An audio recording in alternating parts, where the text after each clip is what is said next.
After consuming Veldora and storing the storm dragon within his stomach, Rimuru pressed forward in the vast cave system, determined to find the exit. The terrain shifted from jagged walls and uneven pathways to smoother stone floors, a sign that civilization had once reached this part of the cave. After what felt like hours of exploration, Rimuru stumbled upon an ancient, towering door. This must be the exit, Rimuru mused, inspecting the rusted hinges and weathered surface. The door seemed fragile, almost ready to crumble under its own weight. But it's so old. Maybe I should just blast it open. As he contemplated using black flame or black lightning to break through, another thought crossed his mind. But if I do that, I might attract attention from the outside. Just as he was debating his options, the door groaned and creaked, the sound echoing ominously through the cavern. Startled, Rimuru darted behind a nearby rock, his magic perception heightening his awareness. He watched as the massive door opened, revealing 3 figures stepping cautiously into the cave. There were 2 males and 1 female, all clad in adventurer gear. The first was a brawny man holding a long sword, his face lined with tension. The second was a lanky mage. The woman, clutching her staff and seemed the most composed of the group, though even she looked uneasy. This place gives me the creeps, the swordsman muttered, his voice trembling. Stay focused. We just need to find the information we are looking for and get out. I heard this cave has monsters that can even devour people whole, the mage exclaimed, shivering. Listening to their conversation, Rimuru smirked. He watched them for a moment longer, until they were out of sight, an idea forming in his mind. Their humanoid bodies intrigued him. He recalled his old life and how much he missed the human form, especially for interacting with others. Say, great sage, Rimuru whispered internally. Can you access my memories and recreate my old body? Or at least something similar? Great sage responded. Affirmative. Accessing stored memory data. Reconstructing optimal humanoid form based on available skills and resources. Please stand by. A faint light enveloped Rimuru's slime form, and he felt his body changing. The process was oddly smooth, as though his very essence was being molded like clay. Within moments, he stood on 2 legs, inspecting his new form. His reflection in a puddle nearby revealed white hair that shimmered like silk, striking blue eyes, and delicate features that exuded a natural charm. He appeared to be a youthful, angelic boy of about 14 years old, radiating both innocence and beauty. Huh, not bad. Rimuru grinned, twirling a strand of his white hair. I look pretty cool, maybe even cooler than my old self. He flexed his arms and stretched his limbs, reveling in the sensation of having a humanoid body again. But wait, I'm completely naked. Great sage, Rimuru called out, trying not to panic. Can you make me some clothes? Something practical but stylish would be great. Maybe use that steel thread skill I got earlier from Spider Monster. Great sage responded. Affirmative. Utilizing steel thread skill to create clothing. Designing based on user's memory of modern attire. Generating outfit now. Within moments, a sleek outfit materialized around Rimuru. It was a dark, form-fitting ensemble made of durable yet flexible fabric, complete with a high-collared shirt, pants, and sturdy boots. The threads shimmered faintly, indicating their reinforced properties. This is awesome, Rimuru exclaimed, inspecting his new clothes. Thanks, Great Sage. You're the best. Great Sage responded. Acknowledgement received. Satisfied with his new form and attire, Rimuru stepped out of the cave and was immediately greeted by a refreshing gust of wind. The dense greenery of the forest stretched endlessly before him, vibrant and full of life. Sunlight filtered through the canopy, casting dancing shadows on the forest floor.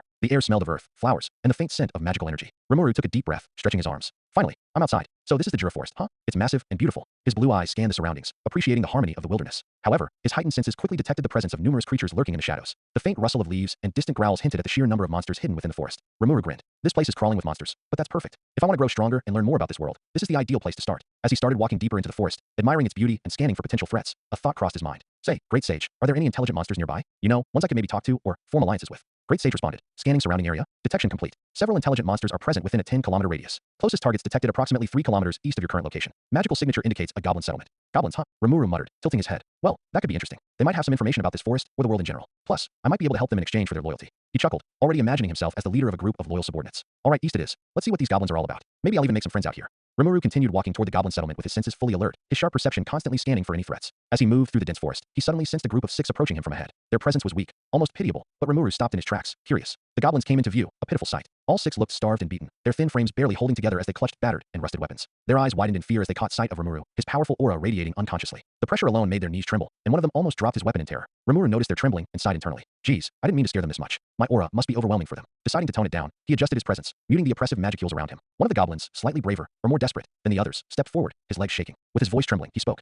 Greetings, strong one. May we know why you have come to this part of the forest? Rimuru looked at the goblin, his sharp blue eyes glinting. For a moment, he remained silent, thinking about how he should handle this. This is a new life, a chance to start over. No more being a pushover like before. I'll be firm, confident, and command respect. That's the kind of person I'll be in this world. Finally, he smirked slightly and replied in a calm yet commanding tone. I'm just passing through, but I sense you're not in the best condition. What's going on here? The goblin flinched but hesitated before answering. The other goblins behind him whispered anxiously, urging him to be careful. Eventually, he mustered enough courage to speak. We mean no offense, Great One. Our village, it's under attack by direwolves. They are strong, and we've been losing every battle. We've come to this part of the forest to scout, but we didn't expect to encounter someone as powerful as you. Direwolves, huh? Rimuru rubbed his chin thoughtfully. So, they've been bullying your village and leaving you all like this. The goblin nodded quickly, his face desperate. Yes, they are merciless. We've lost so many of our kin. Our chief has been injured, and our defenses are failing. Please, Great One, if you could, spare us, or even help us. The other goblins gasped in fear at the bold request, but Rimuru raised his hand, silencing their panic.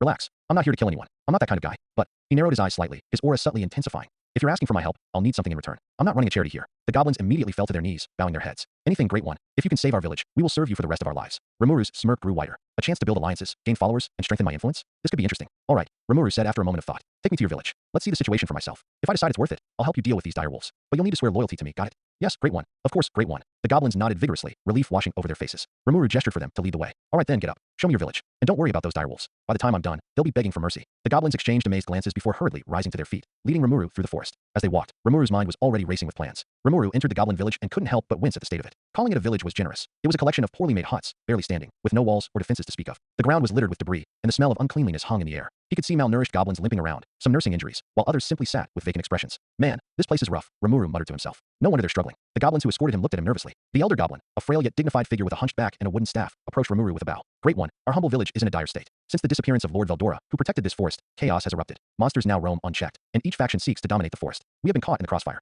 Rimuru frowned, feeling a twinge of guilt. So this is partly my fault, huh? If I hadn't absorbed Veldora, these guys might not be in this mess. Well, I can't just leave them like this. All right, Rimuru said, his voice firm. I'll help you out. But first, I need to know exactly what I'm working with. How many goblins are in this village? And how many of them can fight? The elder hesitated, looking embarrassed.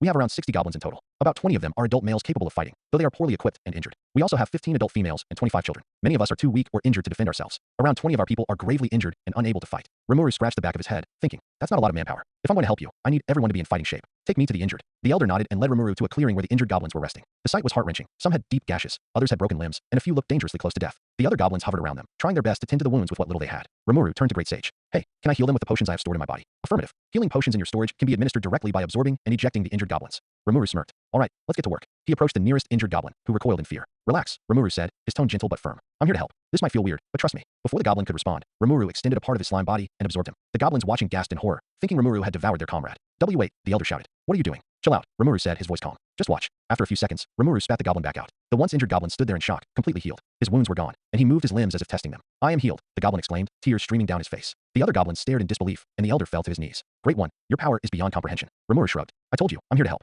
Now, let me get to the rest of them. One by one, Rimuru absorbed and healed the injured goblins. Each time, the goblins who were healed wept in gratitude, bowing before him. By the time he was done, all 20 injured goblins were back on their feet, their strength restored. The elder, trembling with emotion, approached Rimuru and knelt before him. Great one, your kindness knows no bounds. You have saved our people when we had no hope left. We, the goblins of this village, swear our eternal loyalty to you. From this day forward, we are your humble servants. The other goblins followed suit, kneeling and bowing deeply. Rimuru looked at them, a mixture of pride and determination swelling within him. This is a start. If I'm going to live in this world, I'll build something amazing, starting with these goblins. All right, Rimuru said, crossing his arms. If you're going to follow me, we're going to rebuild this place. No more starving, no more getting pushed around by other monsters. But first, I need you all to listen and do exactly as I say. Got it? Yes, great one, the goblins shouted in unison, their eyes filled with hope. Good, Rimuru said, smiling. Let's get to work. The elder goblin led Rimuru to a gathering of the villagers, where he explained the direwolves' attacks in more detail. At night, the direwolves come, the elder said, his voice heavy with grief. They have been relentless ever since Lord Veldora disappeared. My eldest son, he was the only named goblin in our village. He gave his life to protect us, but the wolves killed him, and we've been defenseless ever since. Rimuru folded his arms, frowning. So these direwolves have been terrorizing them nonstop? No wonder this village is in such bad shape. All right, I guess I'll handle this myself. All right, Rimuru said. We'll prepare for their attack tonight. No more running. From now on, we fight back. The goblins looked at him in awe, their fear beginning to wane. Rimuru began issuing orders. He directed some of the goblins to gather any materials they could find to build makeshift barricades. He used his steel thread skill to create an invisible web in front of the village to act as a trap and barrier. Other goblins were tasked with sharpening their weapons and practicing basic defensive formations under Rimuru's guidance. Listen up, Rimuru said, his voice carrying authority. Stick to your positions and don't panic. I've set traps around the entrance. When the direwolves come, let me handle the leader. The rest of you focus on staying alive. Yes, great one, the goblins shouted, their spirits bolstered by Rimuru's confidence. Nightfall. The forest grew quiet as the moon rose high, casting an eerie glow over the village. The goblins stood in their positions, gripping their weapons nervously. Rimuru stood at the front, his senses sharp. Suddenly, a distant howl echoed through the trees, sending chills down the spines of the goblins. They're here, Rimuru said, his voice calm but firm. Direwolf POV. The direwolf leader, a massive wolf with dark fur and glowing red eyes, stood at the head of his pack. He growled as he addressed his subordinates. Tonight, we finish the goblins once and for all. Their weak defenses won't stand against us. Once we crush them, the forest will know who the true rulers are. The pack howled in unison, their bloodlust palpable. As they approached the goblin village, the leader's keen eyes spotted something unusual. The goblins were lined up in defensive positions, and at the center of it all stood a human. What's this? The leader snarled. A weak human dares to stand in our way. Well, no matter. He'll be our first meal of the night. Back to Rimuru. The direwolves emerged from the shadows, their glowing eyes and sharp teeth striking fear into the hearts of the goblins. Rimuru stepped forward, his calm demeanor contrasting with the chaos around him. The direwolf leader growled, stepping closer. What is a puny human doing here? Do you intend to protect these goblins? You'll die along with them. Rimuru's eyes narrowed. I'll give you one warning. Leave now, or die. The leader laughed, baring his fangs. You dare threaten me? I am the alpha of this pack. I will feast on your flesh and the flesh of these goblins tonight. Rimuru sighed. So be it. The leader lunged, his massive body hurtling toward Rimuru, jaws wide open. The goblins behind Rimuru screamed in fear, bracing themselves for the worst. But the moment the leader got close, his body was caught in an intricate web of steel thread. The threads tightened around him, immobilizing him midair. What is this? The leader roared, thrashing violently. But the more he struggled, the tighter the threads became. Rimuru didn't hesitate. He raised his hand, activating Wind Cutter. A blade of wind shot forward, slicing cleanly through the direwolf leader's neck. The massive wolf's body fell to the ground with a heavy thud, his head rolling to the side. The rest of the direwolves froze in place, their eyes wide with fear. Rimuru turned to the pack, his voice cold and commanding. Your leader is dead. Are you going to die foolishly like him, or are you going to leave? The wolves hesitated, growling and looking at one another. Their confidence wavered as Rimuru's aura pressed down on them. Then, one of the dire wolves, slightly smaller than the leader, stepped forward cautiously. Rimuru sensed no killing intent from him and raised an eyebrow. The wolf lowered his head and spoke, his voice trembling. Why, you defeated our leader. By the laws of the pack, that makes you our new leader. We submit to you, Great One. The rest of the pack followed suit, bowing their heads in submission. The goblins gasped in astonishment. Rimuru smirked. Well, that was easier than I thought. All right, he said, addressing the wolves. If you're going to follow me, you'll follow my rules. No more attacking the goblins. From now on, we work together. Got it. Yes, Great One. The wolves howled in unison. The goblins erupted into cheers, their fear replaced by hope. The dire wolves, now loyal to Rimuru, approached the goblins cautiously, signaling the start of an unexpected alliance. During the night after the battle, Rimuru invited the dire wolves to stay within the goblin village. While the goblins were initially hesitant, Rimuru's commanding presence reassured them that there would be no further violence. As the village fell into a quiet slumber, Rimuru, who did not require sleep, sat near the fire, lost in thought. Great sage, Rimuru began internally. Are there other groups of intelligent monsters nearby that we could bring into the fold? If we're going to build something meaningful, we need to expand. Great sage responded, affirmative. There is a group of ogres located deeper within the forest. They are an intelligent and powerful race, though they tend to be wary of outsiders. Ogres, huh? Sounds like a good addition to our growing crew. Let's keep them in mind, Rimuru said, his gaze thoughtful. The rest of the night was spent simulating battles in his mind. Using Great Sage's computational abilities, Rimuru practiced strategies and refined his combat techniques, determined to grow stronger while planning for the future. The next morning, as the sun rose over the forest, Rimuru gathered the goblins and the dire wolves in the center of the village. The two groups were still visibly uneasy around each other. The goblins were nervous, their memories of the dire wolves' attacks still fresh, while the dire wolves stood quietly, their respect for Rimuru keeping them in check. Rimuru stood before them, his aura calm, yet commanding. Listen up, everyone. From this day forward, we are one. The goblins and the dire wolves will work together under me. There will be no more division, no more hostility. Got it. The goblins exchanged nervous glances. One young goblin raised his hand hesitantly. But, Great One, the dire wolves, they killed our people. How can we trust them? Rimuru sighed. He understood their fear, but needed to establish unity. I know what they did, but that was before. Now, they serve me just like you do. If any of you still have doubts, remember this. You all belong to me now. That means no fighting among yourselves. If anyone has a problem, they come to me directly. Is that clear? Yes, Great One. The goblins and dire wolves replied in unison, though the goblins' voices carried some hesitation. To further solidify their bond, Rimuru continued. Since all of you serve me, I'm guessing none of you have names, right? The crowd went silent, their eyes wide with anticipation. Rimuru smiled. Well then, I'll fix that. I'll give you all names. The goblins erupted into cheers, their excitement overwhelming their fears. Even the dire wolves seemed to perk up, tails wagging slightly. The elder goblin stepped forward, concern etched on his face. Great One, naming monsters is a great honor, but it is also dangerous. Naming consumes your magicules. If you name too many at once, it could. Rimuru interrupted with a wave of his hand. I know the risks, but it'll be fine. I've got plenty of magicules to spare. The elder hesitated but eventually nodded. As you wish, Great One. The night prior, Rimuru and Great Sage had already formulated a plan for naming. Great Sage had advised Rimuru to name a small number of monsters each day to avoid exhausting his magicule reserves. Rimuru began by addressing the elder goblin. Elder, what was the name of your son who died protecting this village? The elder's face softened with sadness and pride. His name was Rigor. Rimuru nodded. From this day forward, you shall be known as Rigord, in honor of your son. The elder, now Rigord, bowed deeply, tears in his eyes. Thank you, Great One. I will serve you with all my strength. Next, Rimuru turned to the direwolf leader, the one who had submitted to him after the battle. As for you, from this day forward, you shall be called Ranga. Ranga lowered his head in gratitude. Thank you, master. I will follow you to the ends of this forest. As soon as Ranga was named, a strange phenomenon occurred. The rest of the dire wolves began glowing faintly, and Rimuru sensed a connection forming between them. Great Sage explained, due to their pack mentality, naming the alpha automatically names the rest of the pack as extensions of him. They now share a collective identity under the name Ranga. Rimuru smirked. Well, that saves me some trouble. He then proceeded to name 20 of the goblins. Each time a goblin received a name, they glowed brightly, their bodies growing taller and more muscular, their features sharpening. The transformation left the goblins astonished and filled with newfound energy. One young goblin, now named Gapta, looked at his hands in awe. Wow, I feel so strong. Thank you, Great One. Rimuru chuckled. Don't get too cocky, Gapta. You've still got a lot to learn. As the process continued, the village became a flurry of excitement. The dire wolves and goblins, now bound by their shared loyalty to Rimuru, began to interact more comfortably. By the time Rimuru finished naming for the day, he was feeling slightly drained but satisfied. He looked out at his growing village, a sense of pride swelling in his chest. This is just the beginning. Together, we'll build something amazing. Rimuru, satisfied with the joy and energy in the village after the naming ceremony, decided it was time to set some rules to ensure harmony and growth. He stood in front of everyone, his commanding presence silencing the cheers and excitement. All right, everyone, settle down, Rimuru said, his voice firm yet kind. Now that you've all been named and gotten stronger, there are some rules we need to establish. These rules will help us grow as a community and survive in this world. The goblins and direwolves listened intently as Rimuru laid out the rules. Goblins and direwolves will work in pairs. Each goblin will partner with a direwolf. You'll help protect and support each other. This way, we can ensure both strength and cooperation. No belittling other races. Just because you've grown stronger after being named doesn't mean you should look down on others who aren't as strong. Arrogance will only bring trouble. No fighting among each other. If you have issues, bring them to me, or we'll resolve them as a family. Fighting among ourselves weakens us as a whole. No attacking humans unless they attack first. I won't tolerate senseless violence. You are allowed to protect yourselves, but remember, in this world, survival of the fittest is key. Keep training and helping each other grow stronger. The crowd nodded in agreement, their newfound respect for Rimuru evident in their eyes. Rimuru then turned to the elder goblin, who now stood taller and more regal as Rigord. Rigord, as of today, you will be the Goblin King. You'll oversee the village and help me manage its affairs. Rigord's eyes widened, and tears began to stream down his face as he knelt before Rimuru. Thank you, Great One. I will dedicate my life to serving you and this village. Rimuru smiled. I'm counting on you, Rigord. He then turned to Ranga, who stood proud among the dire wolves. Ranga, you will be my pet and personal companion. You'll always stay by my side unless I tell you otherwise. Ranga, overwhelmed with joy, let out a powerful howl and wagged his tail excitedly. It will be my honor, master. Rimuru addressed the rest of the group. Now, we need to rebuild this village. It's in rough shape, and we'll need proper housing, defenses, and facilities to thrive. We'll need workers, soldiers, chefs, and more to form a proper community. Rigord stepped forward hesitantly. Great One, while we're willing to work hard, we have no knowledge of construction. In the past, we traded with a country called Dworgen, home to skilled dwarves. They could help us rebuild. Rimuru nodded. Dworgen, huh? Sounds promising. I'll visit and hire some dwarves soon. For now, we'll make do with what we have. He then motioned for Rigord and 3 other goblins to approach him. As they knelt before him, Rimuru placed his hand on Rigurd's head. Using the skill transfer ability granted by Great Sage, he transferred basic construction knowledge directly into Rigurd's mind. Rigurd's eyes widened in shock as the information flooded his brain. This is amazing. Great one. I now understand how to build sturdy homes and structures. Rigurd exclaimed. Rimuru grinned. Good. Use that knowledge to guide the others. He repeated the process with the other 3 goblins, who were equally astonished and grateful. Now, Rimuru said, addressing the crowd, use the knowledge I've given you to start rebuilding this village. It won't be easy, but together, we can make this place a home worth protecting. The goblins and direwolves roared their agreement, filled with a renewed sense of purpose. Under Rigurd's direction, the village quickly became a hive of activity, with everyone working tirelessly to improve their lives. Rimuru watched from a distance, a small smile on his face. As Rimuru watched the goblins and direwolves working tirelessly, he leaned back against a tree, satisfied with the progress they were making. However, his mind wandered to the next step, dealing with the ogres. He called out to Great Sage for guidance. Say, Great Sage, about the ogres you mentioned earlier. They're supposed to be strong, right? How do you suggest I approach them to get them to submit and join us? Great Sage responded in its calm, mechanical tone. The ogres are indeed a powerful and intelligent race. However, they are highly prideful and unlikely to submit willingly without reason. Multiple approaches are possible, depending on the desired outcome. Rimuru rubbed his chin thoughtfully. Okay, let's hear it. What are my options? Option 1. Engage in a display of dominance through combat. If you can defeat their strongest warriors or leader without harming them excessively, they may acknowledge you as their superior. This method is common among monster races that value strength. Rimuru sighed. I figured that'd be one of the options, but fighting them might make them resent me later, don't you think? Correct. While this method ensures submission, it may not foster loyalty unless handled delicately. Alright. What's the next option? Option 2. Offer them a mutually beneficial alliance. The ogres value strength, but they also respect intellect and generosity.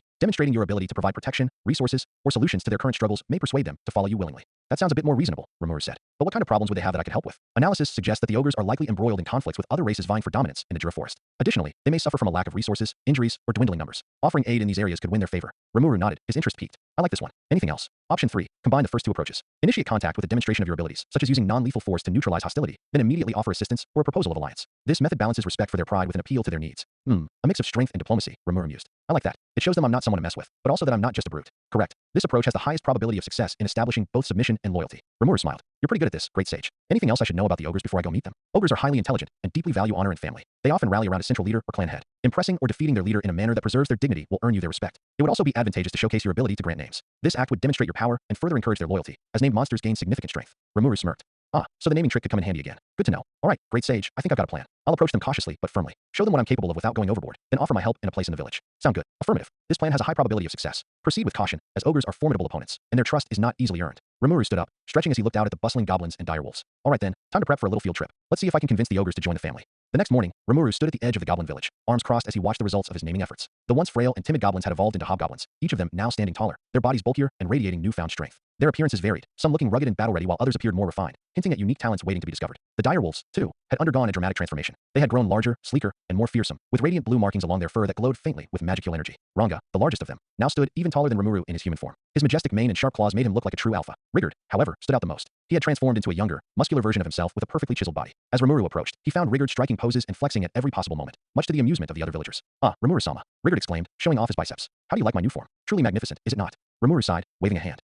Yeah, you're impressive, Rigurd. But you're supposed to be leading the village, not holding opposing competition. Rigurd bowed quickly, his face earnest despite his vain behavior. Of course, Rimuru-sama. I will lead with honor and strength. The other hobgoblins chuckled softly, one whispering. He's been flexing all morning. I think he's addicted. Rimuru smiled, but decided to get back on track. Alright, everyone, now that we've evolved, there's a lot of work to do. We need to build this village up into something sustainable. I'm counting on all of you to work together and make it happen. Yes, Rimuru-sama. They all shouted in unison, their voices filled with respect and determination. Rimuru glanced at Ranga, who was now standing proudly beside him, his glowing blue eyes locked on Rimuru. Ranga, you'll be coming with me. The rest of you will stay here and follow Rigurd's orders. Any questions? One of the newly evolved hobgoblins raised his hand timidly. Rimuru-sama, where are you going? Is it dangerous? Rimuru nodded. I'm heading to the ogre village to recruit more members for our growing community. The ogres are strong and intelligent, and if we can get them to join us, it'll be a huge step forward for everyone here. Another hobgoblin spoke up nervously. Will you be alright on your own? Maybe we should send a few of us with you. Rimuru raised a hand, silencing the growing murmurs. I appreciate the concern, but I'll be fine. I have Ranga with me, and trust me, I'm stronger than I look. Besides, I need all of you to focus on rebuilding the village. Rigurd, I've given you the knowledge to start construction, so lead them well. Rigurd thumped his chest proudly. You can count on me, Rimuru-sama. This village will be unrecognizable by the time you return. Rimuru smiled at the enthusiasm. Good. Keep everyone organized and make sure to support each other. Remember the rules. Work together, respect each other, and don't go picking fights with humans or other monsters. We're building something special here.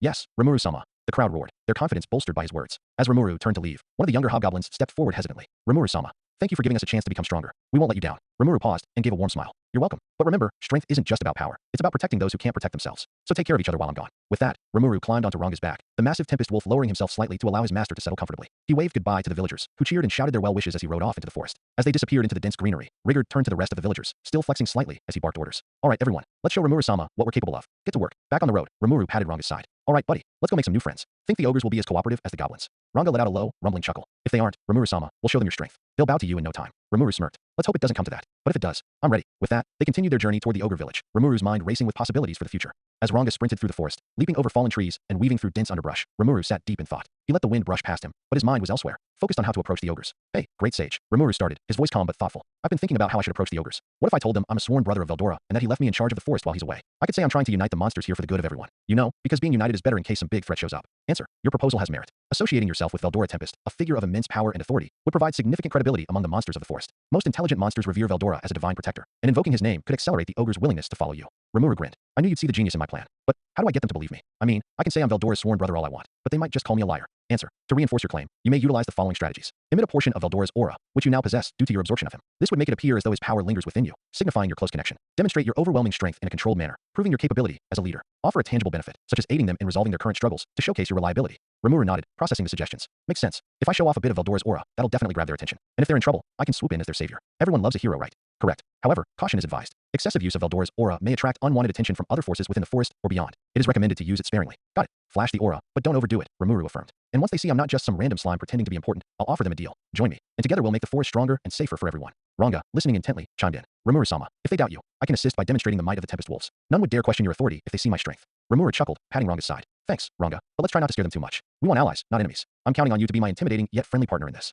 Understood, Rimuru-sama. I shall strike the perfect balance. With their plan set, Rimuru leaned back slightly, letting Ranga's steady pace carry them closer to the ogre village. All right, great sage. Anything else I should know about the ogres? Answer. The ogres are a proud and honorable race, valuing strength, loyalty, and tradition. They are likely to respond well to a leader who demonstrates power tempered with respect. Rimuru smirked. Sounds like my kind of people. Let's do this. The magical presence of the ogre village began to grow stronger as they approached. Rimuru could sense their power even from a distance. This is going to be interesting, he said with a grin. They got closer to the ogre village, Rimuru riding comfortably on Ranga's back. The dense trees began to thin out, and a faint smoke trail from distant campfires became visible through the canopy. The village itself was tucked into a clearing, surrounded by tall wooden stakes acting as makeshift defenses. As they neared the village entrance, Rimuru spoke. Ranga, hide in my shadow for now. Let's not scare them unnecessarily. Yes, my master, Ranga replied before merging into Rimuru's shadow with a faint shimmer. Rimuru walked confidently toward the entrance, his aura completely concealed. At the gate, two ogre guards stood tall, their muscular builds and bright crimson skin making them an imposing sight. They carried long spears, and their sharp horns gleamed under the sunlight. Upon spotting Rimuru, their expressions turned wary. Stop right there, human, one of the guards barked, pointing his spear toward Rimuru. Who are you, and what business do you have in this part of the forest? Humans rarely come here unless they're lost, or looking for trouble. Rimuru raised his hands in a non-threatening gesture, a calm smile on his face. Relax, I'm not here to cause any trouble. I'm here on behalf of Veldora, the storm dragon. The guards froze for a moment, their expressions shifting from suspicion to confusion. They exchanged glances before the second guard spoke, his voice tinged with skepticism. You claim to represent Veldora? That's a bold statement. Why would the storm dragon send a human to us? And why would he care about our village? I understand your doubts, Rimuru replied evenly. But I assure you, I'm here with a purpose. I need to speak to your village chief. It concerns the safety of the entire forest. The first guard frowned, gripping his spear tighter. How do we know you're not lying? For all we know, you could be working with the monsters that have been attacking us. Rimuru tilted his head slightly, maintaining his calm demeanor. Do I look like someone who's been attacking villages? If I meant you harm, I wouldn't bother walking up to your gate and asking politely. The second guard hesitated, his grip loosening slightly. He has a point, and if he's really connected to Veldora, we don't want to offend him. The first guard sighed, still unsure. Fine, wait here. I'll inform the village chief. But don't try anything funny, human. I wouldn't dream of it, Rimuru replied with a small grin, stepping back to give them space. One of the guards disappeared into the village, leaving Rimuru under the watchful eye of the remaining one. The tension in the air was palpable, but Rimuru stood calmly, hands behind his back as he observed the surroundings. After a few minutes, the gate creaked open again, and three figures emerged. Leading them was a tall, imposing ogre with a dignified air. His sharp features and long, flowing hair were complemented by the scars across his face, speaking of years of battle experience. He wore armor adorned with simple but elegant patterns. To his right stood a younger male, his posture confident and his crimson eyes burning with determination. His resemblance to the elder was unmistakable. On the chief's left was a stoic figure, clearly a guard, his piercing gaze fixed on Rimuru. Rimuru's inner voice chimed in as Great Sage provided an analysis. Analysis complete. The taller individual is the village chief. The younger male is his son, likely a warrior in training. The third is an elite guard or trusted retainer. All three possess high levels of magicules. Good to know, Rimuru thought. The village chief stopped a few paces away, his piercing gaze locked onto Rimuru. You, he said, his voice calm but authoritative. The guards tell me you claim to have been sent by Veldora. Is that true? If so, explain yourself. Rimuru met the chief's gaze, his tone firm but respectful. Yes, that's correct. I was sent by Veldora to oversee the forest in his absence. While he is temporarily unavailable, he entrusted me with maintaining order and ensuring the safety of the forest inhabitants. I've come to your village to form an alliance. The chief's brow furrowed, and his son's eyes narrowed. You speak as though you are a subordinate of the great Veldora, the younger ogre said, his voice filled with skepticism. But you are clearly human. Why would the storm dragon entrust something so important to someone like you?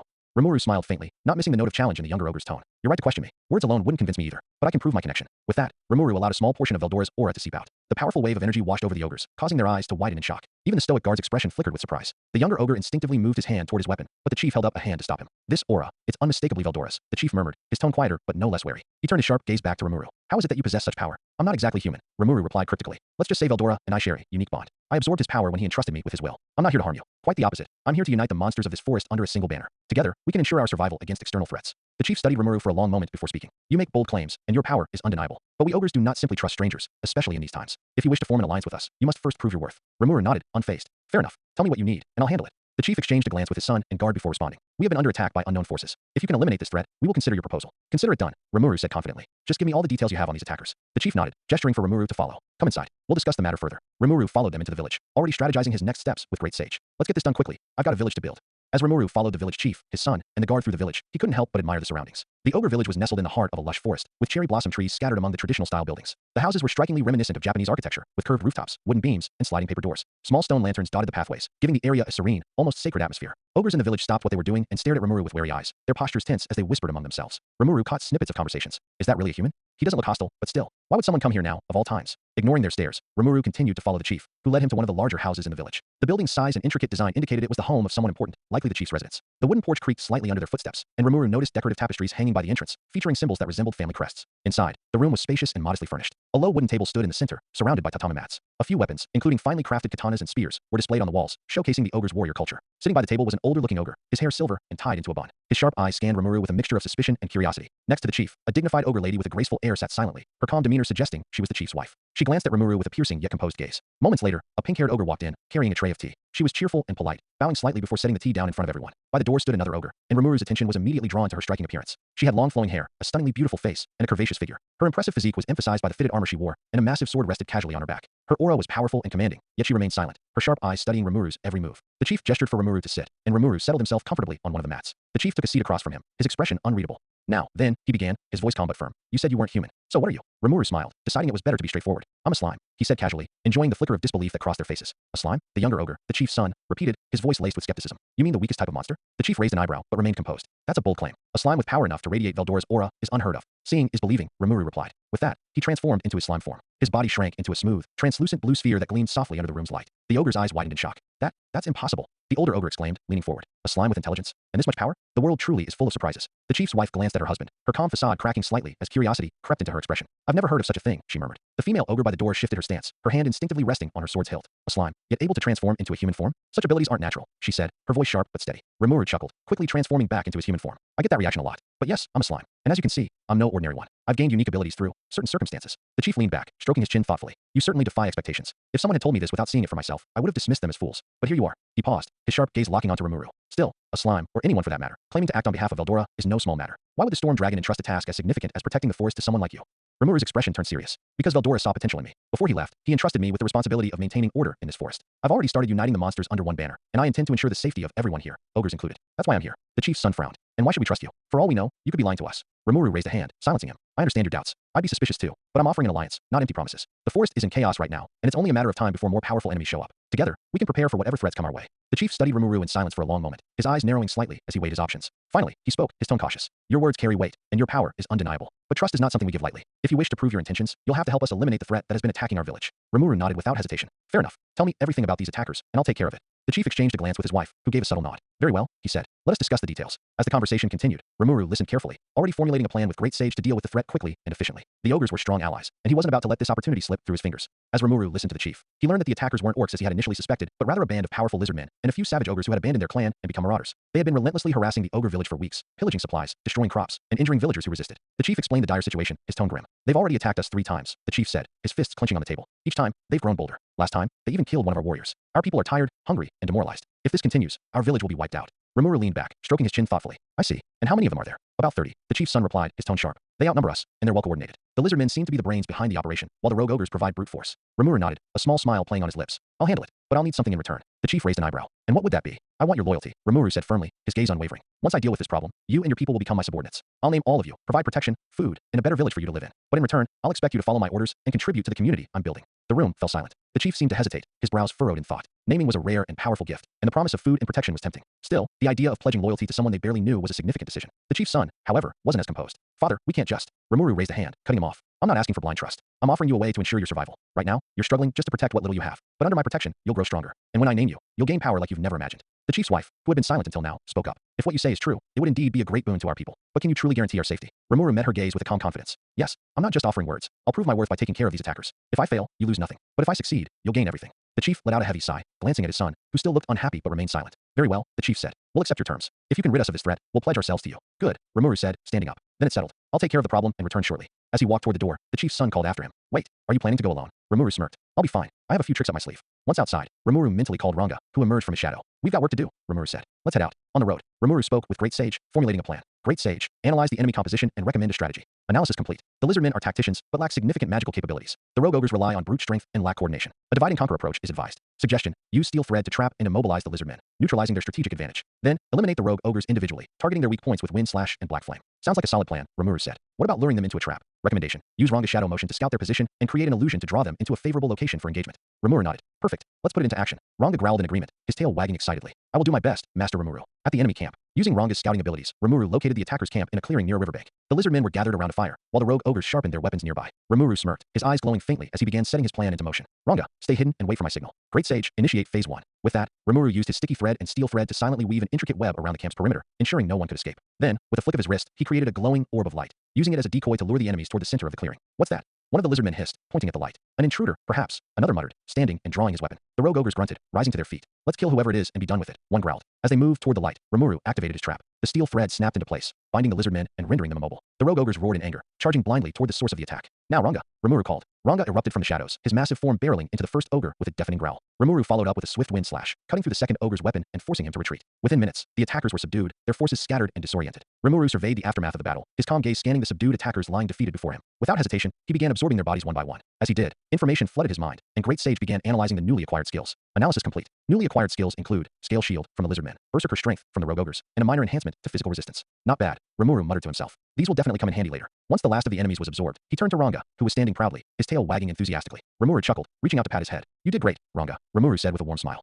Ranga lowered his head humbly, his deep voice rumbling with happiness. Thank you, Master Rimuru. I am honored to serve you. Rimuru laughed lightly. Well, you've certainly earned a treat when we get back to the village. For now, though, let's head back to the ogre village. We've got some new subordinates to claim. Ranga's tail wagged even harder at the praise. I shall run swiftly, Master. Please allow me to carry you. Rimuru nodded, hopping onto Ranga's back with ease. As Ranga sped through the forest, Rimuru mulled over his next steps. Great Sage, he said, his tone thoughtful. Absorbing those attackers gave me some decent skills, but I feel like I'm still missing something big. What do you think? Recommendation: consolidate your current skills and develop synergistic strategies. Additionally, focusing on diplomatic recruitment rather than excessive combat will help conserve magicules and expand your influence more efficiently. Fair enough, Rimuru said, leaning back and enjoying the ride. Though I have to admit, fighting those guys wasn't too bad. They were stronger than I expected, but it wasn't anything I couldn't handle. Affirmative. However, stronger foes are likely to appear as your influence grows. Preparing now will mitigate potential risks in the future. Rimuru nodded to himself. You're always one step ahead, huh, Great Sage? I'll trust your advice, as usual. As they approached the ogre village, Rimuru's smile grew. He was eager to share the good news and fulfill his promise to name them. This was another step toward uniting the monsters of the forest and building the foundation of a powerful and peaceful community. The next day, Rimuru arrived back at the ogre village, greeted by the chief at the entrance. The two walked toward the central house together, with the chief maintaining a respectful yet casual demeanor. Once seated, tea was promptly served, and the chief began the conversation. So how did it go? Rimuru leaned back in his seat and smirked slightly. You might want to ask your guard about that, he said, glancing toward the quiet ogre standing by the door, future Sui. I know he was watching me the whole time to make sure I held up my end of the deal. Sui's eyes widened slightly in surprise, but he quickly composed himself. The room fell silent for a moment before the chief let out a low chuckle. Oh, so you noticed him? Impressive, indeed. Not many can detect Sui when he doesn't wish to be seen. Rimuru gave a light laugh. I have my ways, he said casually, not wanting to reveal too much. But let's not waste time. I took care of the problem, so now it's your turn to fulfill your end of the bargain. The chief nodded solemnly and stood. He approached Rimuru, lowering himself to one knee, and the other ogres in the room followed suit. From this day forward, we swear allegiance to you, Rimuru-sama. We will serve you with unwavering loyalty until the very end. Rimuru's smirk turned into a satisfied smile as he stepped forward. Good, he said, placing a hand on the chief's shoulder. Now let's make this official. He looked at the chief and said, from today, your name will be Maddox. The chief's body glowed faintly as he received his name, his aura intensifying. Rimuru turned to the younger ogre. And you, your name will be Benimaru. The same glow surrounded him as he received his name. Rimuru's gaze then shifted to the chief's wife. You will be Zelda. Once again, the light enveloped her, and her aura grew stronger. Rimuru felt the drain on his magicules and paused, but he remained steady. The ogres were stunned by the sheer power Rimuru had just bestowed upon them. Maddox rose to his feet, his presence now far more imposing, and bowed deeply. We are truly grateful, Rimuru-sama. Your power and generosity are unmatched. Don't mention it, Rimuru said, waving off the gratitude. But now, there's no time to waste. Everyone needs to get ready. Gather your belongings, and I'll take care of your houses. Maddox immediately turned to the others and issued the order. You heard Rimuru-sama. Prepare everything you need for the journey. The ogres quickly dispersed, following Maddox's instructions. Rimuru stepped outside, watching as the village bustled with activity. He began absorbing the houses into his body to preserve their materials for later use, marveling at how quickly the ogres moved to action. Rimuru smirked to himself as he watched the progress. Not bad, he muttered. With these guys on my side, things are starting to look promising. Ranga's voice echoed from Rimuru's shadow. Master, they will be valuable allies. The journey back to the goblin village took a few hours due to the large number of ogres traveling with Rimuru. Along the way, Rimuru kept an eye on everyone, ensuring there were no issues. The ogres, now fully committed to their allegiance, carried themselves with dignity and discipline, though their curiosity about their new home was evident. As they approached the village, Rimuru was taken aback by the changes. The goblin village had undergone a significant transformation in his absence. The houses were sturdier, the layout more organized, and there were clear signs of ongoing construction. What surprised him most, however, was the sheer number of new goblins. Before Rimuru could take it all in, Rigard sprinted toward him, kneeling immediately. Welcome back, Rimuru-sama. Rigard's voice was filled with respect and excitement. Rimuru smiled and motioned for him to rise. Good to be back, Rigard. But tell me, what's with all the new faces? This place feels twice as lively as when I left. Rigard stood and bowed his head slightly. Rimuru-sama, these are refugees. They were like us before, weak and desperate. When they heard of the village you built and how you helped us, they came seeking aid. Since you were away, I accepted them, providing them shelter and food until your return. Rimuru placed a hand on Rigurd's shoulder. You did well, Rigurd. That was the right thing to do. I'm proud of you. Hearing those words, Rigurd's chest swelled with pride, and his eyes glistened with emotion. Thank you, Rimuru-sama. It was all thanks to your teachings. The ogres observed the interaction, their surprise evident. Benimaru, now standing beside his father Maddox, glanced at the hobgoblins. These goblins have evolved into hobgoblins as well, and they're working together so efficiently. This Rimuru-sama of yours truly is something, he murmured to his father. Maddox nodded. Indeed, this is no ordinary slime. His presence has brought about incredible change in such a short time. We were right to follow him. Rimuru noticed their expressions and turned to address them. Welcome to your new home. I know it's a lot to take in, but you'll soon feel at ease here. Rigurd, he continued, turning back to the goblin leader, find a suitable area for the ogres to settle. They'll need some space to get comfortable. At once, Rimuru-sama, Rigurd replied, quickly delegating some hobgoblins to prepare a location. Within minutes, an open area on the outskirts of the village was designated for the ogres. Rimuru walked over to the spot with the ogres following closely. He raised a hand and began releasing the houses he had absorbed from the ogre village. One by one, the traditional style Japanese homes reappeared, perfectly intact. The ogres were amazed, watching as their former homes materialized before their eyes. It's not much, Rimuru said, brushing off the effort, but it should make you feel more at home. Maddox stepped forward and bowed deeply. Rimuru-sama, you continue to exceed our expectations. We are truly grateful. Rimuru smiled. I told you I'd take care of you. But this is just the beginning. There's still plenty to do. As the sun began to set, Rimuru addressed the entire village. Tonight, we're having a feast. His voice rang out, and the announcement was met with cheers from both the hobgoblins and the ogres. Let's celebrate the arrival of our new friends and the growth of this village. Rimuru continued. Everyone, work together to prepare the food and set up the feast. This is a night to remember. The village came alive with activity as hobgoblins and ogres worked side by side to prepare for the celebration. Ranga emerged from Rimuru's shadow, wagging his tail excitedly. Master, shall I assist with anything? Rimuru patted his head. Just keep an eye on things, Ranga. Let's make sure everyone gets along. As the preparations continued, Zelda, Maddox's wife, approached Rimuru. Rimuru-sama, I must say, your village is remarkable. The harmony between these races is something I've never seen before. Rimuru shrugged. It's all about setting the right example and creating an environment where everyone feels valued. You'll see, it only gets better from here. Benimaru smirked. You speak as if you've done this for years. You truly are something else, Rimuru-sama. Rimuru chuckled. I've had some experience with leadership in a way, but enough about me. Let's enjoy the night. As the feast began, laughter and music filled the air. Rimuru watched from the center of the village, a sense of pride swelling within him. His village was growing, and with the addition of the ogres, he knew they were one step closer to becoming a force to be reckoned with. As the feast continued into the night, laughter and chatter filled the air. Rimuru, sitting at the center of the gathering, felt a deep sense of satisfaction seeing both the hobgoblins and ogres mingling and enjoying themselves. Plates piled with food were passed around, and barrels of drink were emptied quickly. The village was alive with celebration. After eating his fill, Rimuru stood up and clapped his hands to get everyone's attention. All right, everyone, it's time for something important. Tonight, I will name the rest of the ogres who have joined us. The ogres all looked at him with a mix of anticipation and gratitude. Rimuru first turned to the young female ogre with pink hair, who had a gentle demeanor and a natural grace about her. From this day forward, your name will be Shuna. Your focus will be on cooking, making clothing, and taking care of the village's domestic needs. I trust you to bring elegance and order to what we do. Shuna bowed deeply, her eyes shimmering with emotion. Thank you, Rimuru-sama. I will do my best to meet your expectations. Next, Rimuru turned to the older, experienced-looking ogre who exuded calm and discipline. You, Rimuru said, are Hakuro. I can tell you're a master swordsman, and your skills will be vital for this village. From now on, you'll train our soldiers and help us build an army worthy of defending what we're creating. Hakuro straightened his posture and gave a respectful bow. It will be an honor, Rimuru-sama. I will ensure our warriors are prepared for any challenge. Then, Rimuru's gaze shifted to the tall female ogre with striking purple hair and a confident stance. Shine. Shine, Rimuru began. You've got a lot of energy and determination. I've decided you'll be like a captain among the soldiers. I know you want to be a cook, but Rimuru hesitated, remembering the questionable food she served earlier. We'll save that for later. For now, I'll rely on your strength and leadership. Shine grinned widely, placing a hand over her heart. I'll serve you with all my might, Rimuru-sama. And don't worry, I'll still cook for you someday. Rimuru chuckled nervously at the thought. Rimuru then turned to Benimaru, the chief's son, who had proven himself as a natural leader. Benimaru, you will be the general of the army. I trust you to lead our forces and protect this village with everything you've got. Benimaru's fiery red eyes burned with determination. He knelt before Rimuru and said, I won't let you down, Rimuru-sama. You have my absolute loyalty. Next, Rimuru addressed the mysterious, silent ogre who had been watching everything with sharp eyes. Sui. Sui, you'll be the leader of our spies. Your stealth and precision will be invaluable for gathering information and handling delicate tasks. Sui bowed his head slightly. Understood, Rimuru-sama. I will ensure that no threat goes unnoticed. Finally, Rimuru looked at Sui's older brother, who had a strong, steady presence. And you, your name will be Kirobe. With your skills, you'll assist with blacksmithing and crafting weapons and tools for the village. I'm counting on you to make sure we're always equipped. Kirobe nodded with a grin. Leave it to me, Rimuru-sama. I'll forge the best weapons and tools you've ever seen. With the naming complete, Rimuru felt a surge of pride as he looked at the newly evolved Kijin, each now glowing with vibrant colors and even stronger presences. They knelt together, united in their loyalty. Maddox, now even more regal in appearance, stood and spoke on behalf of the group. Rimuru-sama, we cannot thank you enough for what you've done. You've given us new strength, new purpose, and a place to call home. From this day forward, we pledge our lives to you. Rimuru smiled warmly. Thank you, all of you. But remember, this is just the beginning. We're building something incredible here, and it's going to take all of us working together. Now, let's enjoy the rest of the night. Tomorrow, the real work begins. The Kijin, hobgoblins, and Tempest wolves cheered as the celebration resumed, stronger than ever. Rimuru leaned back, sipping his drink as he watched the harmony between his people. He felt a sense of fulfillment and excitement for the future. With his growing village, he was confident they could face anything that came their way. As the night deepened, the village of Tempest finally settled into a calm silence. The sounds of laughter and celebration from earlier faded, replaced by the occasional rustle of leaves and the faint hum of the nighttime forest. Guards patrolled the outskirts of the village, their senses sharp and their newfound strength reassuring them of their ability to protect their home. Inside his small, modest house at the center of the village, Rimuru sat cross-legged on a simple mat, his eyes closed. In the quiet of the night, he focused inward, meditating to better control the immense energy coursing through him. His aura, though immense, was perfectly contained, a testament to his growing mastery over his power. Great sage, Rimuru murmured, his voice soft and steady. Show me the flow of my magicules. I want to understand how to refine it further. In response, the calm and analytical voice of Great Sage resonated in his mind, displaying internal magicule flow, initiating advanced energy control simulation for optimization. Before his mind's eye, a vivid visualization of his internal energy appeared. Streams of glowing blue magicules flowed like rivers through an intricate network, branching out and converging in perfect harmony. He watched as Great Sage guided him through techniques to stabilize surges and redirect excess energy into storage. Interesting, Rimuru thought, his lips curling into a small smile.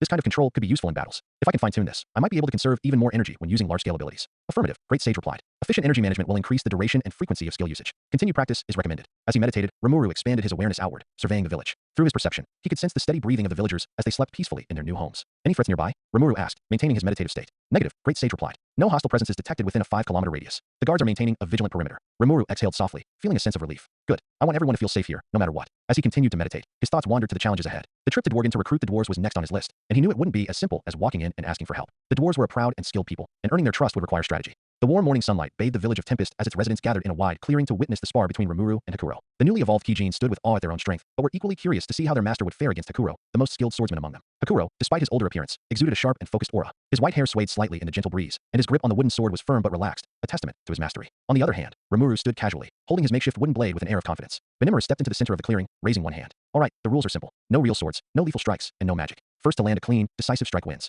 Rimuru glanced at Hakuro, smiling faintly. I've been looking forward to this. Show me what it means to be a master swordsman. Hakuro chuckled softly, his golden eyes narrowing. Prepare yourself, Rimuru-sama. I won't hold back, even against you. The two took their positions, standing about 50 feet apart. A tense silence filled the air, broken only by the rustling of leaves and the occasional murmur from the crowd. Ready? Benimaru's voice rang out. Begin. The first clash. In an instant, both fighters dashed forward, closing the distance in the blink of an eye. Hakuro's movement was fluid, like a leaf gliding on water. His wooden blade came down in a clean, precise arc aimed at Rimuru's shoulder. Rimuru barely managed to sidestep, raising his blade to block, the impact sending a jolt through his arms. Hakuro didn't let up, pivoting smoothly to deliver a horizontal slash. Rimuru ducked under it, but Hakuro immediately followed with a feint, pulling back his blade as if to slash downward, then thrusting forward instead. Great Sage, analyze his movements. Rimuru thought, twisting his body to the side to avoid the thrust. Understood. Analyzing Hakuro's stance and attack patterns. Adjusting countermeasures in real time. The exchange intensifies. Rimuru retaliated with a quick upward strike, but Hakuro effortlessly parried it, his blade snapping forward in a riposte aimed at Rimuru's ribs. Rimuru blocked it, though the force of Hakuro's strike pushed him back a few steps. The crowd watched in awe, their eyes darting back and forth as the two moved at incredible speeds. I've never seen Hakuro fight this seriously. Shine exclaimed, her hands clenched in excitement. Rimuru-sama is holding his own. Shuna nodded, her expression calm but intrigued. It's amazing. Rimuru-sama is adapting so quickly to Hakuro's techniques. Rimuru adapts. As the spar continued, Rimuru began to move more fluidly. Great Sage was working overtime, integrating techniques from Rimuru's memories with Hakuro's movements. Each time Hakuro executed a slash, thrust, or feint, Rimuru adapted a little more. Hakuro launched a series of rapid slashes, each one faster and more precise than the last. Rimuru blocked, deflected, and sidestepped, his movements becoming more seamless. Finally, Rimuru saw an opening and stepped in, aiming a strike at Hakuro's chest. But Hakuro smirked and spun, using the momentum to redirect Rimuru's blade harmlessly away. Not bad, Rimuru-sama. You're starting to read my moves, but you'll need to do better. Testing each other. Rimuru grinned, stepping back to reset. You're not making this easy, old man, but I like a challenge. Hakuro chuckled. Good. A blade grows dull without challenge. The next exchange was a blur of motion. Hakuro feinted high and slashed low, forcing Rimuru to leap back. Rimuru countered with a downward strike, but Hakuro sidestepped and thrust forward. Rimuru twisted midair, narrowly avoiding the strike, and retaliated with a spinning horizontal slash. Hakuro blocked it with the flat of his blade, their wooden swords locking for a brief moment. Impressive, Rimuru-sama, Hakuro said, his voice calm despite the intensity of their clash. You've already closed the gap between us. Don't flatter me yet, Rimuru replied, pushing against Hakuro's blade before disengaging. I'm just getting started. The final strike. Hakuro shifted his stance, holding his sword at an angle that Rimuru hadn't seen before. Great Sage immediately chimed in. Warning, Hakuro is preparing a finishing move. Calculating optimal response strategy. Bring it on, Rimuru said, gripping his sword tightly.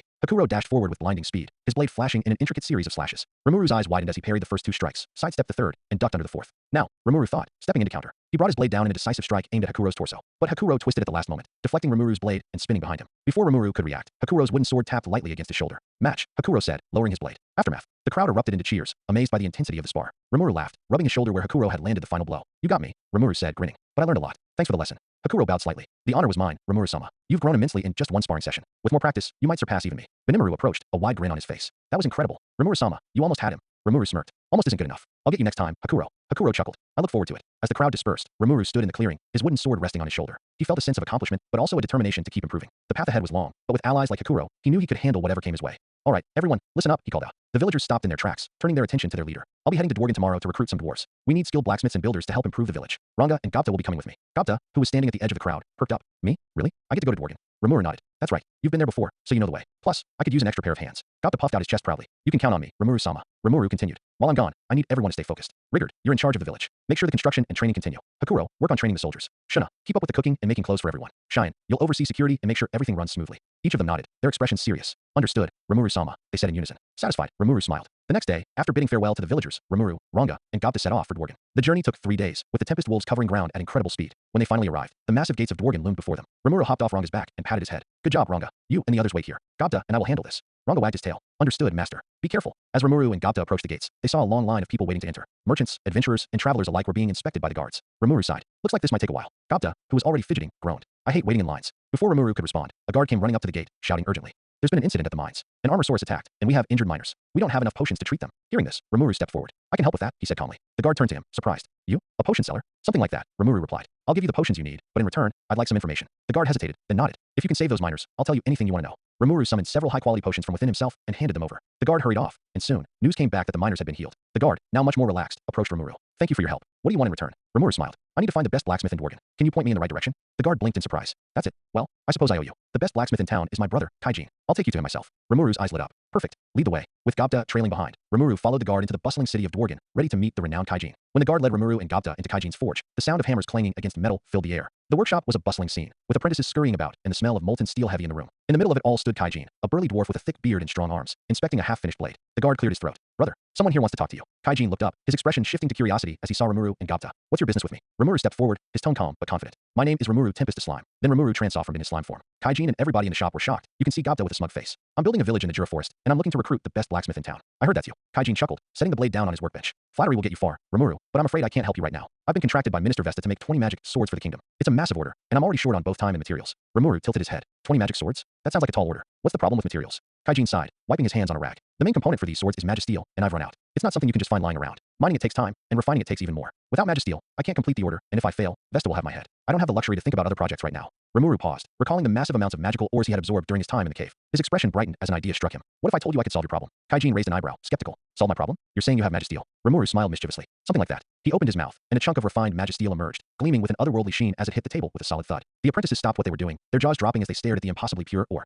Kaijin's eyes widened in disbelief. Oi, is this magisteel? And not just any magisteel. This is refined to perfection. How in the world did you? He stopped himself, shaking his head. No, I don't even want to know. This is incredible. Rimuru smirked. Let's just say I have my ways. I can provide you with more if you join my village. We need someone with your skills to help with weapons and construction. In return, you'll have access to all the materials you need, a safe place to work, and plenty of help. Kaijin rubbed his chin, clearly tempted. You're making quite the offer, Rimuru. But even with this magisteel, I still have to finish the swords for Vesta. If I don't, I'll be in trouble with the kingdom. Rimuru crossed his arms. What if I help you finish the swords? I have abilities that could speed up the process. Once the order is complete, you'll be free to come with me. Kaijin stared at Rimuru, processing the proposal. You'd help me finish Vesta's order? You're serious about this? Completely serious, Rimuru replied. Think of it as an investment. The faster we finish, the sooner we can move on to bigger and better things. Kaijin looked at the chunk of magisteel, then at Rimuru. After a long pause, he extended his hand. All right, Rimuru. You've got yourself a deal. Help me finish this order, and I'll join your village. Rimuru shook his hand firmly. Deal. Let's get started. Tamuru then told Kaijin to give him the one sword he completed. He used Predator to absorb it. After Grape Sage analyzed it, she were able to make an even better looking replica. Kaijin's hands trembled slightly as he held the sword Rimuru had just handed back to him. His eyes widened with disbelief, and he examined every inch of the blade, running his fingers along its edge and inspecting the intricate details. The apprentices leaned in, their curiosity palpable. The forge, normally bustling with noise, was silent as everyone focused on Kaijin's reaction. This is unbelievable, Kaijin finally said, his voice a mixture of awe and confusion. Not only is the blade an exact copy of the one I made, but the quality, it's better. The balance is perfect, the edge is sharper, and the durability feels unmatched. How did you do this? Rimuru, standing calmly with his arms crossed, replied with a slight grin. Let's just say it's one of my unique abilities. I analyzed the structure of your sword, refined it, and replicated it. Simple, right? Kaijin shook his head in disbelief. Simple? Do you even know how much effort goes into making one of these swords? It takes days to forge a single blade of this caliber, and you just created it in seconds. This isn't just skill, it's something beyond comprehension. The apprentices whispered among themselves, their amazement echoing Kaijin's sentiments. One of them muttered, if we had this ability, we could supply the entire kingdom. Kaijin silenced them with a raised hand, still focused on the sword.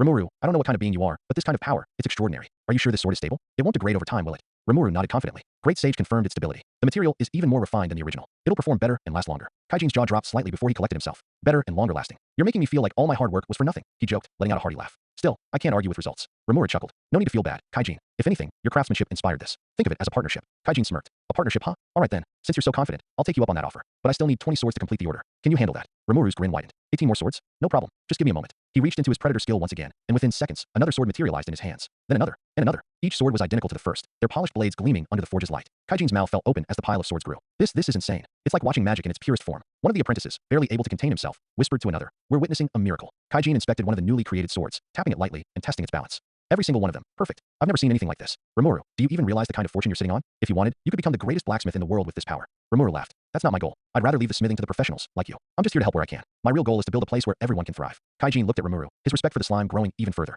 You're something else, Rimuru. I've met plenty of people in my time, but none like you. Alright, with these swords, I can finally complete the order. Vesta won't have anything to complain about now. Good, Rimuru said, placing the final sword on the table. Once you've delivered them, I hope you're ready to come with me. My village could really use someone with your skills. Kaijin nodded, a determined glint in his eyes. I'll hold up my end of the deal. You've given me more than enough reason to believe in you. Let's just finish this business with Vesta first. Rimuru extended his hand, and Kaijin shook it firmly. Deal. The apprentices cheered quietly among themselves, clearly inspired by what they had just witnessed. Gobta, who had been silently watching, finally piped up. Rimuru-sama, you're so cool. You made it look so easy. Rimuru smirked and patted Gobta's head. Stick around, Gobta. You might learn a thing or two. With the swords completed and Kaijin's admiration secured, Rimuru had taken another step closer to solidifying his growing village's future. Kaijin then told Rimuru, to celebrate our new alliance, let's head to a place I know. It's a nice bar with the best drinks and the most beautiful elves you'll ever see. Rimuru's eyes widened, and though he was in his slime form, the excitement was evident in his tone. Beautiful elves, you say? Count me in. Kaijin laughed heartily, slapping Rimuru on the side of his body. You'll love it, trust me. The ladies there are very welcoming. Let's go. Gobta, who had been quietly watching the exchange, perked up. Wait, are we all going? I mean, I wouldn't mind a drink or two. Kaijin waved him off. No offense, kid, but you cramp our style. Gapta groaned in disappointment, muttering something under his breath about always being left behind. Rimuru chuckled. Don't worry, Gapta. I'll bring you back something nice. With that, Kaijin, Rimuru, and Kaijin's brothers set off toward the bar. It was nestled in a lively part of the city, with dwarves laughing, drinking, and chatting in the streets.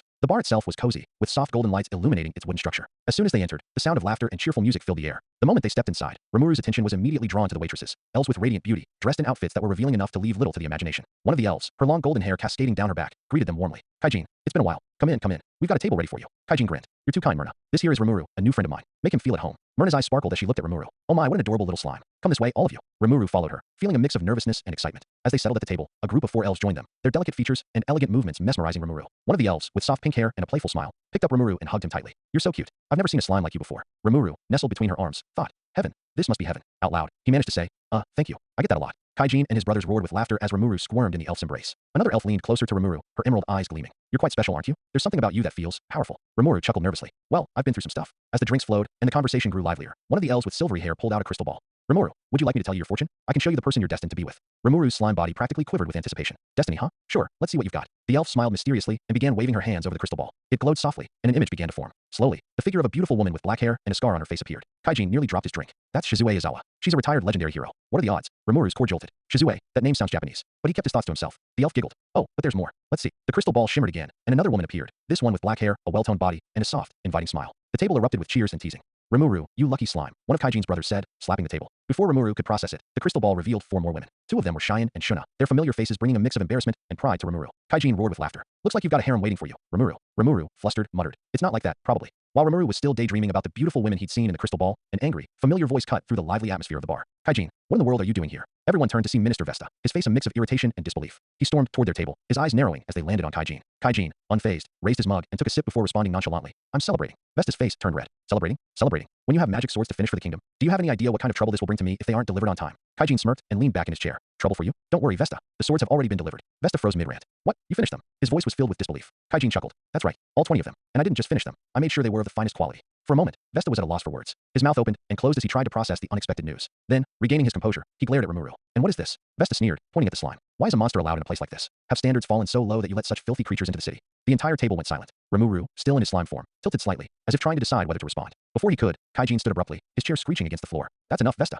Kaijin snapped, his voice filled with anger. You've insulted me plenty over the years, but I won't stand by while you insult my friends. Vesta scoffed, crossing his arms. Friends? That thing isn't even. He didn't get to finish his sentence. Kaijin's fist connected with Vesta's face in a clean, powerful punch, sending the minister sprawling to the floor. Gasps echoed through the bar as everyone turned to see Vesta lying flat on his back, groaning in pain. Kaijin flexed his hand, wincing slightly. Damn, that felt good. The satisfaction was short-lived, however, as the guards arrived moments later. Vesta, still dazed, pointed at Kaijin and Rimuru. Arrest them. Arrest them both. Despite some protests from the elves and patrons, the guards dragged Kaijin, Rimuru, and Kaijin's brothers out of the bar. The next morning, Rimuru and Kaijin found themselves in a grand courtroom. The room was filled with onlookers, and at the center stood Vesta, his head and arm wrapped in bandages, glaring at Kaijin with pure malice. Kaijin leaned over to Rimuru, keeping his voice low. This is going to be bad. We're not allowed to defend ourselves here. Only a proxy can speak for us, and wouldn't you know it, Vesta already arranged for one of his lackeys to act as our proxy. Rimuru frowned but stayed silent, taking in the room. The atmosphere was tense, with the audience waiting for the trial to begin. Suddenly, Rimuru felt a powerful presence approaching. His attention snapped toward the grand doors as they swung open. His Majesty, Gazel Dwargo, will now enter, the herald announced, his voice booming through the courtroom. The room immediately fell silent as King Gazel entered, his regal aura commanding respect. He walked with purpose, his piercing gaze sweeping over everyone in the room before settling on Vesta and Kaijin. Rimuru couldn't help but be impressed. So that's the Dwarven King, huh? He's no joke. The king took his seat at the center of the courtroom, his expression stern. Let the trial begin, he declared, his voice echoing with authority.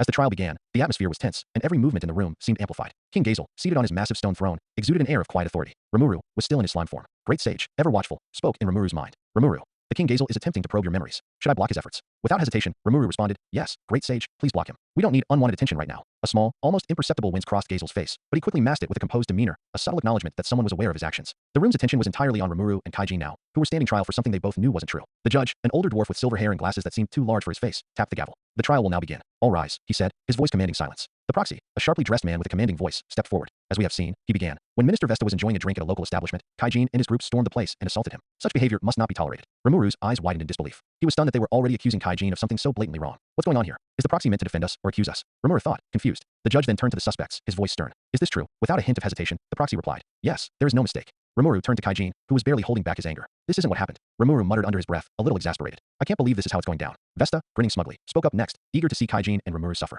Your Majesty, you've heard all of this. Please, pass strict judgment on them. They are a threat to the order of the kingdom. At that moment, Gazel raised a hand, halting Vesta's speech. His voice carried across the room, cutting through the tension. Kaijin, he said, his tone much calmer than Vesta's. Is this what happened? Kaijin, standing tall despite the shackles, spoke with confidence. Your Majesty, what really happened was Vesta came into the bar and insulted Rimuru and his friends, calling them monsters and worse. When I stood up to him, he attacked first, and I defended myself. As for the punch, Kaijin smiled wryly. Well, that was just me losing my patience with him. The courtroom was silent, save for a few murmurs from the crowd. Gazel was deep in thought for a moment, and then he finally made his decision. Kaijin, for your actions, I hereby banish you from the kingdom. You are no longer welcome here. Kaijin then kneeled, thanked the king, and they were dismissed. Vesta remained in the courtroom because Gazel told to. Then Vesta's face twisted in fury as he opened his mouth to protest, but Gazel cut him off sharply. Enough, Vesta. This is not about you anymore. Gazel's eyes narrowed as he turned to face the minister. I do not appreciate the lies you've spread today, and if it weren't for your reckless actions, I might have missed a great opportunity. I'm aware of the potion that Rimuru provided for the miners. It's a high-grade potion, far beyond the capabilities of most. You've done more than make an enemy of Kaijin. You've possibly missed out on a valuable ally. Gazel then told him that he do not want to see him anymore. Gazel left Vesta varying and began. As they exited the courthouse and walked toward the main square, Kaijin turned to Rimuru, his expression turning more serious. Actually, Rimuru, I need to stop by my brother's workshop for a moment. I need to tell them. Rimuru raised an eyebrow but understood. Kaijin gave a small sigh, his eyes softening. I've been banned from the kingdom, and there's nothing left for me here. But my brothers, I have to let them know. They've always been with me through thick and thin, and I can't just leave without telling them why. Rimuru agreed immediately. Of course, take your time. I'll meet you at the tavern when you're done. Kaijin smiled gratefully. Thanks, Rimuru. I won't be long. Later, in the workshop, Kaijin arrived to find his brothers. The clang of metal striking metal filled the air, the rhythmic sound of their craftsmanship a familiar background to their lives. They paused when Kaijin entered, raising their eyebrows in surprise. Kaijin, what brings you here? We thought you'd be with that Rimuru fellow in jail still, his brother said, wiping his brow with the back of his hand. Kaijin hesitated for a moment before speaking, his voice tinged with a mixture of regret and determination. I've been banned from Dworgen, brothers. The trial didn't go in my favor, but there's no turning back now. His brother's expression shifted from confusion to disbelief. What do you mean, banned? We're a family, Kaijin. Surely, I know. Kaijin interrupted gently, but the king has made his decision. I'm leaving Dworgen to follow Rimuru to the Jura Forest. I need to join him. One of his brothers who'd been silent up until now stepped forward and asked him, Kaijin, isn't there any other way?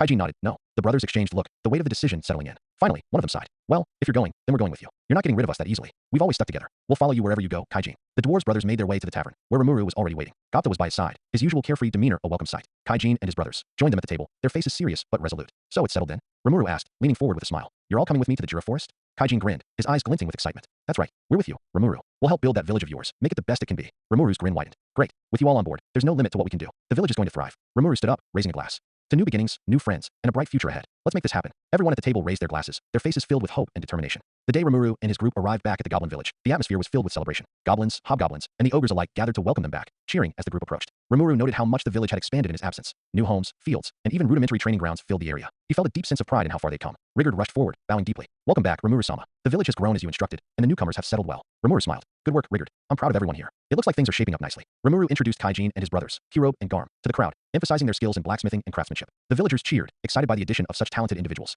After the introductions and some brief settling in, Rimuru called Kaijin aside and handed him a chunk of refined magisteel. Kaijin, I need you to craft me a sword using this. Something durable, sharp, and versatile. Kaijin inspected the magisteel, marveling at its purity. This is some of the finest magisteel I've ever seen. You've got it, Rimuru. I'll make you a blade worthy of your strength. Rimuru's training with Hakuro begins. After arranging for Benimaru and Maddox to oversee the soldiers' training, Rimuru called Hakuro to the edge of the nearby cave, where they would begin their intensive training. The cave's secluded clearing was surrounded by trees and rocky terrain, offering an ideal environment for focused practice. The sound of the wind rustling through the leaves added an air of calm before the storm. All right, Hakuro, Rimuru said, stretching his slime-like arms. You're going all out this time, right? No holding back. Hakuro smirked, his katana gleaming in the sunlight. Of course, Rimuru-sama. But don't expect me to go easy. Rimuru chuckled. We'll see about that. Let's get started. The first day of training began with Hakuro demonstrating the basics of swordplay, focusing on stance, footwork, and precision. Rimuru, though a fast learner, struggled at first to match Hakuro's refined movements. Keep your balance steady, Hakuro instructed, striking at Rimuru with a quick horizontal slash. Don't let your footing waver, or you'll leave yourself open. Rimuru blocked the strike, but the force of Hakuro's blow nearly knocked him over. Geez, Hakuro, you don't pull your punches, do you? Rimuru grumbled. No enemy would, so why should I? Hakuro replied with a sly grin, launching another flurry of attacks. Hakuro's hazy-style sword arts. By the second day, Rimuru's progress was evident. He began anticipating Hakuro's strikes and countering them with increasing precision.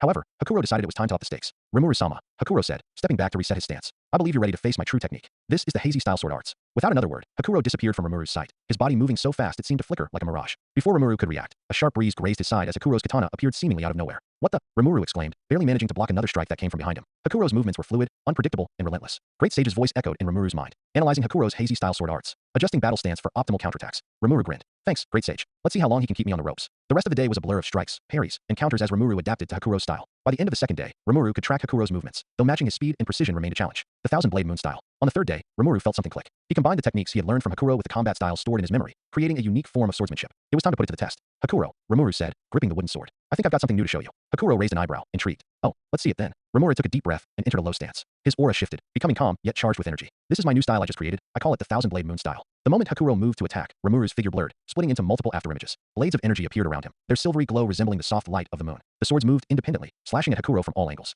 Hakuro's eyes widened as he deflected the incoming strikes. What incredible precision. Each blade moves as if it has a mind of its own. Great Sage's voice guided Rimuru, analyzing Hakuro's movements in real time and adjusting the blade's trajectories accordingly, integrating hazy-style sword arts with multi-directional attack formations, maintaining unpredictability. Hakuro's calm demeanor began to falter as he struggled to keep up. The blades danced around him, their movements fluid and erratic. One blade grazed his sleeve, another nicked his shoulder, and before long, Hakuro was completely overwhelmed. Finally, Rimuru executed the finishing move, a spiraling slash that sent the remaining energy blades converging on Hakuro. The older swordsman dropped his wooden sword and raised his hands in surrender. I yield, Hakuro said, a smile of genuine admiration on his face. Rimuru-sama, your thousand-blade moon style is unlike anything I've ever seen. It's not just powerful, it's art. Rimuru, panting slightly, reverted to his slime form and chuckled. Thanks, Hakuro, but I couldn't have done it without your help. Your hazy style was the foundation I needed to make this work. Hakuro bowed deeply. You honor me, Rimuru-sama. It is a privilege to train someone as talented as you. I look forward to seeing how far you can take this new style. Rimuru nodded. I'll keep refining it. But for now, let's call it a day. I think we've earned a break. The two returned to the village, Hakuro's pride as a swordsman intact, and Rimuru's confidence soaring. The thousand-blade moon style would undoubtedly become a cornerstone of Rimuru's strength, a testament to his growth and the bonds he had forged. As Rimuru and Hakuro finally returned to the village, a wave of excitement swept through the goblins and ogres. The village had grown even larger, with more huts and workstations, and now it bustled with energy. Rimuru smiled as he surveyed the bustling community. Everyone's been working hard, Rimuru said aloud, impressed by their dedication. Rigard greeted him at the entrance with a deep bow. Rimuru-sama, welcome back. The village has prospered under your guidance. We've made great progress, and everyone has been waiting for your return. Rimuru chuckled. Great work, Rigard. You've done well managing things while I was gone. That evening, Rimuru called all the unnamed goblins and ogres together. All right, everyone, it's time to officially give you all names, Rimuru announced. Get ready, this might take a while. The goblins and ogres cheered, lining up eagerly. Rimuru began naming them one by one, carefully considering each name. As the process continued, more of them began evolving into hobgoblins or key genes, their appearances transforming with radiant flashes of light. The air buzzed with energy as the village now brimmed with these powerful new beings. When it was finally over, Rimuru leaned back inside. Man, that was exhausting, but totally worth it. Now we've got an even stronger team. Benimaru approached with a smile. Rimuru-sama, it seems the village has become a true force to be reckoned with. You've outdone yourself. Rimuru scratched the back of his slime body. Yeah, it's not just me. It's thanks to all of you. The knight's request to Great Sage. As the celebration died down and the village quieted, Rimuru found himself sitting alone in his small house, watching the moonlight filter through the window. He spoke aloud, though he was technically addressing Great Sage. Hey, Great Sage, I know I don't need sleep, but I kinda miss it, you know? That sense of relaxation, dreaming, recharging the mind. It's been so long. Understood. Great Sage responded in her calm, monotone voice. I will analyze potential methods to simulate sleep for your current form. Thanks, Great Sage. You're the best, Rimuru said with a chuckle. As he waited for her analysis, Rimuru lay on a small bed he had made for himself. Even though he didn't physically need it, he found comfort in the idea of sleeping. While you're at it, Rimuru added, staring at the ceiling. I've been thinking, is there any way to combine some of my skills, like all creation or any of the others I've got, to create something that'll help me grow stronger? I mean, constantly stronger. Something like infinite growth or nonstop improvement. You know, something that'll keep pushing me past my limits. Great Sage was silent for a moment as she began her analysis. Analyzing. It is possible to synthesize a skill based on your request. This will require time, but I will develop a growth-based ability tailored to your strengths. Rimuru's core lit up with excitement. Seriously? That's awesome. Thanks, Great Sage. You always deliver. It is my function to assist you, Rimuru-sama. Rest assured, I will optimize this skill to ensure maximum efficiency in your evolution and strength development. Rimuru yawned, though it was more out of habit than necessity. All right, Great Sage, I'll leave it to you. Wake me up if anything big happens. Otherwise, I'll see if I can actually fall asleep. Acknowledged. Initiating relaxation simulation for the mind and soul. Sweet dreams, Rimuru-sama. A soothing sensation washed over Rimuru as Great Sage implemented a relaxation protocol. His mind felt as though it was being gently cradled, and a sense of peace settled over him. For the first time in what felt like ages, Rimuru drifted off into a simulated sleep. Great Sage's analysis. While Rimuru slept, Great Sage continued her work, calculating potential combinations of Rimuru's skills and abilities to create the requested growth-oriented power. Analyzing. All creation, predator, Great Sage, and infinite regeneration. Synthesizing skill framework. Complete. Simulating growth algorithm. Great Sage's voice echoed in the depths of Rimuru's consciousness.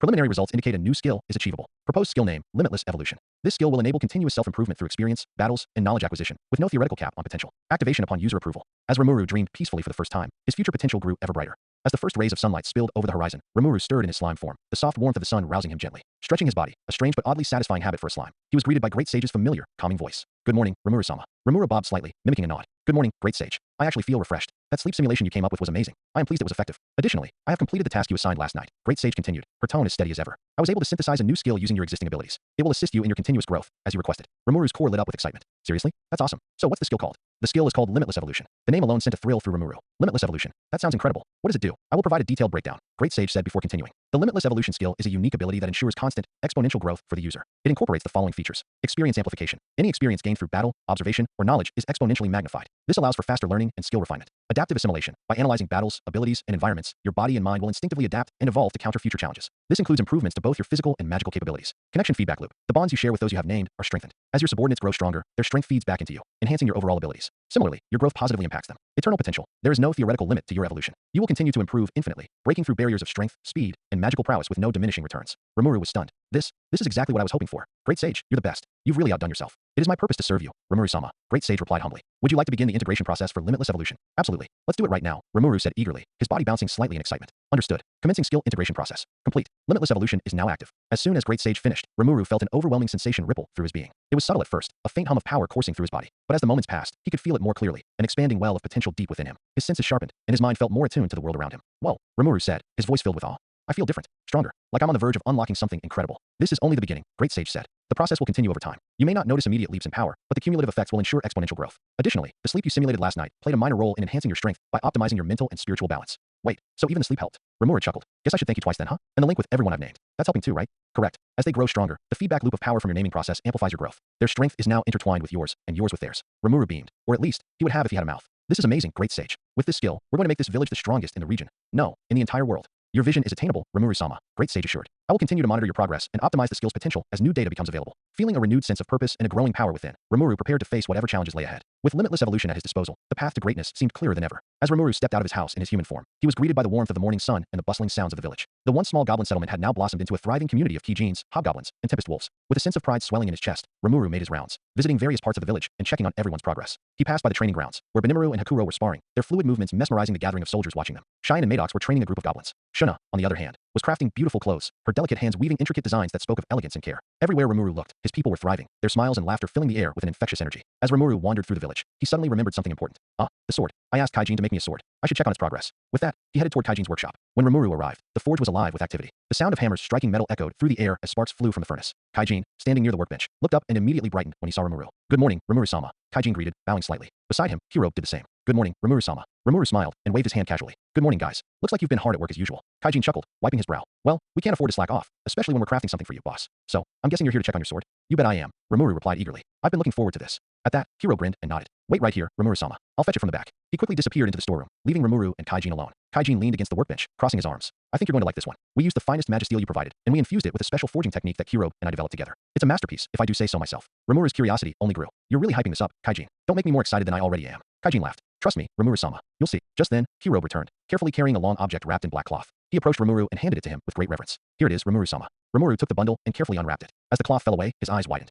The sword was breathtaking. The blade was jet black, its surface polished to a mirror-like shine that seemed to ripple with a faint, otherworldly glow. The guard was intricately designed, resembling the crescent moon, with delicate engravings that shimmered faintly when caught in the light. The hilt was wrapped in a deep midnight blue fabric, its texture firm yet comfortable, perfect for a strong grip. The overall shape of the sword was that of a katana, its sleek and elegant curves exuding a sense of deadly grace. Kaijin spoke with pride as Rimuru admired the weapon. This sword isn't just for show, Rimuru-sama. The blade is forged entirely from magisteel, making it nearly indestructible. It's light enough for swift movements, but carries enough weight to deliver devastating strikes. And here's the best part. This sword resonates with your aura. Watch. Rimuru held the sword firmly, and as his aura flowed into it, the blade began to glow with shifting colors. Blues, purples, and silvers danced across its surface like moonlight reflecting on water. Kaijin continued, grinning. That's the sword's special property. It reacts to its wielder's aura, amplifying their strength and channeling their power into every strike. But only someone it has accepted as its master can draw out its full potential. Rimuru was stunned. This is amazing. You guys really outdid yourselves. I don't even know how to thank you. Hiro scratched the back of his head, smiling sheepishly. Hearing you say that is more than enough, Rimuru-sama. Rimuru held the sword out in front of him, admiring its beauty and craftsmanship. After a moment of thought, he said, I think I'll name this sword Moonlight Edge. The moment he uttered the name, the sword pulsed with light, almost as if it were alive and expressing its approval. The shifting colors on the blade grew brighter for a brief moment before settling into a gentle, dark blue glow.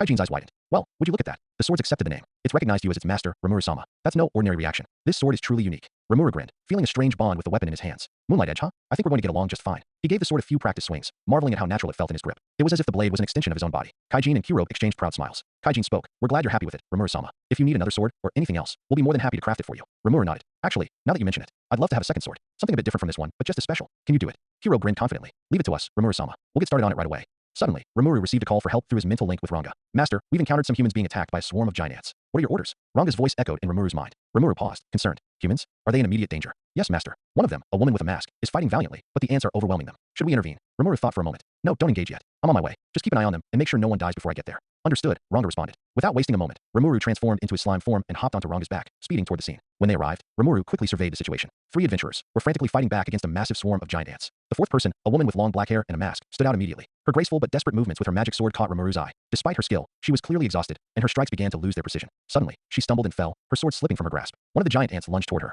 I can't let that happen, Rimuru muttered. Black lightning. A surge of dark energy shot from Rimuru, obliterating the ant in an instant. The other ants hesitated, sensing the overwhelming power, and quickly scattered. The battlefield fell silent as Rimuru approached the fallen woman. Her mask had slipped off, revealing a delicate but determined face. Rimuru picked up her mask and handed it to her with a gentle smile. Here, Rimuru said, his voice calm. Are you okay? The woman looked up at him, her cheeks flushing slightly as she accepted the mask. I'm fine. Thank you. She replied softly, her voice tinged with gratitude. She quickly put the mask back on. The 3 adventurers, still catching their breath, stared at Rimuru in shock. Wait a second, one of the adventurer exclaimed. Who the heck are you? The blonde lady, Ellen, pointed at him with wide eyes. And what was that? You just wiped out that ant with one move. Rimuru smiled and waved a hand dismissively. Oh, I'm just a slime. The adventurers scoffed. A slime? Don't make me laugh. There's no way a slime could do that. Rimuru grinned mischievously. Want to see for yourself? He transformed into his slime form, bouncing slightly in place, before shifting back into his human form in a fluid motion. The adventurers froze, their mouths agape. What in the world? Ellen gasped. A slime that can transform? Jaido rubbed his temples. This has to be a dream. This isn't real. The woman with the mask, however, chuckled softly, her tone amused. Interesting. A slime that's not like any other. Rimuru turned to her and smiled.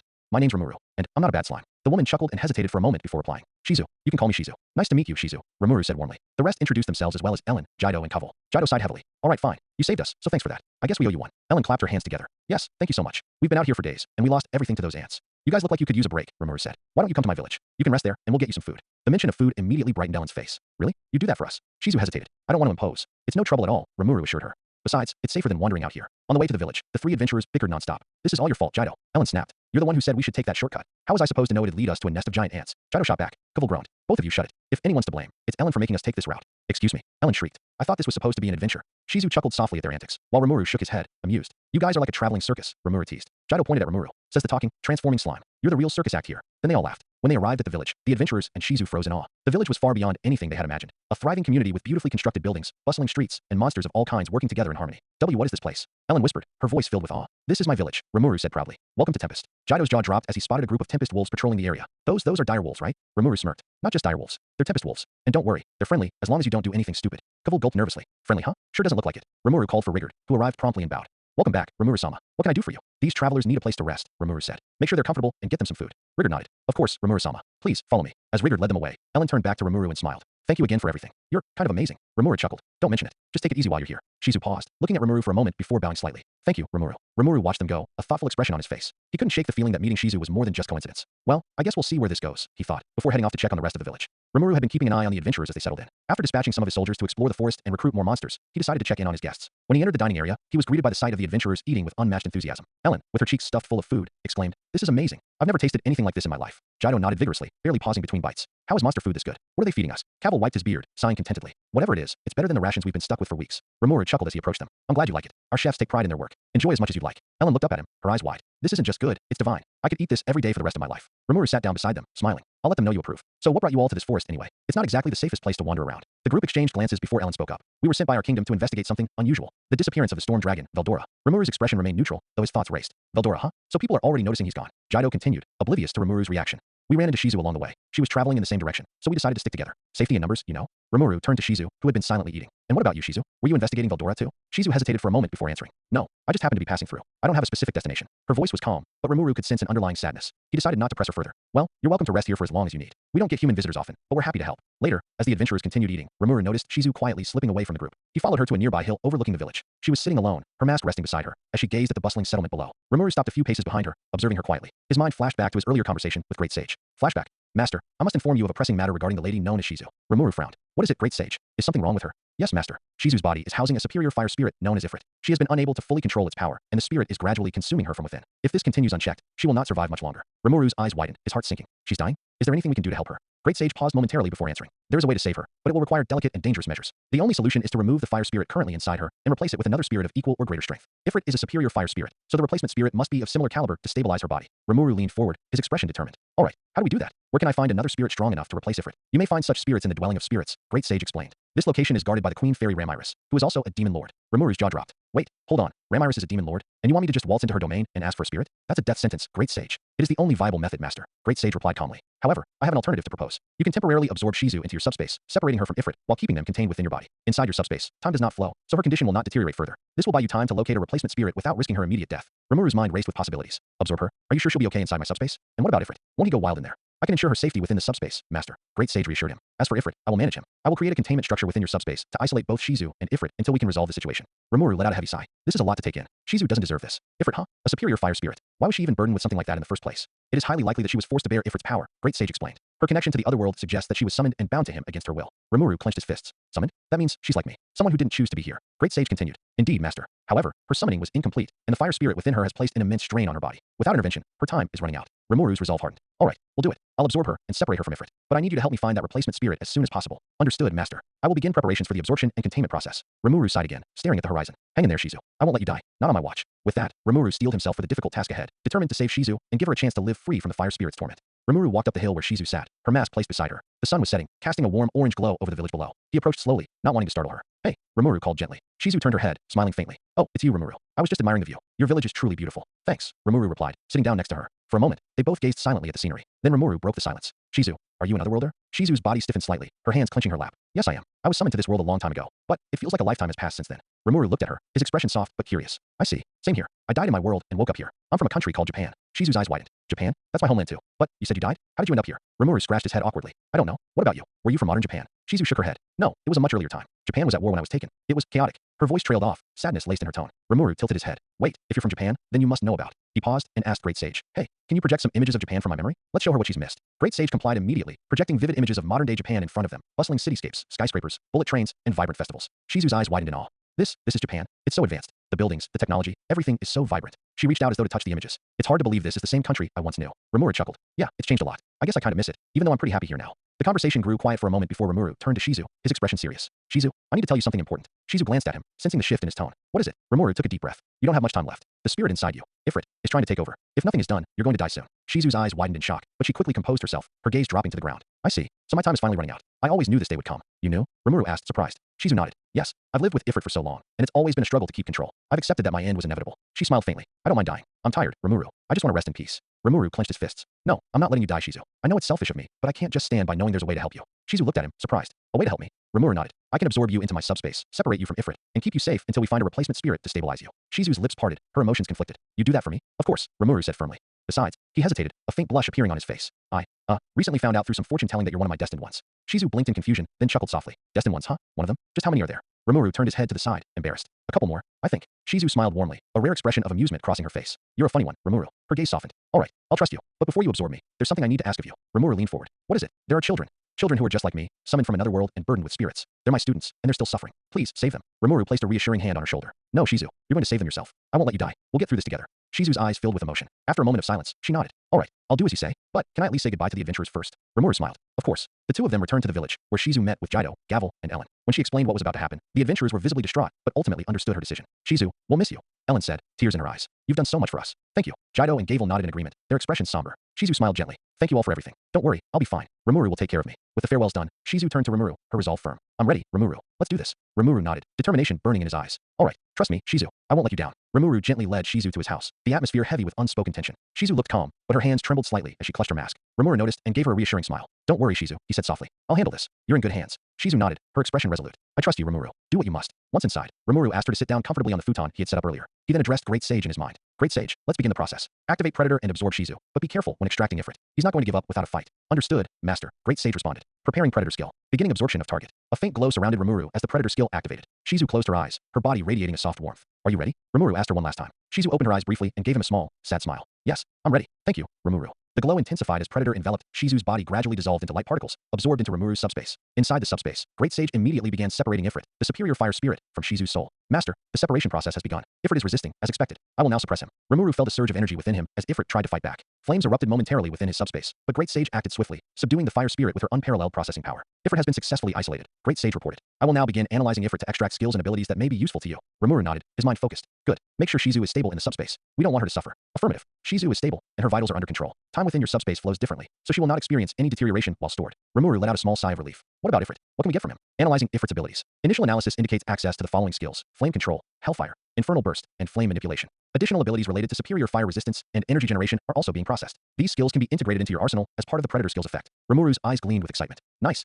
That'll definitely come in handy. Let me know when the analysis is complete. Understood, Master. Estimated time for full analysis: 3 hours. Rimuru leaned back in his chair, relieved that the most difficult part was over. Hang in there, Shizu, he murmured to himself. I'll find a way to fix this. I promise. With Shizu safely contained in his subspace and Ifrit neutralized, Rimuru couldn't help but feel a surge of determination. His journey had just taken a new turn, and he was ready to do whatever it took to fulfill his promise to her. After a while, Rimuru went to talk to the trio of adventurers. He sat down with the trio of adventurers. He needed to know about the world outside his village, especially the power structures and what challenges he might face in the future. The adventurers were more than willing to share what they knew, having experienced much during their travels. Before you leave, Rimuru began, his voice casual, but with a serious undertone. Tell me about the kingdoms in this world. I need to know more about the political landscape around here. The adventurers exchanged glances before Gavel, the more talkative of the three, leaned forward and began speaking. Gavel then said, the first, the strongest and most important one is Celestra. Rimuru then asked, so, tell me more about Celestra. Rimuru asked, leaning forward slightly. It sounds like a powerful kingdom. Who rules it? Gavel nodded, his voice lowering a little in reverence. Celestra is ruled by none other than Beerus, the god of destruction. He's the most powerful being in this world, without question. They say he's the one who maintains balance in the universe itself. His power is immense, so immense that no one dares challenge him, not even the strongest of the demon lords. He's the one who organizes many of the major tournaments between the nations, including the annual event where every country presents their top 10 fighters. Rimuru's eyes narrowed slightly. A god of destruction, huh? What makes him so powerful? Gavel exchanged a glance with his companions, and Jido continued the explanation. Beerus is said to possess godly power that transcends the laws of nature. Not only is he physically stronger than anyone, but he has the ability to destroy anything with a mere thought. His power is feared across the continent, and his word is absolute. absolute. He governed Celestra with absolute control, and even the demon lords must tread carefully around him. Rimuru processed the information, realizing the implications. So he's the one behind the major tournaments. Exactly, Gavel confirmed. Beerus organizes the tournament between the countries every few years. Each kingdom sends its top 10 fighters, and they compete in a massive battle royale. The victor earns a wish for their country. It's a spectacle like no other, and it's something that every kingdom has to prepare for. Ellen chimed in. And Beerus also oversees the Demon Lords tournament. It's not just a battle for power, it's a battle to the death. The strongest beings in the world fight each other for dominance. While it's brutal, Beerus revives them afterward, so it's more of a test of survival and strength. No one can match his control over life and death. Some say that he enjoys seeing how far the Demon Lords will go in their hunger for power. Rimuru raised an eyebrow, intrigued by the information. So, Beerus oversees everything, including the tournaments? Even the Demon Lords battles? Yes, and he does it all with a calm demeanor, Gavel added. But make no mistake, he is not to be underestimated. His power is unmatched, and his ability to control destruction is beyond anything anyone can comprehend. He has no official heir, though there is someone by his side who might be considered his counterpart, Velzer, the Frost Dragon. She's a true dragon, an ancient being of immense power. She's his official wife, and one of the few beings in the world who can stand alongside him. Even though he has multiple wives, but she is the official one. Velzer, huh? Rimuru murmured thoughtfully. So, she's a true dragon, and Beerus is her partner in rule. Wait a minute, she must be Veldora's sister because he's a true dragon too. Rimuru kept that thought to himself. Exactly, Jito said. Beerus and Velzer rule Celestra as a powerful pair. They've shaped the kingdom into something formidable, and their influence spreads far beyond their borders. Rimuru absorbed the information, knowing that this was a kingdom that would be difficult to deal with, should he ever clash with them. Beerus and Velzer were titans in their own right, and Rimuru's current power would need to grow exponentially to stand a chance against them. Little did Rimuru know that information is only partially correct. Now, about the tournaments, Rimuru said, trying to focus on the immediate future. These competitions sound like they could be crucial for any kingdom that wants to maintain its position. I need to prepare my forces to compete, don't I? Absolutely, Gavel said with a grin. You're a smart one. The tournament is a chance for kingdoms to prove their strength and gain favor with Beerus. Bloomin won the last tournament, and it gave them a lot of advantages in the political landscape. But the Demon Lords tournament, that's a whole other level. It's more about personal power than national pride. Rimuru nodded, already thinking of ways to strengthen his army. His monsters were powerful, but he knew they needed more training, more refinement. And, perhaps, he needed more information about these tournaments if he ever wanted to compete at the highest level. After a few moments of contemplation, Rimuru turned to the trio of adventurers. Thank you for all this information. I'll be sure to keep it in mind as I move forward. They nodded in acknowledgement, and Rimuru gestured toward Kaijin's workshop. I've arranged for some new armor for you, he said with a smile. It should help you out on your journeys. The adventurers exchanged surprised looks. You've really done a lot for us, Gavel said, bowing slightly. Thank you, Rimuru. We won't forget this. Rimuru smiled back. It's the least I can do. And one more thing. I need you to spread the word about Shizu's passing. They were surprised, but Rimuru told them it is better that way because he does not know when he will complete the process. They nodded solemnly, understanding the gravity of the request. We'll make sure her name isn't forgotten, Jito said, his voice full of respect. The adventurers prepared to leave, their new armor gleaming in the sunlight. Rimuru watched them go, his mind still turning over the new information. Beerus and Velzer. Celestra. The tournaments. This world was far more complicated than he had initially realized, but he was determined to navigate it with his growing power. As the trio disappeared over the horizon, Rimuru turned back toward the village. I have much to do, he muttered to himself. But first, I need to make sure my army is ready, and I can't afford to waste any time. He felt the weight of the world on his shoulders, but with his new skill, limitless evolution, and the potential alliances he could form, Rimuru was more determined than ever to succeed. The challenges ahead were daunting, but they would only push him to grow stronger. And in this world, strength was everything. The days passed in a flurry of activity as Rimuru continued to manage his village and oversee the evolution of his ever-growing army. The group he had sent out to recruit more intelligent monsters had returned with a diverse array of beings, each of them carrying unique abilities that would strengthen his forces. The addition of halflings, kobolds, lycanthropes, elves, and more would surely change the balance of power in his favor. As Rimuru walked through the village to meet the new arrivals, he couldn't help but feel a sense of pride. His army was growing rapidly, and the potential was limitless. These new monsters were stronger and more intelligent, and with the bond of naming them, their strength would increase exponentially. Their powers, already remarkable, would evolve further, and so would Rimuru's own strength, thanks to his limitless evolution skill. The halflings, small but agile creatures, had always been known for their stealth and dexterity. They were fast and adept at surviving in the wilds, but they were often overlooked due to their size. However, after Rimuru named them, their powers began to manifest. Halflings, in general, were naturally inclined to focus on the stealthy arts, using their speed to outmaneuver enemies. But as Rimuru's naming process took effect, they evolved into shadow halflings. These new shadow halflings were not only faster, but could also meld into their surroundings, becoming invisible in low-light environments. Their agility was unparalleled, allowing them to deliver lightning-fast strikes that caught even the most seasoned warriors off guard. Their evolution didn't just improve their physicality, it also enhanced their strategic thinking, making them excellent scouts, assassins, and spies. They could move silently, almost like whispers in the wind, making them invaluable for intelligence-gathering missions, which is why Rimuru put them under Sui. The kobolds. The kobolds were the next to be named, and their transformation was something to behold. Known for their endurance and strength, they had always been a reliable force, especially in combat. Once named, their latent potential was unlocked, and they evolved into steel-scaled kobolds. Their scales, which were previously only strong enough to defend against minor attacks, turned into tough, almost impenetrable armor. Their muscles grew stronger, making them formidable frontline fighters. They became more resilient to both physical and magical attacks, with their claws becoming sharper and more effective for close combat. They also developed an innate affinity for earth magic, which allowed them to manipulate the terrain during battle, creating traps and altering the battlefield to their advantage. As a result, they became one of Rimuru's most reliable ground forces. The lycanthropes. The lycanthropes, humanoid wolf-like creatures, were already known for their ferocity and tracking abilities. Rimuru had named them, and as expected, they evolved into dire lycanthropes, becoming even more terrifying and powerful. Their senses heightened dramatically. They could hear a whisper from miles away and track scents for days. But it wasn't just their senses that improved. Their physical capabilities skyrocketed. Their muscles bulged, and their claws and fangs grew razor-sharp, capable of tearing through steel with ease. The dire lycanthropes also gained the ability to transform into massive werewolf-like beasts during the full moon, increasing their size, strength, and speed. Their heightened instincts made them incredible warriors, able to fight relentlessly without tiring. They were also skilled at using their enhanced senses to track down enemies and anticipate their movements in battle. The elves. The elves were the last of the group to evolve, and their transformation was perhaps the most noticeable. Originally known for their grace and intelligence, elves were renowned for their affinity for magic and archery. After being named, they evolved into high elves, beings of incredible magical prowess and skill. Their magical abilities grew tenfold, allowing them to manipulate the elements with ease. They could control fire, water, wind, and earth, and they could now weave intricate spells without the need for incantations. Their archery skills reached legendary levels. They could shoot arrows with such precision that even a slight breeze couldn't knock them off course. Their bodies also became more ethereal, almost glowing with an aura of power, making them highly resistant to magic and allowing them to harness their magical energy more efficiently. The high elves became indispensable in both battle and strategic planning, capable of casting powerful spells while supporting the front lines with their archery. Zijin and Apito's evolution. Meanwhile, Rimuru had taken in two injured insects, a beetle and a bee, during one of his strolls through the forest. The two creatures, though initially cautious and distrustful, had eventually agreed to serve Rimuru after some convincing. After naming them, they began their evolution process, engulfed in a cocoon-like enveloping aura that Rimuru could only describe as raccoon-shaped. He decided to bring them back to the village to rest while their transformations took place. The evolution of Zijin, the beetle, was remarkable. After several days of rest and recuperation, he emerged as a big beetle with a humanoid form, a creature of massive size with an exoskeleton tougher than steel. Zijin's power was not just physical. His evolutionary path granted him enhanced durability, increased strength, and an affinity for illusion magic, and his exoskeleton could deflect even the heaviest blows. Zijin also gained the ability to secrete a highly potent acid from his body, which he could use as a ranged attack to dissolve obstacles or enemies. Apito, the bee, underwent a similar transformation. Initially smaller and more delicate, Apito emerged as a gigabee, his wings expanding to an enormous size, enabling him to fly at astonishing speeds. His stinger became sharp enough to pierce through even the toughest materials. He gained an affinity for wind magic, allowing him to control gusts of air to either increase his speed or disorient enemies. Additionally, Apito developed the ability to produce a potent venom that could paralyze or poison his enemies. His buzzing sound became a weapon in itself, creating shockwaves that could disrupt the enemy's concentration in battle. The Link and Limitless evolution. As Rimuru named each of these creatures and watched them evolve, he could feel his own power increasing. The connection he shared with each of them, through his naming process, allowed him to grow stronger as they did. With his Limitless evolution skill, Rimuru absorbed the experiences, strength, and abilities of each monster he named, accelerating his own growth. He could feel it within his body, his power rising steadily with each evolution. The monsters were becoming stronger, and with each improvement, Rimuru's skill grew sharper and more refined. His connection with them was not just a matter of leadership. It was a symbiotic relationship, where their growth fueled his own. Rimuru stood at the edge of his village, watching as his army grew, now bolstered by the evolution of the halflings, kobolds, lycanthropes, elves, and his new insect companions. He was no longer just the leader of a small village of monsters. He was the leader of a growing and powerful force, one that could stand against anything the world threw at them. With a deep breath, Rimuru smiled. This is just the beginning. Rimuru was sitting under a tree, enjoying the tranquility of the day, when Sui suddenly appeared from the shadows, kneeling before him. Rimuru-sama, Sui said with a calm but urgent tone. I have news. I've seen a large group of orcs moving toward the lizardman's residence. It does not appear to be a friendly visit. Rimuru closed his eyes for a moment, processing the information. Orcs, huh? Interesting. Keep monitoring them, Sui. Let me know the moment there are any significant changes. As you command, Sui replied, disappearing into the shadows without a sound. Rimuru leaned back against the tree, his mind racing. Orcs on the move. What are they planning? And why target the lizardmen? This could turn into something big, or maybe an opportunity. Later that day, Sui reappeared in Rimuru's presence, kneeling once again. Rimuru-sama, I've gathered more information. The orc army is far larger than we initially thought, around 300,000 in total. Approximately 5,000 of them are advancing toward the lizardman's settlement, while the remaining force is heading in the direction of our village. Rimuru raised an eyebrow. 300,000? That's a huge army. What else did you notice, Sui? Sui's normally calm demeanor shifted slightly, a hint of unease in his tone. Their behavior is unlike anything I've seen. They are ravaging everything in their path, destroying forests, consuming anything edible, and even cannibalizing their own dead to sustain themselves. The room grew quiet as Rimuru processed this horrifying information. Cannibalizing their own. Rimuru muttered, his tone darkening. Something's driving them to do this. This isn't normal behavior for orcs. Sui nodded. It's as if they're being controlled or driven by something, perhaps a greater power. Rimuru stood at the head of the meeting hall, his expression calm but serious as he addressed the group assembled before him. Maddox sat with a furrowed brow, his muscular frame tense with thought.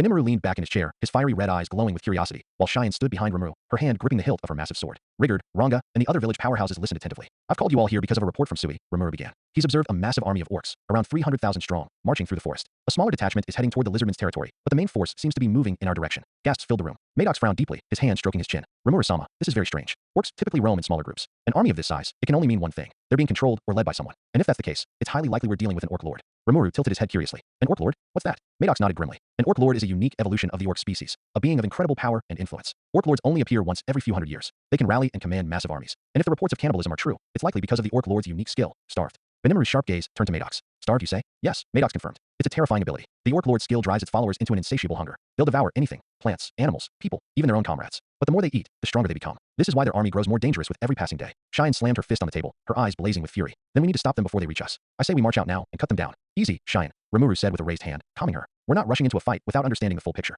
Benimaru spoke up, his voice steady but thoughtful. This behavior makes me wonder. Could this orc lord be connected to that mage in Jelmud? He once visited our ogre village, claiming to be a lieutenant of the demon lord's army. He offered to name us, but something about him felt wrong. Rigurd, who had been quiet until now, suddenly looked up. Rimuru-sama, that name, Jelmud, it sounds familiar. I believe he's the same magen who named my son. I always wondered why someone like him would name a goblin. Perhaps it's not a coincidence after all. Rimuru frowned, his mind racing. Jelmud, huh? So we might be dealing with more than just an orc lord. There could be a bigger scheme at play. Before Rimuru could say more, one of Sui's spies appeared silently, bowing respectfully. Rimuru-sama, forgive the interruption, but someone is requesting to join this meeting. Rimuru raised an eyebrow. Who is it? The spy replied, a dryad. The room fell into stunned silence. Maddox's eyes widened in shock, and Cheyenne gasped audibly. Benimaru's usual composure cracked as he sat up straighter. A dryad, he repeated. Are you certain? Yes, the spy confirmed. She wishes to speak with you directly. Rimuru crossed his arms, intrigued. All right, let her in. Suddenly, the center of the table began to glow with a vibrant green light. Vines and flowers sprouted from nowhere, weaving together to form a humanoid shape. Within moments, the figure of a beautiful dryad emerged, her long green hair flowing like cascading leaves, and her golden eyes glowing softly. She knelt gracefully before Rimuru. I am Trainee, a dryad of the Jura forest, she said, her voice melodic and soothing. It is an honor to meet you, Rimuru Tempest. Rimuru smiled warmly. The honor is mine, Trainee. To what do I owe the pleasure of this visit? Trainee rose, her expression solemn. The forest is in grave danger.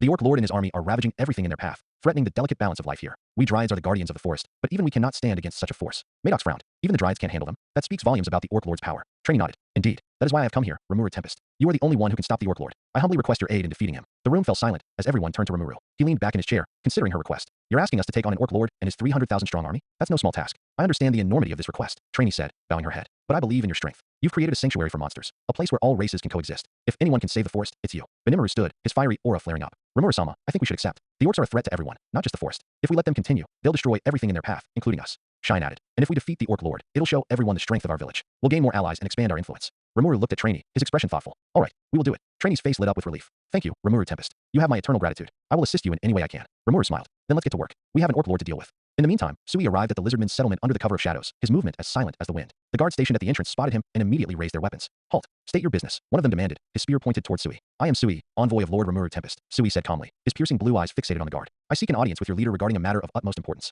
The guards exchanged glances, wary of the stranger who radiated an aura of quiet but immense power. Finally, one of them nodded and said, follow me. Sui was led through the settlement, observing the lizardman's primitive but functional village. The structures were simple, crafted from stone and wood, yet there was a sense of discipline and organization. The air was tense, as if the inhabitants were already preparing for an impending battle. Sui was escorted to the main hall, where the lizardman leader, a towering figure adorned with intricate scales and ceremonial armor, sat on a throne carved from stone. His eyes gleamed with intelligence and authority as he regarded Sui. What brings you here? The lizardman chieftain asked, his voice deep and commanding. Sui bowed slightly in respect before speaking. I come bearing a warning and a proposal from my lord. An army of 300,000 orcs is marching through the forest, leaving destruction in their wake. A detachment of 5,000 orcs is heading toward your settlement. My lord wishes to form an alliance with you to face this threat together. The chieftain expression darkened, but before he could respond, one of his guards stepped forward, glaring at Sui. Why should we join forces with you? What proof do we have that your lord is strong enough to stand against such a force? If your lord is weak, the lizardman won't stoop to join weaklings. Sui's eyes narrowed, his calm demeanor slipping for a brief moment. In an instant, his steel threads lashed out, coiling tightly around the insolent guard's neck. The guard froze, his eyes wide with terror as the sharp threads glinted dangerously. I suggest you hold your tongue, Sui said coldly, his voice as sharp as his threads. I have no patience for those who insult my lord. Enough, the chieftain yelled, standing from his throne. Release him. I will not tolerate bloodshed in my hall. Sui hesitated for a moment before retracting his threads, allowing the guard to collapse to the ground, gasping for air.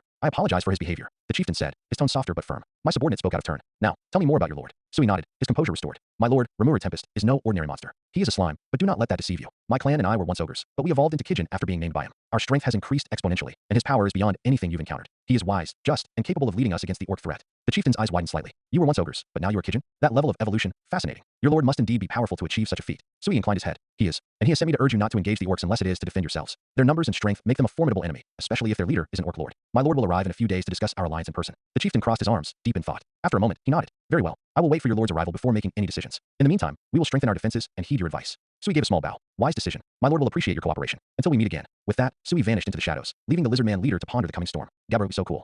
In the meeting hall, Rimuru sat at the head of the table with his top generals gathered around the map, spread across the table. Maddox, Benimaru, Cheyenne, and Rigord awaiting his commands. The tension in the room was palpable as they finalized plans for the coming battle against the orc horde. Suddenly, a familiar voice resonated in Rimuru's mind. Great sage. Master, there is a way for you to ascend to the next level and greatly enhance your power. Next level? What do you mean, great sage? You have the potential to become a demon lord. The words hit Rimuru like a bolt of lightning. He paused briefly but maintained his composure, not wanting the others to notice. A demon lord? Isn't that a big deal? What's the process? To awaken as a demon lord, you require two things, a demon lord seed, and a large number of souls to catalyze the transformation. Specifically 100,000 monster souls or 10,000 human souls. Rimuru smirked inwardly. Well, isn't that convenient? There's an orc army of 300,000 right at our doorstep. That's more than enough. Correct. By defeating the orc lord and his army, you can secure the necessary souls without involving innocent humans. Rimuru chuckled softly to himself, his eyes glinting with anticipation. All right, thanks, great sage. Rimuru leaned forward, placing both hands on the table. All right, everyone, listen up. The orc horde is spread across the forest, but their forces are divided into three main groups. Here's the plan. I'll handle the largest force myself, roughly 100,000 orcs. The rest of you will take command of different divisions to deal with the smaller groups. The room went silent for a moment as his generals processed the audacious statement. Benimaru broke the silence. Rimuru-sama, are you sure you want to face such a large force alone? Even for you, that's bold. Rimuru smiled confidently.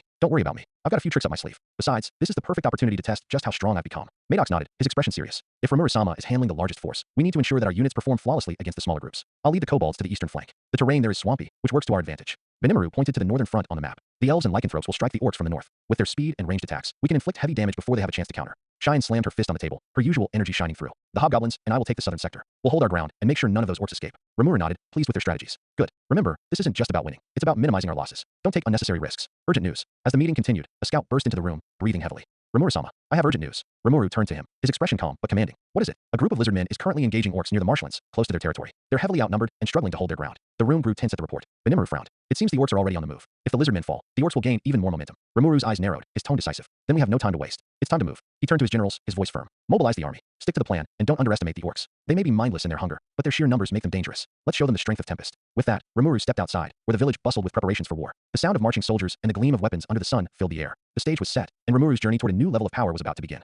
The battlefield was a chaotic symphony of clashing weapons, blazing magic, and deafening roars. Rimuru stood on a hill overlooking the carnage, his cold gaze locked onto the largest cluster of orcs in the distance. Behind him, the Tempest army awaited orders. The ground beneath them trembled under the sheer weight of the orc horde, their guttural growls echoing across the land. Rimuru turned to his generals, his tone calm but commanding. Listen carefully. We're not here to annihilate them completely. Knock out as many as you can. After this battle, the orcs could prove useful for labor. Benimuru smirked, his crimson eyes glowing with anticipation. Understood, Rimuru-sama. Let's see how these orcs fare against the Kijin. Shine, gripping her massive sword. I'll make sure they remember this day, if they're still conscious after I'm done with them. Maddox adjusted the gauntlets on his hands, his presence exuding authority as he commanded the kobolds. We'll strike swiftly and decisively. They won't even know what hit them. With a nod from Rimuru, the generals rallied their troops and charged into battle. Rimuru, however, turned his attention to the largest concentration of orcs. He whispered to Great Sage in his mind. Keep a count of how many orcs I take down. Let me know when I've reached 99,995 kills. Acknowledged, master. Time to try some new attacks. As the Tempest army surged forward, Rimuru leapt high into the air, surveying the battlefield. He raised his hand, activating a newly developed spell. Tempest Burst. A massive vortex of wind and lightning tore through the orc ranks, scattering dozens like leaves in a storm. The sky above crackled as streaks of lightning rained down, each bolt precise and devastating. Rimuru landed in the middle of the disoriented orcs, his black sword gleaming ominously. The blade, infused with his own magicules, hummed with power. Let's see what you can do,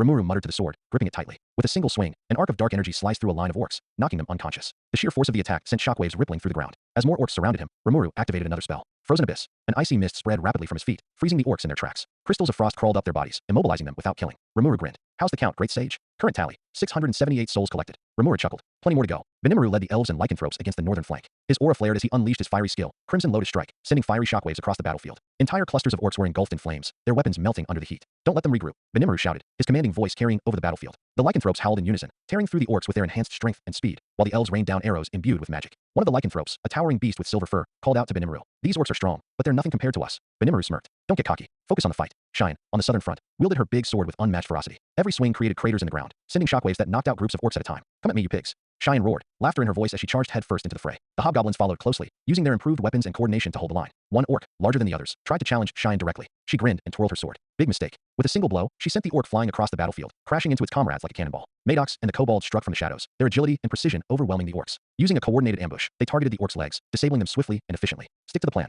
Maddox barked, his voice sharp and authoritative. Cut off their mobility, and they're as good as defeated. One of the kobold captains nodded, his claws gleaming. Understood, Commander. Maddox himself fought with incredible precision, his gauntlets glowing with magical energy as he unleashed concussive blasts that sent orcs sprawling. Despite their numbers and the effect of the starved skill driving them forward, the orcs began to falter. Fear rippled through their ranks as they witnessed the overwhelming power of the army. Even under the influence of the orc lord's unique skill, the sight of Rimuru tearing through their forces like a storm, Shine's devastating blows, Benimaru's infernal flames, and the surgical precision of Maddox and Sui's forces began to take its toll. Meanwhile, Ranga and his pack had reached the marshlands, where the lizard men were desperately trying to hold their ground. The orcs were relentless, but the arrival of the black-furred wolves turned the tide. Ranga howled, his voice echoing across the battlefield. Fight with honor, lizardmen. Victory is within reach. The lizardmen leader, Gabro, so cool, impressed by the wolf's strength, rallied his forces. Hold the line. With the wolves on our side, we cannot lose. As the battle raged on, Rimuru continued cutting through the orc horde with unmatched efficiency. The voice of Great Sage rang in his mind. Master, you have reached 99,995 incapacitated orcs. The battlefield had already descended into chaos, with Rimuru's army pushing back the orcs and the lizardmen regaining their footing alongside Ranga's wolves. The tide was firmly in Tempest's favor when a deafening crash drew everyone's attention. A bizarre figure landed amidst the fighting, screaming at the top of his lungs. His frail, humanoid form looked completely out of place, yet his aura was undeniably sinister. His shrill voice cut through the sounds of battle. What are you fools doing?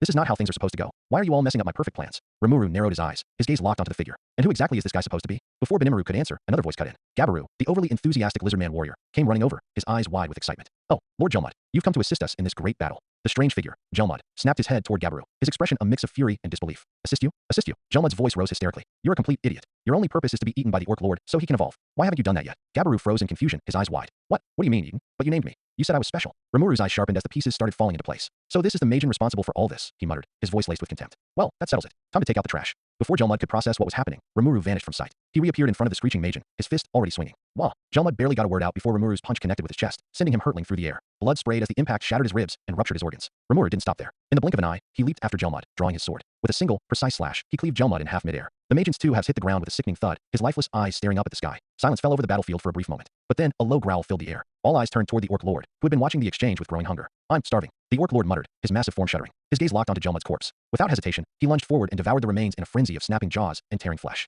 Suddenly, the atmosphere shifted. A booming, disembodied voice echoed across the battlefield, stopping everyone in their tracks. Harvest festival for the Orc Lord is about to begin. Evolution from Orc Lord to Orc disaster in process. Evolution complete. The Orc Lord's body began to change, grotesque and powerful. His muscles expanded, his skin hardened like armor, and his eyes burned with a terrifying glow. The surge of power radiating from him was overwhelming, forcing many to their knees. When the transformation was complete, the Orc Lord stood tall and proud, exuding an aura of menace that suffocated the battlefield. He laughed, a deep, guttural sound that sent shivers down everyone's spine. I am Geld, he proclaimed, his voice booming.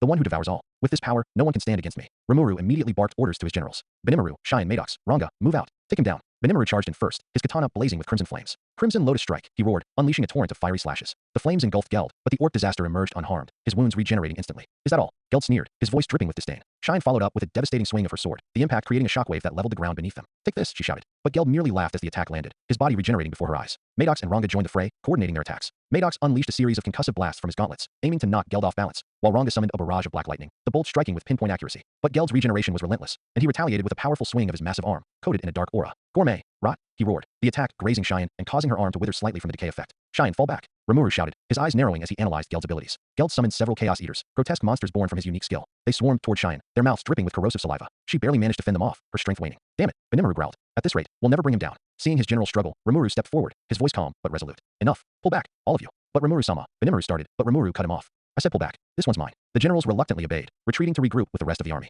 Rimuru stood alone before Geld, his aura intensifying. Geld, Rimuru said, his voice cold. You've had your fun, but it ends here. Let's see how well you regenerate after I'm done with you. Geld laughed, his massive frame looming over Rimuru. You think you can defeat me? I am invincible. I am the orc disaster. Rimuru smirked, his body emanating a radiant blue light. We'll see about that. As the battle between Rimuru and the orc disaster began, the battlefield watched in awe, knowing that the outcome of this fight would determine the fate of them all. Completely. Rimuru faced off against Geld, his expression calm but focused. The orc disaster stood tall, exuding an overwhelming aura of power. His grotesque body radiated strength, and the regenerating wounds only made him seem invincible. You think you can stop me? Geld sneered, his voice guttural and deep. I'll devour you like I devoured everyone else. My hunger is eternal. Rimuru didn't respond immediately. Instead, he sized up the orc disaster, observing every movement, every shift in energy. Great Sage's voice echoed in his mind. Analysis complete. Geld's unique skill, Gourmet, grants powerful regeneration and the ability to create Chaos Eaters. Recommended action. Exploit his overconfidence and aim to disable his regeneration. Rimuru nodded mentally. Got it, Sage. Let's end this quickly. Geld charged at Rimuru, his massive frame barreling forward like a freight train. His fist, cloaked in dark energy, came crashing down. Rotting smash, he roared, the ground beneath his blow crumbling into dust. Rimuru dodged effortlessly, his slimy body shifting with fluid precision. Is that all you've got? Rimuru taunted, his voice light, yet dripping with confidence. In retaliation, Rimuru unleashed black flame, conjuring a torrent of dark fire that engulfed Geld's body. The flame scorched his flesh, but in seconds, the damage was undone as his regeneration kicked in. Futile, Geld bellowed, laughing as he summoned dozens of Chaos Eaters, grotesque monsters with gaping maws and decayed flesh. Devour him. The Chaos Eaters lunged toward Rimuru, their movements erratic yet deadly.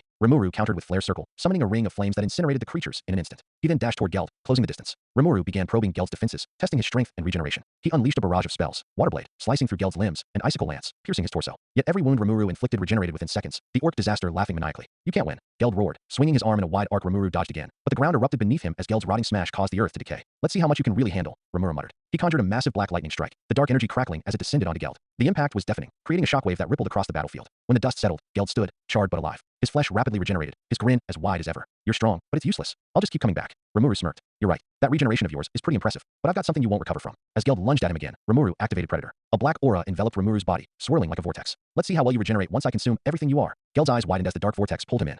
What is this? He roared, struggling against the pull. His massive arms clawed at the ground, but the force of Predator was unstoppable. Your power, your skills, your very existence, it all belongs to me now, Rimuru said, his voice cold and resolute. Geld fought back with everything he had, summoning Chaos Eaters and swinging wildly at the vortex. But it was futile. Rimuru dodged effortlessly, his body moving like water. Finally, Rimuru closed the distance, placing his hand on Geld's chest. This is the end. With a final surge, Rimuru's Predator skill activated in full force, engulfing Geld completely. The orc disaster screamed in rage and fear as his body was consumed, his massive frame disintegrating into particles of energy that were absorbed by Rimuru. Rimuru stood in the center of the battlefield, his aura radiating power. The Chaos Eaters dissolved into nothingness, their creator no longer alive to sustain them. The remaining orcs dropped to their knees, their wills broken. The generals and soldiers of Tempest gathered around Rimuru, their expressions a mix of awe and relief. Rimuru-sama, Benimaru said, stepping forward. You defeated him. You really are incredible. Rimuru smiled, his usual lightheartedness returning. It wasn't so hard. I just had to figure out the right angle. Shine huffed, still holding her war club. Next time, let me finish the big bad guy. I was just getting warmed up. Rimuru chuckled. You'll get your chance, Shine. Don't worry. After the intense battle, a meeting was called in Rimuru's temporary war tent near the battlefield. Sitting around the table were Rimuru, Trainee the Dryad, the Lizardman Chieftain, Rimuru's generals, Benimaru, Shine, Sui, Maddox, and Rigard, and the Orc General, Geld's son, who had surrendered on behalf of the remaining orcs. The atmosphere in the tent was heavy, the tension palpable. The fate of the surviving 100,000 orcs hung in the balance, and everyone present waited for Rimuru to speak.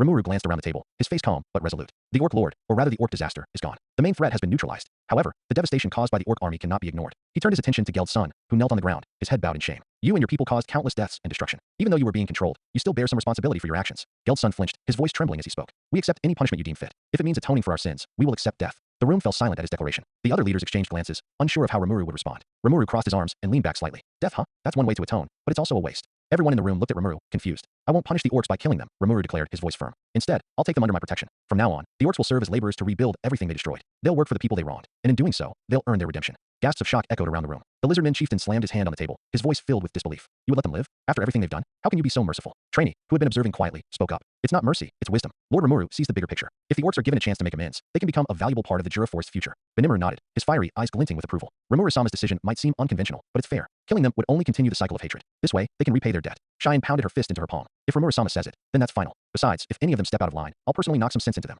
Geldsun lifted his head, his eyes wide with disbelief. You're sparing us? Even after all the terrible things we've done? Rimuru met his gaze, his expression softening slightly. I'm giving you a chance, not just for your people, but for everyone in the forest. If you betray my trust, there won't be a second chance. Do you understand? Geldsun bowed deeply, tears streaming down his face. We pledge our loyalty to you, Lord Rimuru. We will do whatever it takes to repay this kindness. With the orc's fate decided, Trainee stood, her serene presence commanding attention. This battle has shown us that unity is necessary for survival. The monsters of the Jura Forest need to come together under a single banner to prevent future conflicts like this. She turned to Rimuru and smiled. I propose an official alliance between the monsters of the forest, with Lord Rimuru as our leader. The room erupted in murmurs of agreement. The lizardman chieftain, though initially hesitant, nodded after a moment. If it means protecting my people and preventing another disaster like this, I'll agree to the alliance. Benimaru smirked. With Rimuru-sama leading us, we'll be unstoppable. Rigord, ever the loyal follower, thumped his chest proudly. Our village is already proof of Rimuru-sama's leadership. I wholeheartedly support this alliance. Trainee extended her hand toward Rimuru. Then it settled. From this day forward, the Jura Forest Alliance is born, with Lord Rimuru as its ruler. Rimuru shook her hand, a smile playing on his lips. I'll do my best to live up to everyone's expectations. Let's build a forest where everyone can live in peace. With the meeting concluded, Rimuru addressed the orcs and formally welcomed them into his growing nation. He instructed Rigord to organize labor teams and work on rebuilding the areas devastated by the orc army. As the orcs began their new lives under Rimuru's leadership, the first steps toward a unified Jura Forest were taken. Inwardly, Rimuru couldn't help but think, this is just the beginning. If I'm going to be the leader of this alliance, I'll need to keep growing stronger. There's still a long road ahead. And so, with new allies and a newfound sense of purpose, the Jura Forest Alliance took its first step toward unity and prosperity under Rimuru's banner. Rimuru was thinking about starting his favorite hobby, naming monsters, when Great Sage spoke in his mind, interrupting his thoughts with its usual calm, yet analytical tone. Master, the 200,000 orc bodies remaining on the battlefield can be used as a sacrifice to summon powerful demons. A strong demon could be a valuable addition to your forces. Rimuru nodded. Great idea. Rimuru returned to the battlefield, where the 200,000 orc bodies lay scattered. His generals, Benimaru, Cheyenne, Sui, and Maddox, watched as he prepared to use his unique ability. Rimuru-sama, what are you planning to do? Benimaru asked, curious about the sudden change in atmosphere. I'm going to summon some demons using these orc bodies. They'll be useful for protecting the village, especially while I undergo my evolution. The generals exchanged glances, impressed by Rimuru's boldness. Cheyenne smiled brightly. Leave it to you, Rimuru-sama, to turn even corpses into allies. Rimuru chuckled. Well, it's a waste to leave them lying here. Might as well make good use of them. With a wave of his hand, Rimuru activated Predator and began absorbing the orc bodies. They vanished into his stomach one after another until the entire battlefield was clear. Rimuru returned to the cave where he first awakened as a slime. The air was heavy with anticipation, and his generals stood watch outside the entrance, ready to protect their leader from any interruptions. Inside, Rimuru collected the remaining souls, then the VOEW made an announcement. Notice, the harvest festival for the individual Rimuru Tempest is about to begin. Rimuru, feeling the pull of sleep as his evolution began, struggled to stay conscious. He extended his hand and chanted, hear my call, demons of the abyss. I offer 200,000 souls and bodies as tribute. Come forth and serve me. A dark vortex appeared, and the temperature dropped sharply. From the portal, 3 demons emerged. A crimson-haired demon with piercing golden eyes and a sinister smirk. A muscular blue-skinned demon, radiating raw physical power. A black-haired demon with eyes as dark as night, faintly glowing with gold. He stood calmly, his presence unervingly cold and calculating. The black-haired demon stepped forward, his gaze sharp. Such an offering. This is no ordinary summoning. How can I serve you? Rimuru, already feeling the pull of sleep, struggled to remain conscious. Prove your strength. Protect my village while I undergo my evolution. The demon bowed. Consider it done. As Rimuru fell into a deep slumber, the voice of the world echoed. Notice, the harvest festival has begun for the individual Rimuru Tempest. Body reconstruction, transforming into a new species. Transformation from slime into demon slime complete. Then the VOEW continues, but only heard by Rimuru. Unique skill, limitless evolution evolving into ultimate skill, omni-evolution. Subskills, infinite potential, allows Rimuru's abilities to continuously grow without limit, adapting to any challenge. Universal adaptability, grants resistance and eventual immunity to any new element, energy type, or condition encountered. Mastery of change, enhances Rimuru's ability to manipulate his form, allowing instant adaptation to any environment or situation. Limit break, temporarily remove all limits on power. Unique skill predator evolving into ultimate skill, gluttonous king, Beelzebub. Subskills, predation, enhanced ability to consume objects or creatures, including skills and magic. Stomach, infinite storage for analysis or preservation. Supply and demand, share energy and resources across the Jura Forest Alliance. Soul manipulation, absorb and utilize souls with extreme efficiency. Unique skill Great Sage evolved into ultimate skill, wisdom, Lord Raphael. Subskills, thought acceleration, drastically increases cognitive speed. Skill modification, enhance, combine, or create new skills. Future prediction, predict enemy movements and anticipate outcomes with precision. Intrinsic skills, demon slime physiology. Immortality, regeneration enhanced to near instantaneous. Complete immunity to physical and magical attacks. During the harvest festival, Rimuru's subordinates receive powerful gifts, enhancing their potential. Benimaru gained Crimson Strategist, which enhances his ability to command armies and predict enemy movements. Subskill, flame manipulation, control of battlefield-wide flames to target enemies without harming allies. Cheyenne gained Battle Lord, drastically amplifying her strength and granting her the ability to deflect even ultimate level attacks. Subskill, Indomitable Stance, a skill that deflects even high-level magic and physical attacks when defending allies. Shockwave Assault, creates devastating shockwaves with every swing. Maddox gained Feral Leadership, which strengthens his connection to the lycanthropes, increasing their teamwork and combat efficiency. Subskill, Moonlit Frenzy, amplifies his and his pack's power during the night, especially under moonlight. Ranga enhanced his agility and gained Storm Howl, creating devastating wind-based attacks. Sui, his stealth capabilities improved with Phantom Weaver, which allows him to manipulate shadows to deceive enemies and create false duplicates. The voice of the world announcement reverberated far and wide, reaching powerful beings across the globe. Guy Crimson, Ice Continent. In his grand palace of ice, Guy Crimson, the strongest of the demon lords, leaned back on his throne, a mischievous smirk curling on his lips. A new demon lord, huh? Rimuru Tempest. Interesting. I'll have to pay this one a visit. He might even prove to be a decent challenge. Deep in his castle, Clayman was seething. He slammed his fist against his ornate table, shattering it. Impossible. My plans were flawless. How did this upstart slime manage to ascend? Tears of frustration and rage streamed down his face. Jalmud's failure was just the beginning. I'll make sure this Rimuru pays for ruining everything. In the Beast Kingdom, Irizania, Demon Lord Carrion sat on his throne, stroking his chin thoughtfully. A slime ascending to Demon Lord? He must be stronger than I thought. I might have to send someone to check him out. Meanwhile, in the Sky Queen Frey's territory, Fry gazed out over her kingdom, intrigued. Another Demon Lord. This could upset the balance. I wonder how Malim will react to this. Malim Nava laughed gleefully. A slime Demon Lord? This sounds fun. After receiving their gifts, the generals fell asleep. After a little while, Rimuru woke up. He clenched his fists and felt the overwhelming surge of power coursing through his body. His gaze hardened, and a grin spread across his face. Let's see what this Demon Lord is capable of. The day after Rimuru's evolution, the entire village began to stir as those who had fallen asleep during the harvest festival awakened. Each villager looked at their hands, bodies, and companions, marveling at how much stronger they had become. Hobgoblins marveled at their newfound physical strength, while the Kijin and Lycanthropes felt their auras surge with increased power. Even the once timid goblin children could sense the changes in themselves. Rimuru-sama, you've done it again, Shine exclaimed, twirling her massive sword. This newfound strength is incredible. Benimaru stood beside her, crossing his arms. It's no surprise. Rimuru-sama becoming a demon lord means all of us have ascended as well. This power isn't just for us, it's for the entire alliance. Ranga wagged his tail happily beside Rimuru. Master, your power flows through me. I feel faster and deadlier than ever. Rimuru smiled, his aura radiating calm authority. I'm glad you're all happy. This is just the beginning. Now that we're stronger, it's time to protect the village and the Jura forest even better than before. As the sun set over the horizon, Rimuru found himself standing on a hill overlooking the bustling village. The warm hues of twilight painted the sky, and the sounds of celebration and laughter carried up to him. He gazed at his village with pride. Inside his mind, Raphael spoke. Master, this evolution has granted you access to new ultimate skills. Would you like a detailed analysis of Omni-evolution and your other abilities? Of course, Rimuru replied. Let's hear what I've gained. The voice responded with a serene, yet confident tone. I have evolved as part of your transformation into a demon lord. The skill formerly known as Great Sage has now become the ultimate skill Wisdom, Lord Raphael. My capabilities have expanded considerably, and I will now serve you with even greater precision and efficiency. Rimuru chuckled, both amused and impressed. Wisdom Lord Raphael, huh? You even gave yourself a fancy title. All right, Raphael, what new tricks do you have? I now possess the ability to analyze and process information at a level unmatched by any being in existence. Furthermore, I can provide tactical advice, manage energy allocation with supreme accuracy, and manipulate skills to their utmost efficiency. I have also retained and improved upon all functions of Great Sage, including mind acceleration, parallel processing, and thought communication. Rimuru smirked. You've really outdone yourself. I guess I should officially welcome you, Raphael. Your acknowledgement is appreciated, Master. Master, this evolution has granted you access to other ultimate skills. Would you like a detailed analysis of your other abilities? Of course, Rimuru replied. Let's hear what I've gained. As you wish. Ultimate skill Omni-evolution includes the following subskills. Infinite potential. Your abilities, resistances, and skills will continue to evolve as you encounter stronger foes or new circumstances. Universal adaptability. You can instantly adapt to any environment or attack type, granting immunity over time. Mastery of changes. Your transformations and shape-shifting abilities have reached perfection, allowing seamless transitions between material and spiritual forms. Rimuru grinned. I see. That sounds like I'm ready for anything. Gluttonous King Beelzebub provides enhanced absorption capabilities, infinite storage, and the ability to manipulate devoured energy and matter as you see fit. Its greatest potential lies in soul manipulation, granting mastery over absorbed souls for summoning, enhancements, or analysis. Raphael was about to continue. Then suddenly, the air behind Rimuru grew heavy. Three presences emerged, their auras radiating incredible power. Rimuru turned around to see the three demons he had summoned during his evolution. The stringest among them stepped forward, the black-haired demon with eyes like liquid night, glinting faintly with gold. He knelt on one knee, his voice smooth yet commanding. Rimuru-sama, congratulations on your ascension to Demon Lord, the demon said, bowing his head respectfully. I am honored to stand before you. I humbly request to serve you personally. Rimuru smirked, impressed by the demon's demeanor and power. All right, if you're so sure, I'll make it official. He extended his hand toward the demon. I'll give you a name. The demon's golden-tinged eyes widened ever so slightly before he knelt lower. It would be the highest honor, Rimuru-sama. Rimuru thought for a moment before speaking. From this day forward, you'll be called Diablo. The moment the name left his lips, a massive surge of magicules erupted from Rimuru's body, flowing into Diablo. The black-haired demon was engulfed in a swirling black mist as his body underwent evolution. The intensity of the magic was staggering, causing the other two demons to step back in awe. When the mist cleared, Diablo stood taller, exuding an even more fearsome yet refined presence. His black hair now gleamed with a silken luster, and his eyes glowed faintly with a sharper golden hue. His attire had changed as well. He now wore an elegant, perfectly tailored black suit that resembled a butler's uniform. Diablo opened his eyes and smiled as he knelt again before Rimuru, placing a hand over his chest. Thank you, Rimuru-sama. I feel reborn. I swear eternal loyalty to you. Command me, and it shall be done. Rimuru blinked, then chuckled. Wow, you cleaned up nicely. I wasn't expecting the butler look, but hey, it suits you. Diablo's smile widened. To serve you, I must always present myself in a manner worthy of your greatness. The other two demons exchanged glances, feeling both admiration and intimidation. They too knelt before Rimuru, pledging their loyalty. Rimuru leaned against a nearby tree, his eyes scanning the horizon. Raphael, what do you think about Diablo? He's definitely stronger than I expected. Diablo is an exceptional individual. His strength prior to evolution was already far beyond most demons, and his loyalty to you ensures his potential is limitless under your guidance. Naming him was a strategic decision, as he is likely to be one of your most powerful assets. Good to know, Rimuru replied, nodding. With you and Diablo on my side, I'm starting to feel like nothing can stop us. Indeed, Master. However, I must caution you to remain vigilant. Your rise to Demon Lord status will draw attention from powerful beings, including other Demon Lords and other strong entities in this world. Rimuru grinned. Let them come. With my new powers, and with everyone by my side, we'll handle whatever comes our way. As the conversation concluded, Rimuru felt a deep sense of satisfaction. The evolution of Great Sage into Raphael, Lord of Wisdom, marked another significant step in his journey. With Raphael's unparalleled intelligence, Diablo's formidable strength, and the unwavering loyalty of his generals and allies, Rimuru knew he was ready to take on the challenges ahead. This was just the beginning of his reign as a Demon Lord, and he was determined to lead his people into a brighter future. In a dimly lit chamber adorned with lavish tapestries and glowing crystal chandeliers, three imposing figures sat around a round table, the tension between them almost palpable. The room exuded an air of authority and malice, befitting a meeting of three members of the Abyssal Lords, Clayman, Carrion, and Fry. Clayman, a slender man with sharp, almost doll-like features, leaned back in his ornate chair, swirling a glass of crimson liquid. His smile was cold, calculating.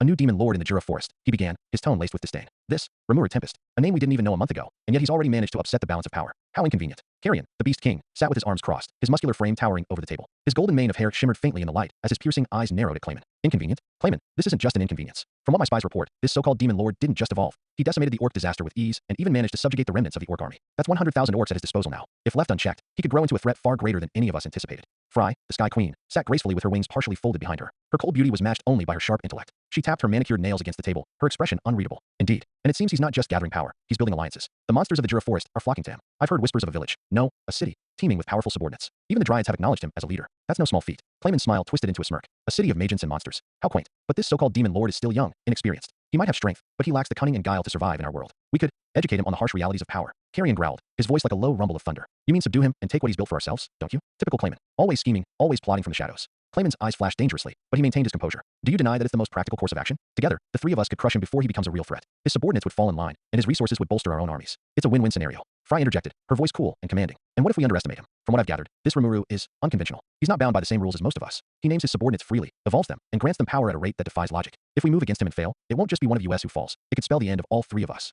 Carrion nodded. Phrase right. This isn't a decision we can take lightly. But I also agree that we can't ignore him. If he's allowed to grow unchecked, he might challenge our positions in the Abyssal Lords. Or worse, attract the attention of the stronger demon lords. Guy or Malim might take an interest in him, and then we'd be at a disadvantage. Clayman's smirk faltered for a moment at the mention of Guy Crimson and Malim Nava, two of the most powerful demon lords. He leaned forward, placing his glass on the table. Then we strike decisively and swiftly, before he can strengthen his position further. We combine our armies, and the three of us confront him directly. If we display overwhelming power, his forces will crumble, and Rimuru himself will submit, or be eliminated. Fry raised an eyebrow. And if he doesn't submit? Clayman's smile returned, colder than ever. Then we make an example of him. The weak follow the strong, after all. Once his subordinates see their so-called leader fall, they'll understand where true power lies. Carrion grunted. I'm not so sure it'll be that easy. But fine. If we're doing this, we need to plan carefully. No room for errors. We'll combine our armies and march into the Jura forest together. I'll lead the vanguard. Fry sighed, her wings shifting slightly. Very well. But remember, Clayman, if this backfires, I won't hesitate to ensure you're the one who pays the price. Clayman chuckled, feigning innocence. Fry, my dear, when have my plans ever failed? Carrion rolled his eyes. Let's hope this isn't the first time. For all our sakes. I have another idea, Clayman began, his voice smooth and calculated. What if we don't confront Rimuru directly? Instead, we use one of the human nations to do our dirty work for us. Let them weaken him and his forces, and once he's sufficiently battered and bruised, we step in and finish the job. Carrion, seated to Clayman's right, frowned. His golden eyes narrowed suspiciously as he studied the scheming demon lord. Using humans? That's a coward's tactic, Clayman. Besides, what human nation would willingly attack a demon lord? Most of them are too terrified to even whisper our names, let alone pick a fight with one of us. Fry, ever composed, tapped her fingers lightly on the table, her sharp gaze fixed on Clayman. Carrion has a point. Humans aren't foolish enough to provoke a demon lord unless they have a death wish. Even if we could manipulate them, it would take significant effort to orchestrate such an attack without exposing our hand. Clayman chuckled softly, the sound echoing through the chamber. Oh, my dear Fry, you underestimate my talents. Humans may fear us, but they're also easily swayed by greed, ambition, and desperation. All it takes is a little nudge, a whisper here, a threat there, and they'll do exactly what we want. Carrion's brow furrowed as he crossed his arms over his broad chest. And what nation do you propose we manipulate? I doubt any human kingdom would willingly go to war with a force as powerful as Rimuru's, especially with the orc army under his command. Clayman's smirk deepened. But that's where you're wrong. There's one nation that's perfectly suited for this task. Falmouth. Frey's expression remained neutral, but her interest was piqued. Falmouth? The kingdom bordering the Great Jura Forest? And why, pray tell, would they attack Rimuru? Clayman leaned back in his chair, his tone dripping with smugness. Falmouth has been itching to expand its territory for years. They view the monsters in the Jura Forest as a threat to their borders and their trade routes. All we need to do is give them a little encouragement. Perhaps a fabricated report about Rimuru's hostility, or a staged attack on one of their trading caravans. Once they see Rimuru as a threat, they'll gladly march their armies into the forest. Carrion's eyes narrowed. And when Rimuru crushes them, which he will, what's stopping him from figuring out that we were behind it? If he does, he'll come after us next. Clayman waved his hand dismissively. Oh, Carrion, you think so little of my abilities. By the time Rimuru realizes the truth, it will already be too late. He'll be weakened from fighting Falmouth's forces, and we'll strike at the perfect moment. Besides, humans are expendable. Let them take the brunt of his wrath while we watch from the shadows. Fry arched an eyebrow. And what exactly do you gain from this, Clayman? You seem unusually eager to involve yourself in this plan. Clayman's smirk faltered for a fraction of a second before he recovered. Why, Fry, I'm doing this for the good of all of us. Rimuru is a threat to the balance of power among the Abyssal Lords. If we don't deal with him now, he'll grow strong enough to challenge us directly. Surely you understand the importance of eliminating potential rivals. Frey's gaze lingered on Clayman, suspicion evident in her eyes, but she said nothing. Carrion grunted, clearly displeased. I still don't like this plan. It's underhanded and risky. But he sighed heavily. I suppose it's better than facing Rimuru head-on while he's at full strength. If Falmouth weakens him enough, it might just work. Clayman clapped his hands together, his grin widening. Excellent. Then it's decided. I'll take care of the preparations and ensure Falmouth takes the bait. In the meantime, the two of you should ready your armies. Once the humans have done their part, we'll make our move. Fry finally spoke, her tone icy. Clayman, if this plan backfires, don't think for a moment that Carrion and I won't hold you accountable. If Rimuru survives and comes after us, it will be your head on the chopping block. Clayman chuckled, his confidence unwavering. Oh, I wouldn't dream of failing. Trust me, my dear Fry, everything will go exactly as planned. As the meeting drew to a close, Clayman's mind raced with thoughts of his true goal. The souls of Falmouth's fallen soldiers would be his ticket to awakening as a true demon lord. Manipulating the humans was just a means to an end, a stepping stone on his path to ultimate power. As Carrion and Fry left the chamber, their doubts lingering, Clayman remained seated, a sinister grin spreading across his face. Soon, he muttered to himself, I'll stand at the pinnacle of the Abyssal Lords. Back at the village, the day began like any other, with the usual bustling activity of the monsters hard at work constructing new buildings and training for future battles. Rimuru sat leisurely in his office, admiring the progress of his growing nation when a soldier burst into the room, bowing deeply. Lord Rimuru, the soldier said, panting slightly. A group of lizard men has arrived at the gates seeking an audience. They say they're exiles. Rimuru raised an eyebrow, already feeling a headache coming on. Exiles, huh? All right, send them in. Let's see what this is about. Moments later, a group of lizard men entered the room. Their leader, a flamboyant-looking lizard man with teal scales and a confident smirk, marched forward and bowed dramatically. His movements were so exaggerated that Cheyenne, standing beside Rimuru, raised an eyebrow in disbelief. Lord Rimuru, I am Gabaru, the former prince of the lizard men, he announced, puffing out his chest as though expecting applause. I have been exiled from my homeland, but I have come here to pledge my undying loyalty to you. Together, we shall dominate this forest.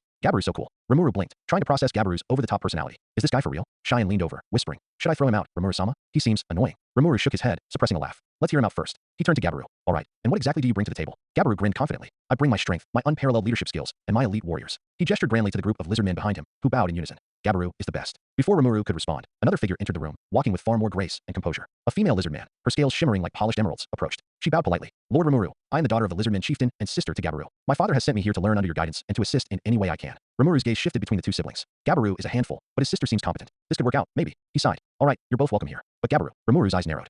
Try not to embarrass me. Gabiru saluted with exaggerated enthusiasm. I won't let you down, Lord Rimuru. Shine muttered under her breath. I give it 2 days. Rimuru decided to formalize their entry by naming them in their group. He started with the sister and named her Sauka, who glowed brightly as her evolution transformed her into a humanoid form. Her sleek armor and elegant appearance earned impressed murmurs from the others in the room. Gabiru was doing his best to be renamed by Rimuru. Rimuru told him that he was already named, there is no point. But because of the way he said, he accidentally renamed Gabiru. To his surprise, Gabiru underwent a massive surge of energy, looking visibly more powerful, though no less annoying. Lord Rimuru, Gabiru shouted, flexing his muscles. I feel amazing. This must be a sign of your divine leadership. Rimuru sighed, waving him off. All right. Just don't cause trouble. Sauka, I'm sending you and your group to train under my generals. Make me proud. Sauka bowed deeply. Of course, Lord Rimuru. Later that day, while Rimuru was going over plans for expanding the village, Raphael's calm voice interrupted his thoughts. Master, the infinite imprisonment containing Veldora is ready to be undone.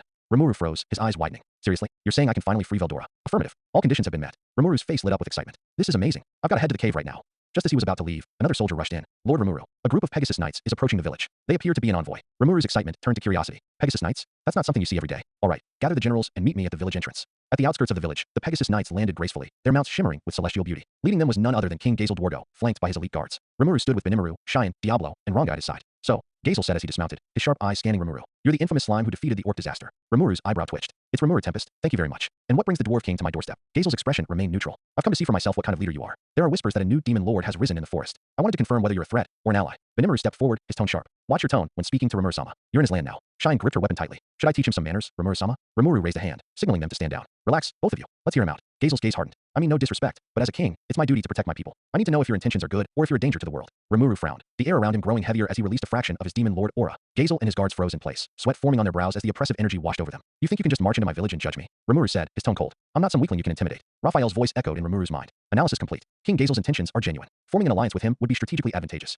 Rimuru sighed, retracting his aura. Fine, you're not here to fight, so I'll humor you. What do you want? Gazel straightened himself, regaining his composure. A duel, with pure swordsmanship. I want to see if your strength is that of a tyrant or a leader. Rimuru smirked. A duel, huh? You're an interesting guy, Gazel. All right, I'll play along. As the two prepared to face off, the tension in the air grew thick. The gathered monsters and soldiers watched with bated breath, eager to see how their leader would handle this unexpected challenge. As Rimuru and Gazel squared off, the air grew tense with anticipation. Trainee, the Dryad, materialized between them, her graceful presence commanding the attention of all present. Her voice, calm yet firm, cut through the tension. I will act as the judge for this duel, Trainee announced, her piercing gaze sweeping over the crowd to ensure there would be no interruptions. Gazel smirked, gripping his sword tightly as he took his stance. Rimuru, on the other hand, stood relaxed, his katana still sheathed. This immediately caused murmurs among Gazel's soldiers. Is he mocking our king? One guard whispered, clenching his fists. He didn't even draw his sword. How arrogant. Another muttered, visibly annoyed. On the other side, Shine smirked, leaning toward Benimaru. I almost feel bad for Gazel. He doesn't know what he's up against. Benimaru chuckled. He'll find out soon enough. Rimuru-sama doesn't need to unsheath his sword to win this. Trainee raised her hand. The duel begins now. As soon as the signal was given, both combatants disappeared from sight, moving at speeds too fast for most to follow. The sound of clashing swords echoed across the field as sparks flew from their weapons. Rimuru, still using his sheathed katana, was effortlessly parrying Gazel's strikes with a calm precision that made the movements look almost effortless.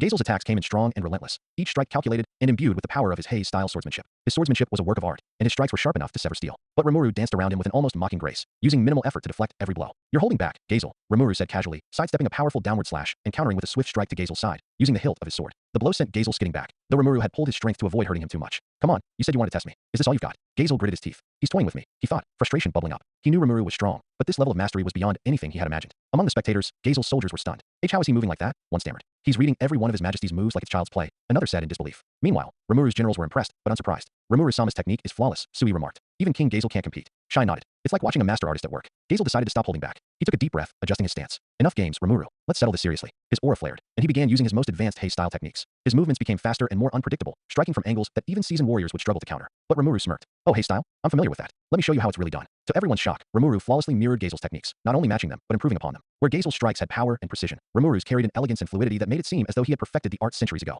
Gazel's eyes widened as Rimuru effortlessly countered his strongest techniques, turning them against him. Every time Gazel attacked, Rimuru was a step ahead, delivering calculated blows with his sheathed katana that left the Dwarven King struggling to keep up. How do you know these moves? Gazel demanded between breaths, sweat dripping down his face. Rimuru smiled. I've seen a lot of sword styles, and yours isn't bad, but you still have a lot to learn. Gazel's guards were speechless. He's completely outclassing his majesty. One murmured. Even Gazel's personal knights, known for their unwavering loyalty, couldn't hide their disbelief.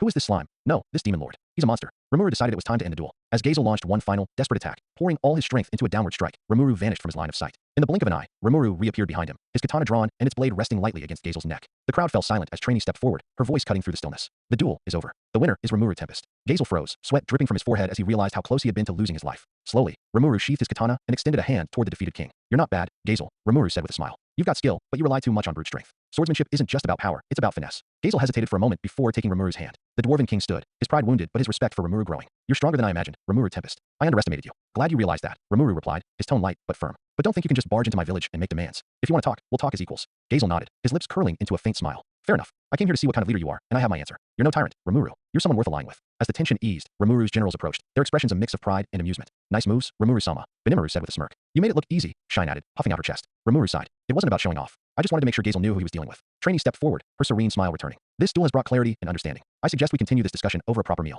Rimuru nodded, turning to Gazel. You heard the lady. Let's head back to the village and talk. Maybe over some of Shuna's cooking. Gazel chuckled, finally relaxing. I'd like that. Lead the way, Rimuru Tempest. With that, the group returned to the village, the tension replaced with a newfound respect and the potential for a powerful alliance. The group made their way back to the village, the fading light of the sunset painting the sky in shades of orange and purple. The villagers, sensing the return of their leader and the visitors, gathered at the main square to greet them. The warmth of the villagers' hospitality immediately set a cheerful tone for the evening. Shuna had outdone herself in preparation for the occasion. She had not only cooked an elaborate feast, but had also designed exquisite Japanese-style clothing for Gazel and his guards to wear during their stay. The garments were elegant yet functional, with intricate patterns that blended the traditional aesthetics of Rimuru's past world with the practicality suited for Dworgen's warriors. As Gazel and his men tried on the clothing, the dwarven king couldn't help but marvel. These are remarkable, he said, running his hand over the fine fabric. The craftsmanship, the attention to detail. I've never seen anything like this. Shuna, who was standing nearby, bowed gracefully. Thank you, King Gazel. It was an honor to prepare these for you. If there's anything you'd like altered, please let me know. One of Gazel's guards chimed in. I don't think we dare ask for changes. These are perfect as they are. Rimuru chuckled. That's Shuna for you. She always puts her heart into everything she makes. The feast began shortly after, with long tables laden with dishes that would make even the most stoic of kings salivate. There were savory stews, perfectly grilled meats, fresh vegetables seasoned to perfection, fluffy rice, and an array of desserts that looked too beautiful to eat. Shuna and her crew moved efficiently, serving the guests and ensuring everyone was satisfied.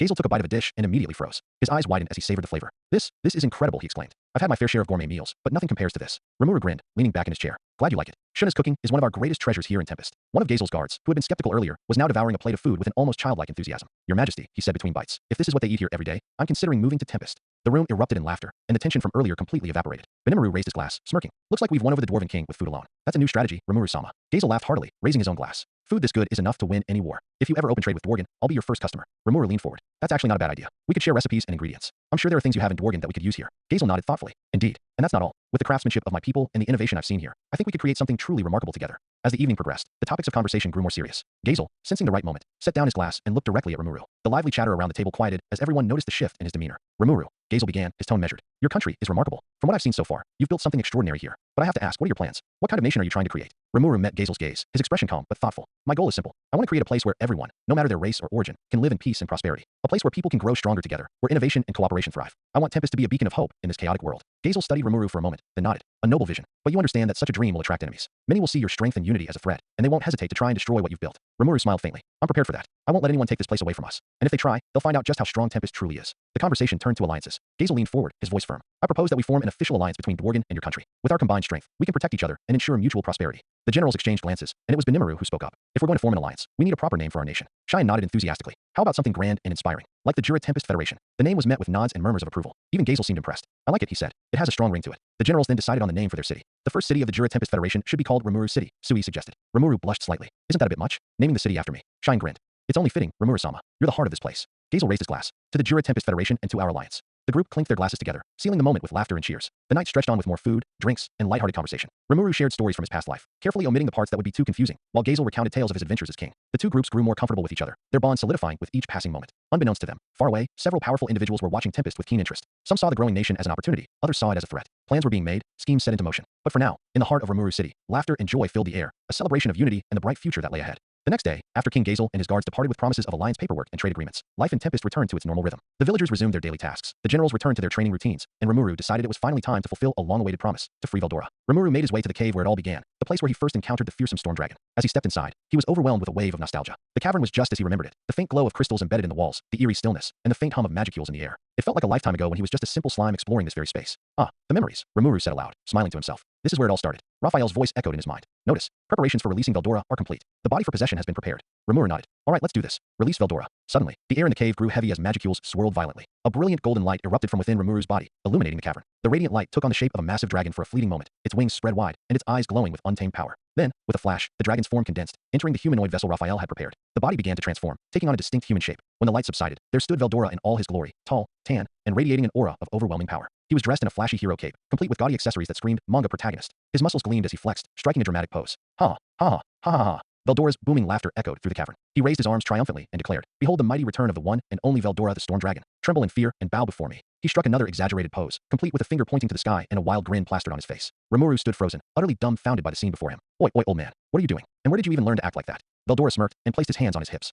I had access to your memories while I was sealed away. I found the sacred texts, what you call manga. They are truly works of divine wisdom. I've studied them extensively and perfected the art of the dramatic entrance. Rimuru's jaw dropped. Sacred texts? Manga? You turned into an otaku. Of all the things you could have learned from my memories, this is what you chose. Of course, Veldora exclaimed, puffing out his chest. These stories hold the secrets to true greatness. I've modeled my return after the mightiest heroes of those tales. Isn't it grand? Rimuru sighed, dragging a hand down his face. I don't even know what to say to this. While Veldora continued posing and narrating his imaginary greatness, Rimuru's attention shifted. Raphael's calm voice interrupted his thoughts. Master, I have additional information to report. Rimuru blinked.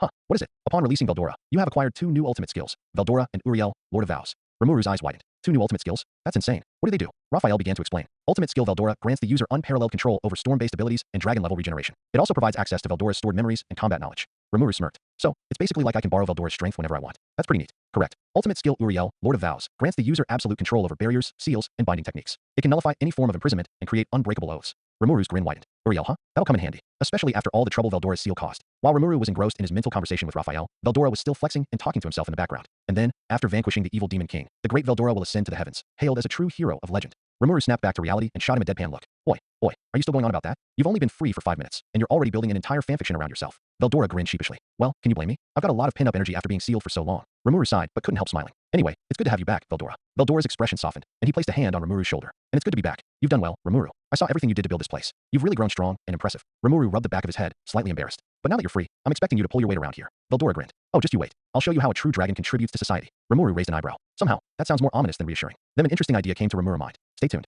Rimuru smirked as he watched Veldora stretching and flexing after centuries of being sealed. An idea sparked in his mind, and he couldn't resist. Yo, Veldora, Rimuru called out. How about we spar a little? After being sealed for so long, I bet you're itching for some action. Plus, you're probably rusty. Veldora's eyes narrowed as he straightened, his confident smirk growing wider. Rusty? Me? Nonsense. I'm the great Veldora, the Storm Dragon. I'm as mighty as ever. He struck yet another exaggerated pose, his cape billowing dramatically, though there was no wind. Prove it, Rimuru taunted with a grin. Veldora paused, stroking his chin in mock thought. Sparring, huh? I suppose I could entertain you with a glimpse of my might. Rimuru clapped his hands together. Great, let's do this. Diablo. In an instant, Diablo appeared, bowing gracefully before Rimuru. Yes, my master. What do you require of me? I need you to help reinforce a barrier. Things are about to get intense. Diablo's crimson eyes gleamed with excitement, his lips curving into a small smile. Witnessing my lord's unmatched prowess firsthand is a blessing I did not expect today. Consider it done. Veldora crossed his arms.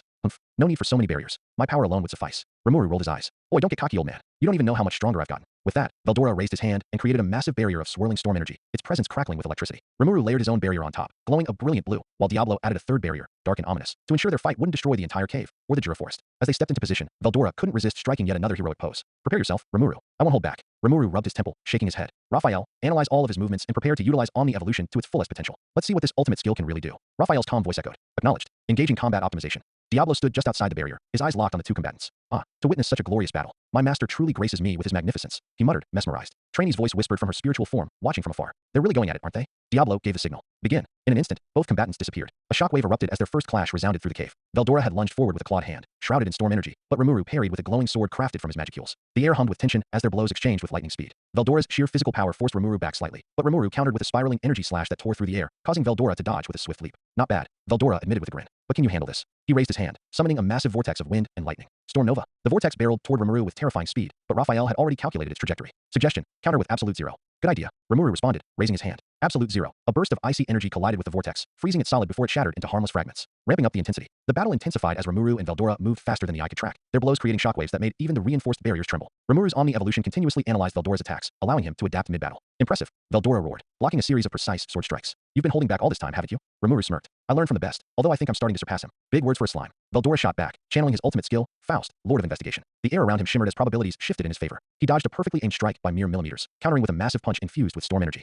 Rimuru blocked with his sword, but the force sent him skidding back. TCH, probability manipulation? That's just cheating. All's fair in battle. Veldora laughed, unleashing ultimate skills. Fine, let's kick this up a notch. Rimuru declared, activating Veldora. In a shocking twist, he unleashed a scaled-down version of Storm Nova right back at Veldora. The dragon's eyes widened in surprise. You're using my own skills against me? Oh, this is going to be fun. The two continued exchanging devastating blows. Rimuru's sword now radiated with magical energy, each strike leaving trails of destruction. Veldora countered with storm-infused punches and claw swipes that tore through the air like thunder. Despite Veldora's overwhelming power, Rimuru's Omni evolution began to shine. With every blow, Rimuru grew faster, stronger, and more precise, adapting to Veldora's attacks as if learning them in real time. You're holding back, Veldora. Rimuru taunted, dodging a spiraling lightning strike. Did all that time in the seal make you soft? Soft. Veldora's aura exploded outward, filling the cave with raw power. I'll show you soft. For 5 hours, the battle raged on, each of them unleashing their full strength. The cave trembled, the barriers flickered, and Diablo remained frozen in awe. This is art, Diablo whispered, not daring to blink. Finally, with one last explosive clash, they both stopped, breathing heavily but smiling. Veldora's muscles glistened as he flexed. Not bad, Rimuru. Not bad at all. Rimuru sheathed his sword, a satisfied grin on his face. You're not half bad yourself, old man. This was enlightening. Veldora laughed heartily. Haha, I knew you were something special. You've earned my respect, Rimuru. The two shook hands, their bond stronger than ever.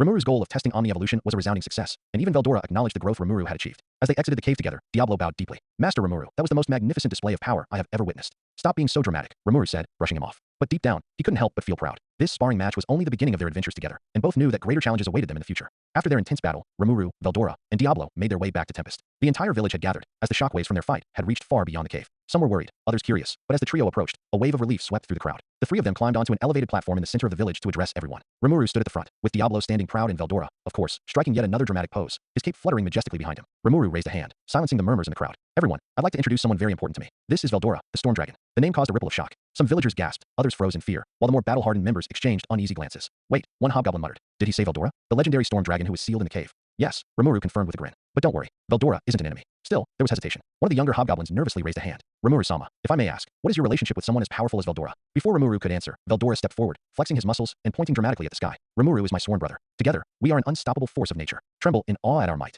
The villagers blinked in surprise, then clapped and cheered. The fear was replaced with admiration, and murmurs of, as expected of Rimuru-sama, and he's incredible, echoed through the crowd. All right, Rimuru said, raising his hands to calm everyone. Now that that's settled, let's celebrate. That evening, the village was alive with laughter, music, and the delicious smell of food. Shuna had prepared a feast, complete with desserts that even Veldora couldn't stop devouring. The kids ran around playing, occasionally daring to approach the towering dragon-turned-human, who regaled them with tales of his past battles. And then, Veldora said, striking yet another pose. With a single swipe of my mighty claws, I reduced the entire mountain to rubble. Ha! The children gasped in awe, though Rimuru chuckled, knowing the stories were probably exaggerated. Meanwhile, the adults were equally entertained. To think Rimuru-sama befriended the Storm Dragon himself, one said, raising a mug of ale. We're lucky to have a leader like him. Rimuru sat among his closest allies, occasionally joining in the conversations, but mostly observing. He couldn't help but smile. Moments like this made all the challenges worth it. Flashback. Master, Raphael said after the battle with Veldora. Rimuru grinned at the news. Good to know, Raphael. If that's the case, I'll have to push myself even harder. Veldora might be annoying, but he's a great training partner. Flashback end. Rimuru's journey to Inglesia. A couple of weeks later, Rimuru announced his next mission, saving Shizu's students. He gathered his generals and Veldora to inform them. I'll be gone for a while, Rimuru explained. I need you all to stay alert and protect Tempest while I'm away. Veldora puffed out his chest. Ha! With me here, you have nothing to worry about, brother. I'll make sure no one dares to harm Tempest.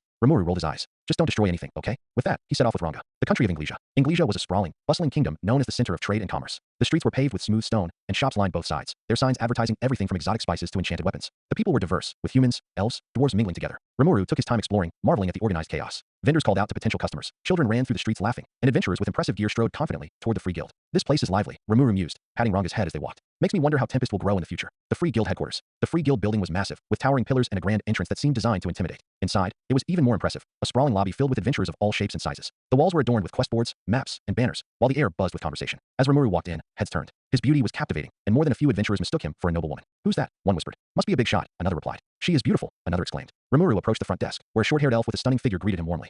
Welcome to the Free Guild. How can I assist you today? I'd like to register as an adventurer, Rimuru said with a grin. The elf blinked in surprise, but handed him the necessary forms. You don't seem like the type who needs to join the guild. Rimuru just smiled and filed the forms. After completing the registration process, Rimuru added, I'd also like to meet Yuki Kagurazaka. Tell him, Shizu sent me. Please wait here. I'll inform him of your arrival. Rimuru sat in the lobby, observing the adventurers. Moments later, the receptionist returned, accompanied by another elf, a woman with striking features and an air of authority. I'm Kigali, the new elf said, introducing herself with a slight bow. Rimuru Tempest, Rimuru replied. Raphael's voice suddenly echoed in his mind. Master, the elf has another soul residing within her body. Rimuru's gaze shifted subtly. Interesting. Keep monitoring her. Kigali studied him for a moment before leading him to Yuki's office. Yuki's office was spacious, with a large desk and shelves filled with books and maps. Rimuru sat down, and moments later, Yuki entered, a young man with a cheerful smile and an almost childlike energy. Ah, Rimuru. Yuki greeted, shaking his hand enthusiastically. It's great to meet you. Shizu never mentioned anything about you, but anyone connected to her is welcome here. Rimuru tilted his head slightly. Actually, Shizu didn't tell me much about you either. I came here to fulfill her last request. Yuki's smile faltered for a fraction of a second before returning. Ah, I see. That's unfortunate. As they spoke, Raphael's warning echoed again. Master, Yuki is attempting to use mind control. Countermeasures have been implemented. Good job, Raphael, Arimiru said. Rimuru kept his composure.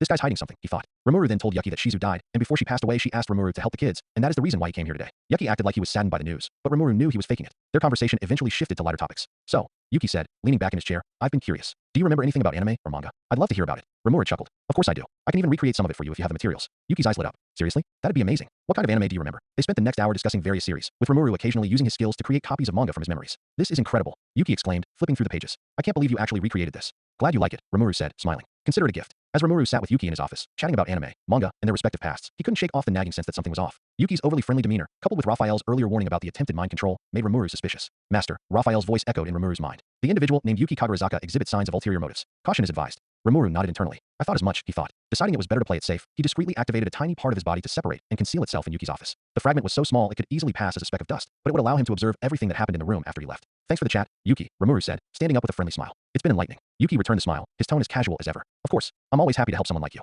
Oh, and Kigali here will take you to meet the kids. The elf woman, Kigali, stepped forward and gestured toward the door. If you'll follow me, Rimuru-sama, she said with an elegant bow. Rimuru walked out with her, the small fragment of his body securely hidden in the corner of the office. As the door closed behind them, Rimuru maintained his pleasant demeanor but was already preparing for anything suspicious. Back in Yuki's office, the fragment of Rimuru's body began to record. As soon as the door shut, Yuki leaned back in his chair, a sly grin spreading across his face. Interesting guy, that Rimuru, he mused aloud, tapping his fingers on the desk. I didn't expect him to be this sharp. And that aura, definitely not an ordinary slime. He glanced over at the manga Rimuru had recreated for him, flipping through the pages. I'll admit, this is some pretty amazing stuff. But he's dangerous. I'll need to keep an eye on him. Yuki paused, as though lost in thought, before continuing to speak. Kigali's already making progress on her end, but this Rimuru, he might complicate things. The fragment silently recorded every word, transmitting the information back to Rimuru. Meanwhile, Rimuru followed Kigali through the winding halls of the Free Guild. She moved with a calm confidence, her steps light but purposeful. Raphael's earlier analysis about her having another soul in her body lingered in Rimuru's mind, but he decided not to press the issue just yet. As they walked, Kigali spoke. The children you're about to meet are unique cases. They've been through a lot, and their situation is delicate. Please don't be alarmed by their behavior. Rimuru nodded. I understand. I'll do my best to help them. They finally arrived at a large training room. Kigali opened the door, and Rimuru stepped inside. 5 children were scattered around the room, each engaged in different activities. Some were sparring with practice weapons, while others were seated in a corner, quietly reading or talking.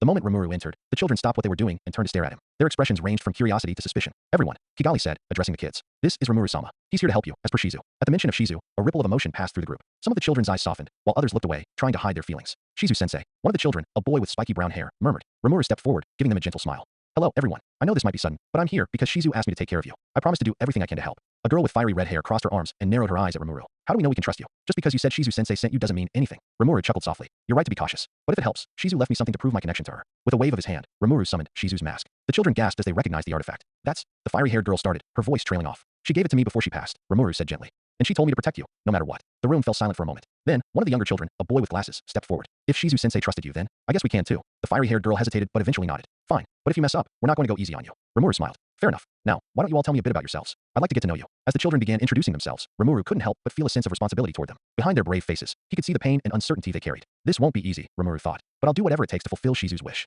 Unbeknownst to Yuki, Rimuru's fragment continued to record, capturing every word and action in the office. As the days went on, Rimuru would keep a close eye on both Yuki and Kigali, determined to uncover the truth behind their motives while focusing on helping the children overcome their unique challenges. The students started introducing themselves one by one to Rimuru. They stood in a line, clearly eager to show off their abilities to their new teacher. Kenya stepped forward first, puffing out his chest confidently. I'm Kenya. I'm good at fire magic. Watch this. He extended his hand, and a small burst of flames appeared, dancing in his palm. He smirked, clearly proud of himself. Pretty cool, right? Rimuru chuckled, patting Kenya on the head. That's impressive, Kenya. You've got great control for your age. Keep practicing, and you'll be a real powerhouse in no time. Next, Chloe stepped up shyly, her hands clasped behind her back. I'm Chloe. I use water magic. She hesitated, then summoned a sphere of water in the air. It hovered gently, shimmering with a calming glow. It's not as flashy as fire, but Rimuru smiled warmly. That's amazing, Chloe. Water magic requires a lot of focus and precision. You're doing great. Chloe blushed and stepped back into the line. Gale came forward next, his expression stoic. I'm Gale. I can use fire aura bullets. He raised his hand, and a fiery projectile materialized before him. With a flick of his wrist, it shot into the air and dissipated. Nice. Your aim is spot on, Rimuru said, nodding in approval. That'll come in handy in combat. Ryota flexed his arms as he stepped forward. I'm Ryota. I don't need flashy magic. I use body enhancement skills to get stronger and faster. To demonstrate, he punched the air, the sound of his strike echoing through the room. Rimuru whistled appreciatively.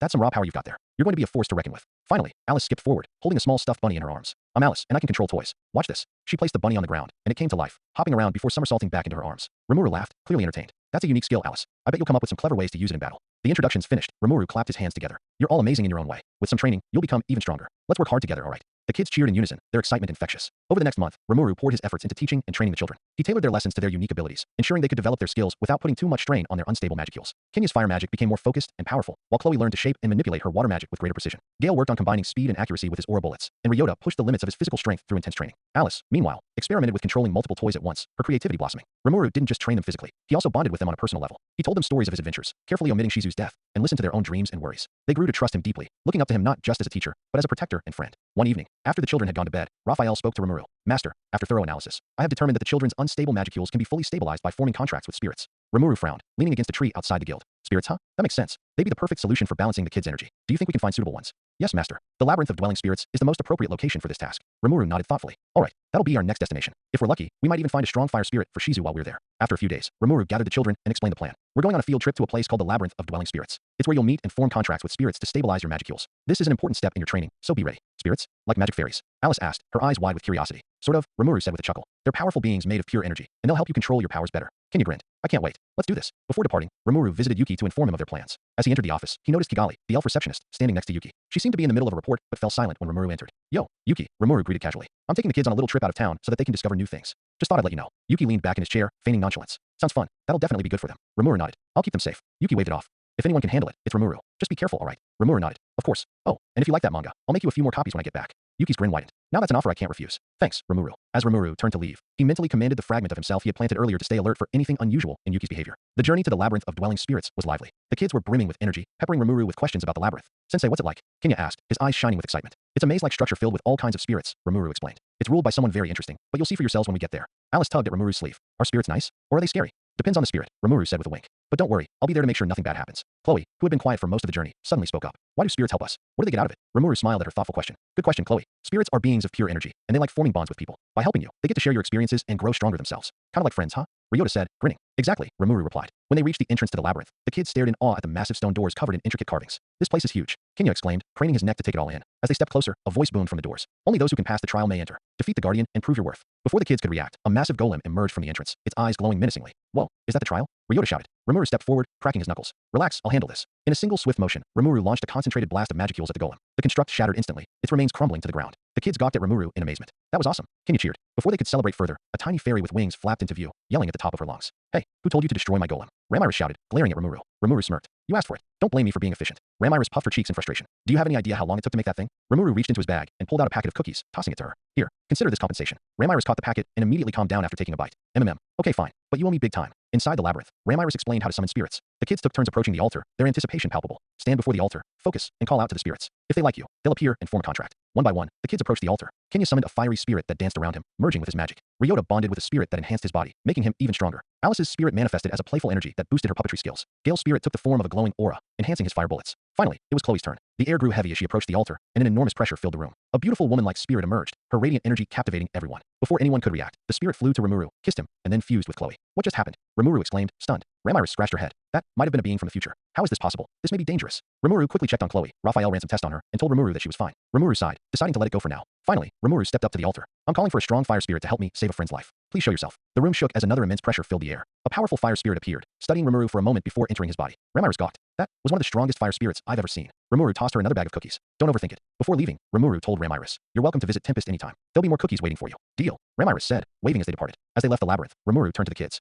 How about a visit to my country before we head back to Inglesia? The kids cheered in unison, eager for their next adventure. The Moderate Harlequin Alliance is a secretive group of clowns with ties to the demon lords, formed with the purpose of creating chaos, advancing their own selfish goals, and subtly influencing world events to their advantage. They operate in the shadows, employing subterfuge, manipulation, and calculated violence. The Alliance takes its name from the traditional Harlequin archetype, representing both comedy and tragedy, a nod to their capricious and ruthless nature. The group is composed of 5 key members, each with their own motivations, backstories, and specialties. The leader, Yuki Kagarazaka, controls the Alliance while hiding his true intentions behind a facade of innocence. Yuki Kagarazaka. Title: Leader of the Moderate Harlequin Alliance. Role: the Mastermind. Backstory: Yuki was a Japanese high school student who was transported to the fantasy world, just like Rimuru. However, unlike Rimuru, Yuki's personality was corrupted by the overwhelming power he gained. Driven by his boredom and ambition to reshape the world in his own image, he became a master manipulator. Yuki hides his true personality behind a mask of kindness and childish enthusiasm, fooling most people into believing he is harmless. Motivations: Yuki desires ultimate control over the world, seeing it as a game where he can test his intellect and strategies. He aims to destabilize powerful nations and alliances, creating a power vacuum he can exploit. His endgame is to establish himself as the supreme ruler, manipulating both heroes and villains alike. Title: Leader of the Moderate Harlequin Alliance. Role: Mastermind and Puppet Master of the Alliance. Key skills: Anti-skill, a unique ability that nullifies or disrupts the effects of other skills.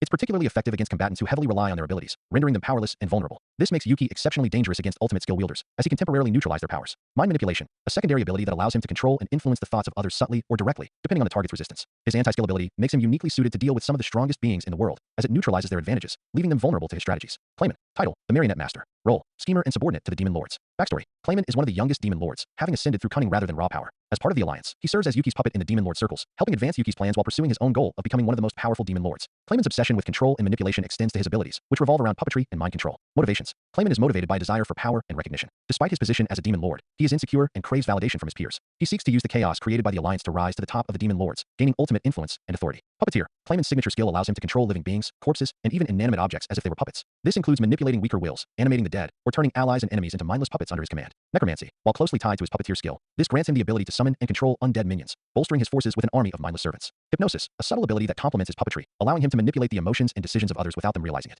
Kigali. Title: The Deceptive Flame. Role: Assassin and Spy. Backstory: Kigali, a former human who gained immense power, is one of the most dangerous members of the Alliance. She was once a loyal knight of the Holy Church, but became disillusioned and turned rogue after discovering the darker truths of the Church's operations. Her body is shared with another soul, adding to her unpredictability and lethality. She acts as Yuki's enforcer, carrying out assassinations and espionage with ruthless efficiency. Motivations. Kigali thrives on chaos and destruction. She aligns with Yuki because his vision of upheaval and revolution appeals to her anarchistic tendencies. Her fractured personality makes her erratic but extremely dangerous. Abilities. Dual souls. Shares her body with another soul, giving her an edge in combat and strategy as she can think and act on multiple levels. Flame manipulation. Uses devastating fire-based magic to overwhelm enemies. Stealth and espionage. Masters the art of infiltration and assassination. Laplace. Title: The Joker. Role: The Face and Diplomat. Backstory. Laplace is the most outwardly jovial and carefree member of the Alliance, but his cheerful demeanor hides a calculating mind. He serves as the face of the group, often acting as their diplomat and negotiator. Laplace was once part of a noble family that betrayed him, which left him with a deep hatred for authority and a love of chaos. He joined the Alliance to help tear down the world's established powers. Motivations. Laplace enjoys watching the chaos unfold, seeing it as a form of poetic justice against the world that wronged him. He is loyal to Yuki because he believes Yuki's plans will lead to the destruction of oppressive systems. Abilities. Unique skill. Deceiver. Grants him the ability to alter his appearance, voice, and presence to infiltrate any group.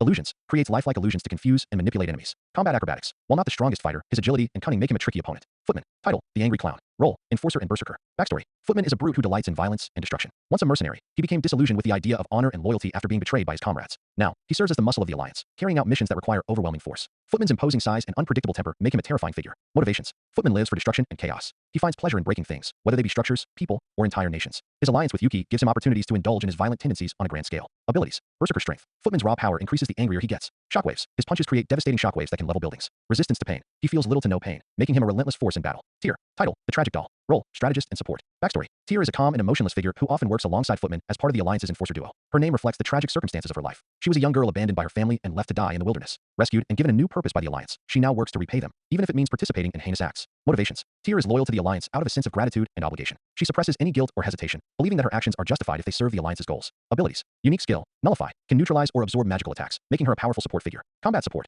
Excels in providing strategic support during battles, amplifying allies' abilities while weakening enemies. Emotion suppression. Her lack of emotions makes her immune to psychological manipulation. Though united under Yuki's leadership, the Alliance members have their own agendas and relationships. Clayman's arrogance often clashes with Kigali's no-nonsense attitude, while Laplace's humor can irritate the more serious members. Despite their differences, they share a common goal: to disrupt the world order and seize power for themselves. Their combination of cunning, raw power, and teamwork makes them a formidable threat to anyone who opposes them. Deep within the hidden base of the moderate Harlequin Alliance, Yuki Kagurazuka sat at the head of a round table, surrounded by his trusted subordinates and conspirators: Clayman, Kigali, Laplace, Footman, and Tyr. The room was dimly lit, the flickering light of a chandelier casting dancing shadows across their faces. Clayman leaned back in his chair, a smug smile plastered across his face, while the others listened intently to Yuki's outline of their plans. Yuki tapped his fingers against the table thoughtfully. So, let me get this straight. You're planning to use Falmouth as a diversionary force to weaken Tempest, then sweep in with your own army once Rimuru and his people are vulnerable? Clayman smirked and nodded. Exactly. Falmouth's forces are already prepared to move. Their king is blinded by greed, thinking he can reclaim lost land and gain dominion over a growing nation. Once they attack Tempest, Rimuru will exhaust his forces defending the town. That's when we strike, when they're at their weakest. Yuki narrowed his eyes. And you're sure Fry and Carrion are on board with this? What's their motivation for siding with you? Clayman chuckled, waving his hand dismissively. Oh, don't worry about them. Carrion and Fry each have their reasons. Carrion believes he'll gain greater political power if we succeed,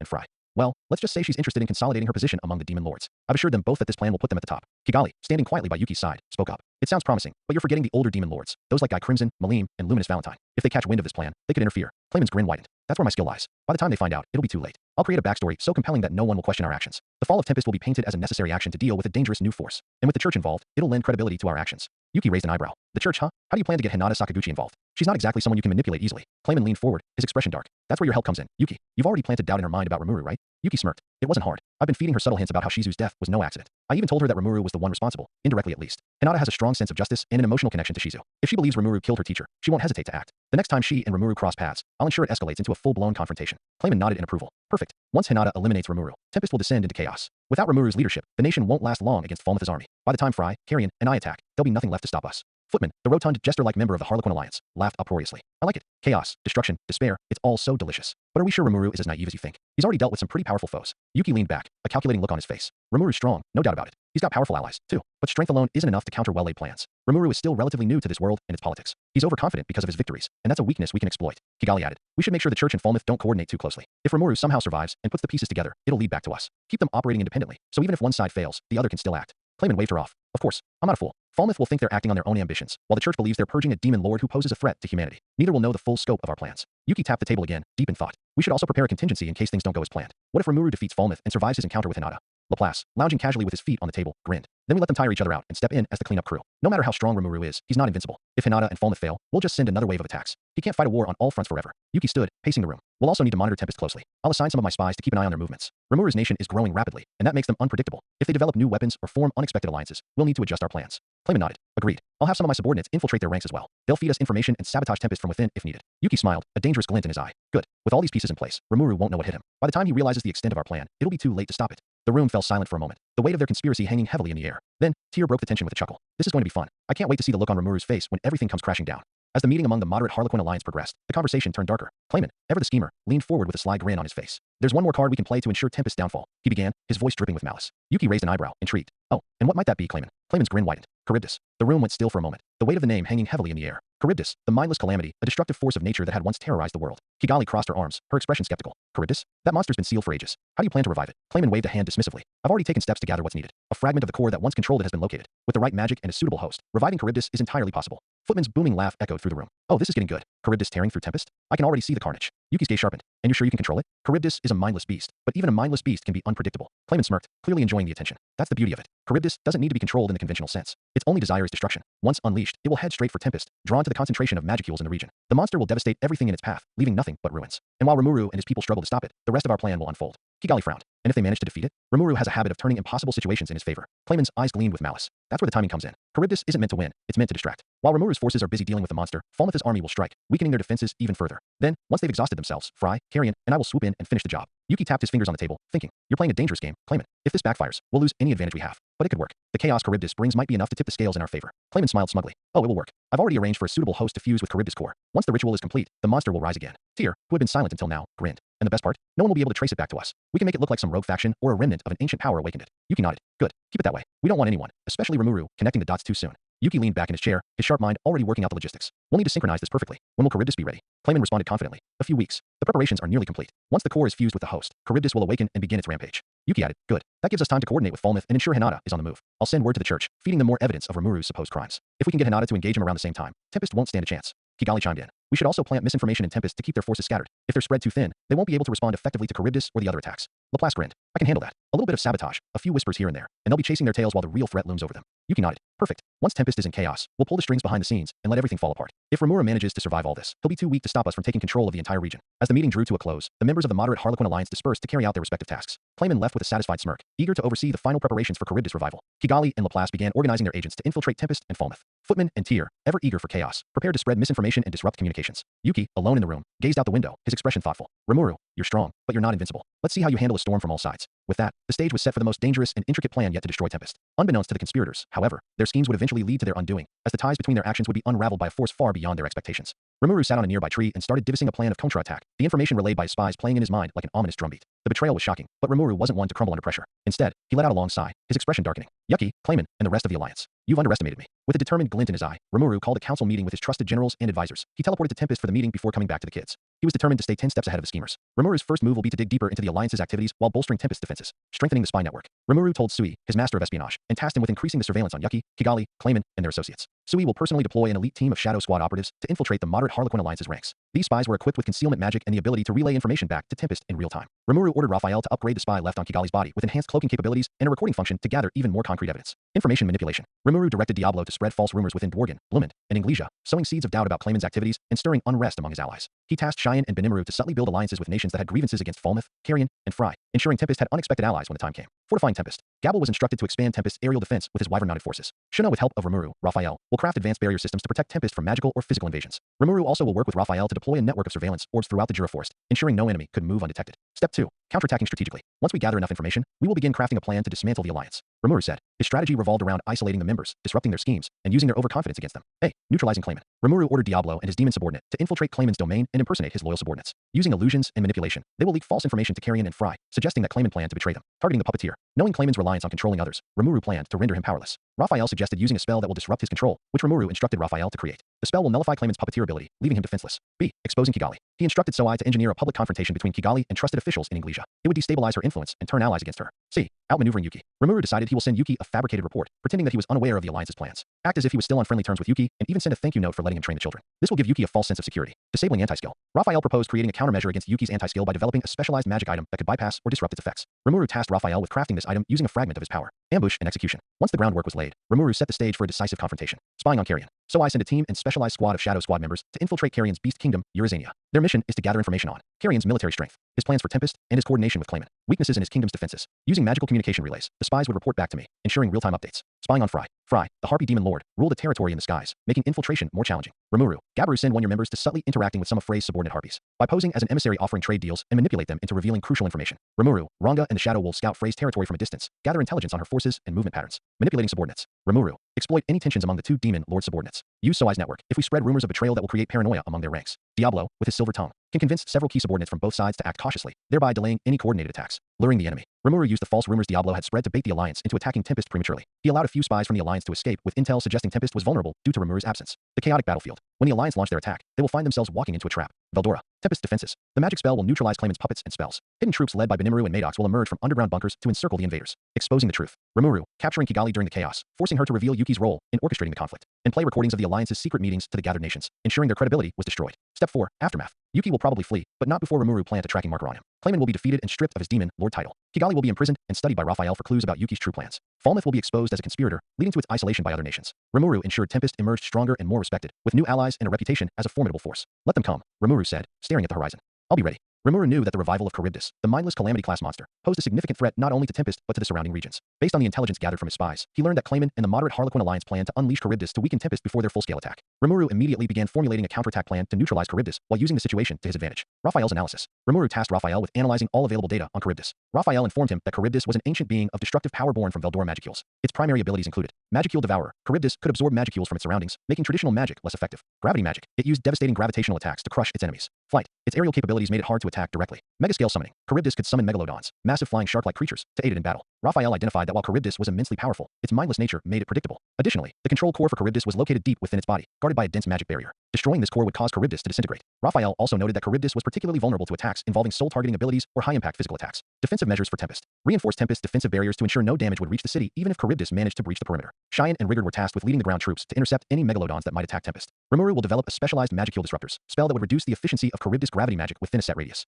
Assembling the strike team. Rimuru decided that a small, elite team would engage Charybdis to avoid unnecessary casualties. The team consisted of Diablo. His overwhelming magical prowess and soul-based attacks were perfect for dealing damage to Charybdis' core. Ranga. His speed and shadow manipulation would allow him to flank and distract Charybdis while the others attacked. Gabiru and his dragon army. Their aerial mobility would counter Charybdis' flight advantage. Rimuru. As the leader, Rimuru would deliver the final blow using his ultimate skills. Trap setting. Rimuru decided it is best to lure Charybdis to a location far from Tempest, specifically a wide, open valley surrounded by mountains. Using illusion magic, Rimuru will create. It will be a decoy army made of magicules to attract Charybdis. The bait will also include concentrated magicule crystals to ensure Charybdis couldn't resist. The valley will be rigged with traps, including anti-magic barriers, to disrupt Charybdis' magicule absorption. Explosive traps. These would detonate on impact to weaken Charybdis' outer body. Binding chains. Special chains crafted by Kirobe and Kijin using Magisteel to immobilize Charybdis temporarily. After sharing his counterattack plan with his generals, Rimuru watched their reactions with a sense of pride. Benimaru, ever the composed yet fiery tactician, nodded with approval, while Cheyenne, overflowing with enthusiasm, declared, "Let's crush those who dare oppose Rimuru-sama." So I, calm and calculating, disappeared into the shadows almost immediately to begin his reconnaissance. Diablo, with a gleam of excitement in his eyes, pledged to ensure the plan would be executed flawlessly, and Hakuru offered a respectful bow, vowing to train the soldiers to perfection. Even Gabiru, though somewhat nervous, promised that his dragon riders would be ready to act as a formidable air force. The energy in the room was palpable, with everyone eager to fulfill their roles. Tempest had been threatened before, but this time, they were taking the fight to their enemies, and morale was higher than ever. Rimuru returns to the kids. Once the meeting concluded, Rimuru left his generals to begin implementing their respective parts of the plan. He made his way back to where the kids were training. The sight that greeted him brought a smile to his face. The children were practicing the techniques he had taught them, their determination shining brightly. Observing the students' progress, Kenya was practicing his fire magic, creating controlled bursts of flame that danced like flickering lanterns. Rimuru noticed his technique had improved considerably. Chloe, serene and focused, was honing her water magic. Her control over the element was so precise that she was crafting intricate patterns in midair. Alice was using her puppetry magic, commanding her toy soldiers to engage in mock battles. Her control was so refined that her toys moved like an elite squadron. Gale was firing rapid bursts of aura bullets, aiming them at floating targets Rimuru had conjured for him earlier. His accuracy was steadily increasing. Ryota was testing his body enhancement skills, moving with blinding speed as he sparred against shadow clones Rimuru had created. Rimuru clapped his hands together to get their attention. You've all been working so hard. I'm impressed by how far you've come. The children paused and ran toward him, eager to show off their progress. Kenya spoke first, puffing out his chest. Rimuru-sensei, did you see that? My flames are so much stronger now. Rimuru chuckled. I saw, Kenya. You're doing great, but remember to control your output. Power is important, but precision is key in a real battle. Chloe tilted her head curiously. Sensei, you've been really busy lately. Are you worried about something? Rimuru smiled softly but decided not to burden the kids with the details of the looming threats. Not at all, Chloe. I'm just preparing for something important. Don't worry, everything is under control. Alice grinned mischievously. I bet you're planning something super cool, like a surprise party or a secret mission. Rimuru laughed. You could say that, but for now, your mission is to keep training and getting stronger. You're all doing amazing. Ryota, usually quiet, spoke up. Sensei, when will we get to visit Tempest? You promised. I haven't forgotten, Rimuru replied. Soon, I'll take you there. I think you'll love it. It's a beautiful place, and the food is amazing. While Rimuru was encouraging the kids, Raphael was silently working in the background, constructing powerful new spells and enchantments to be used in the counterattack plan. Using the immense knowledge stored within, Raphael crafted spells designed specifically to counter the abilities of the moderate Harlequin Alliance, Carrion, Fry, and Charybdis. Spell development details. Soul Severing Chains. A spell designed to incapacitate enemies like Kigali and Clayman, who rely on controlling others. The chains would sever their connection to any external entities or puppets. Gravity Nullification Field. A countermeasure against Charybdis, this field would neutralize its gravitational attacks within a certain radius, allowing Rimuru and his allies to fight without being crushed. Illusion Ward. A powerful barrier designed to expose false identities or illusions, perfect for dealing with deceptive enemies like Tyr and Footman. Firestorm Lance. A high-powered spell meant for dealing with Carrion and Frey's combined forces. The lance would pierce through magical defenses and unleash a massive firestorm upon impact. Information synchronization. Raphael linked the spy fragments Rimuru left on Yuki and Kigali to a direct notification system. Any new conversations or plans would be transmitted to Rimuru in real time. As the kids continued training, Rimuru communicated with Raphael through thought. Rimuru, Raphael, how's the spell development coming along? Raphael, progress is excellent, Master. All necessary spells for the counterattack are near completion. Additional contingency measures are also being prepared. Rimuru, good. And what about the fragments I left in Yuki's office and on Kigali? Raphael, no suspicious movements have been detected yet. However, Kigali and Clayman are likely accelerating their plans. The revival of Charybdis is proceeding as expected. Rimuru, we'll be ready for them. Let me know if anything changes. Background and history. Overview. Hinata Sakaguchi is one of the most pivotal characters in that time I got reincarnated as a slime. Known for her exceptional intellect, unparalleled combat skills, and unwavering sense of justice, she is the leader of the Holy Order of the Western Saints and a trusted subordinate of Luminous Valentine, the demon lord who rules over the holy empire of Rubrios. Hinata's strong convictions and tragic past make her both a formidable adversary and a complex individual whose motivations often intertwine morality and practicality. Place of origin: Earth, Japan. Family. Born into a wealthy yet emotionally cold family, Hinata's early life was marked by loneliness. Her parents had high expectations for her, but lacked the warmth and love she craved. Personality. As a child, Hinata was highly intelligent from a young age, excelling in academics and possessing a naturally inquisitive mind. However, her cold upbringing led her to become emotionally detached and pragmatic, suppressing her feelings in favor of achieving her goals. Tragedy. At the age of 15, Hinata's life took a tragic turn when her mother passed away. The loss devastated her, as her mother was the only person who offered her any semblance of affection. Stricken with grief and anger, Hinata blamed her father, who became even more distant. This deepened her feelings of isolation and resentment. Rebellion. Unable to cope with her father's strict control, Hinata rebelled. She fell in with a rough crowd, distancing herself from her privileged life. During this time, she developed survival skills and a hardened worldview, learning to trust only herself. Death and reincarnation. In an unexpected twist of fate, Hinata was killed in her previous world under mysterious circumstances, likely due to her involvement with unsavory individuals. Upon her death, she was reincarnated into the world of Tensura, meeting Luminous Valentine. Shortly after her reincarnation, Hinata encountered Luminous Valentine, the demon lord and ruler of Rubrios. Initially distrustful, Hinata was moved by Luminous' offer of purpose and guidance. Luminous took her in, training her and fostering her incredible latent abilities. Over time, Hinata became Luminous' most loyal subordinate, eventually rising to become the leader of the Holy Order of the Western Saints. Purpose. Hinata found solace in Luminous ideals, aligning herself with the faith of the Church of Luminism, which worships Luminous as the god of light. Through this, she channeled her past pain into a sense of justice, protecting the weak and ensuring order. Personality. Cold and pragmatic. Hinata's demeanor is often described as icy. She makes decisions based on logic and efficiency, rarely allowing emotions to influence her judgment. Her pragmatism is both her greatest strength and her biggest flaw, as it can make her appear heartless. Unwavering justice. Hinata possesses an unshakable sense of justice. She despises evil and corruption, willing to go to extreme lengths to eliminate them. However, her definition of justice is rigid, and she initially struggles to see nuances in moral dilemmas. Leadership. As a leader, Hinata is highly respected and feared. Her subordinates admire her discipline and skill, while her enemies dread her unrelenting resolve. Inner vulnerability.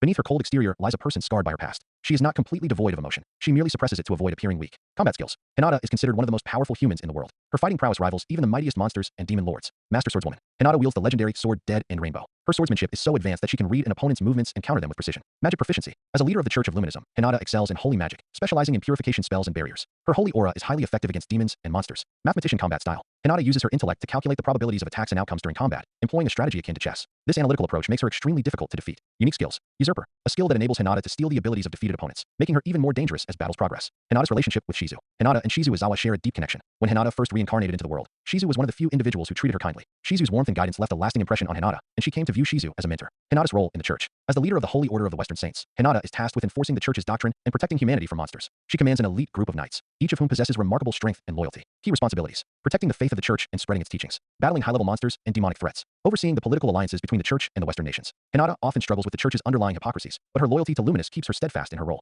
The journey back to Tempest had been peaceful since leaving Ramorous Labyrinth, but that tranquility shattered when Rimuru noticed an unusual presence in the forest. His sharp senses picked up on it immediately, and Raphael's voice confirmed his suspicion. Warning, an individual of significant combat ability is nearby. Analysis indicates hostility. Rimuru stopped the group, a smile on his face to calm the children. Ranga, take the kids and hide. Stay alert. I'll handle this. Rango obeyed without question, growling softly as he led the children to a safe location. Once they were gone, Rimuru approached the source of the disturbance, his senses on high alert. A woman stepped out of the shadows, her black armor gleaming faintly under the sunlight. She had short, dark hair and piercing eyes filled with cold determination. The insignia on her armor confirmed her affiliation. She was a paladin from the Western Holy Church. Rimuru greeted her with a calm demeanor. Hey there. I don't know who you are, but sneaking around like this isn't exactly friendly. The woman's expression remained stern. She ignored his words entirely and raised her sword, her voice laced with venom. Today is the day you die, monster. Rimuru blinked, genuinely taken aback. Whoa, hold on. What's with the hostility? I don't even know you. She stepped closer, her aura radiating killing intent. You don't need to know me. All that matters is that you're a monster who killed Shizu-sensei. For that, I'll destroy you. The mention of Shizu's name froze Rimuru in place. Wait, Shizu? You were her student. His voice softened, hoping to de-escalate the situation. Listen, I didn't kill her. She passed away peacefully, and I promised her I'd protect her students. You have it all wrong. But his words fell on deaf ears. The woman gripped her sword tighter, her stance poised for battle. Lies. I don't need your excuses. At that moment, Raphael chimed in.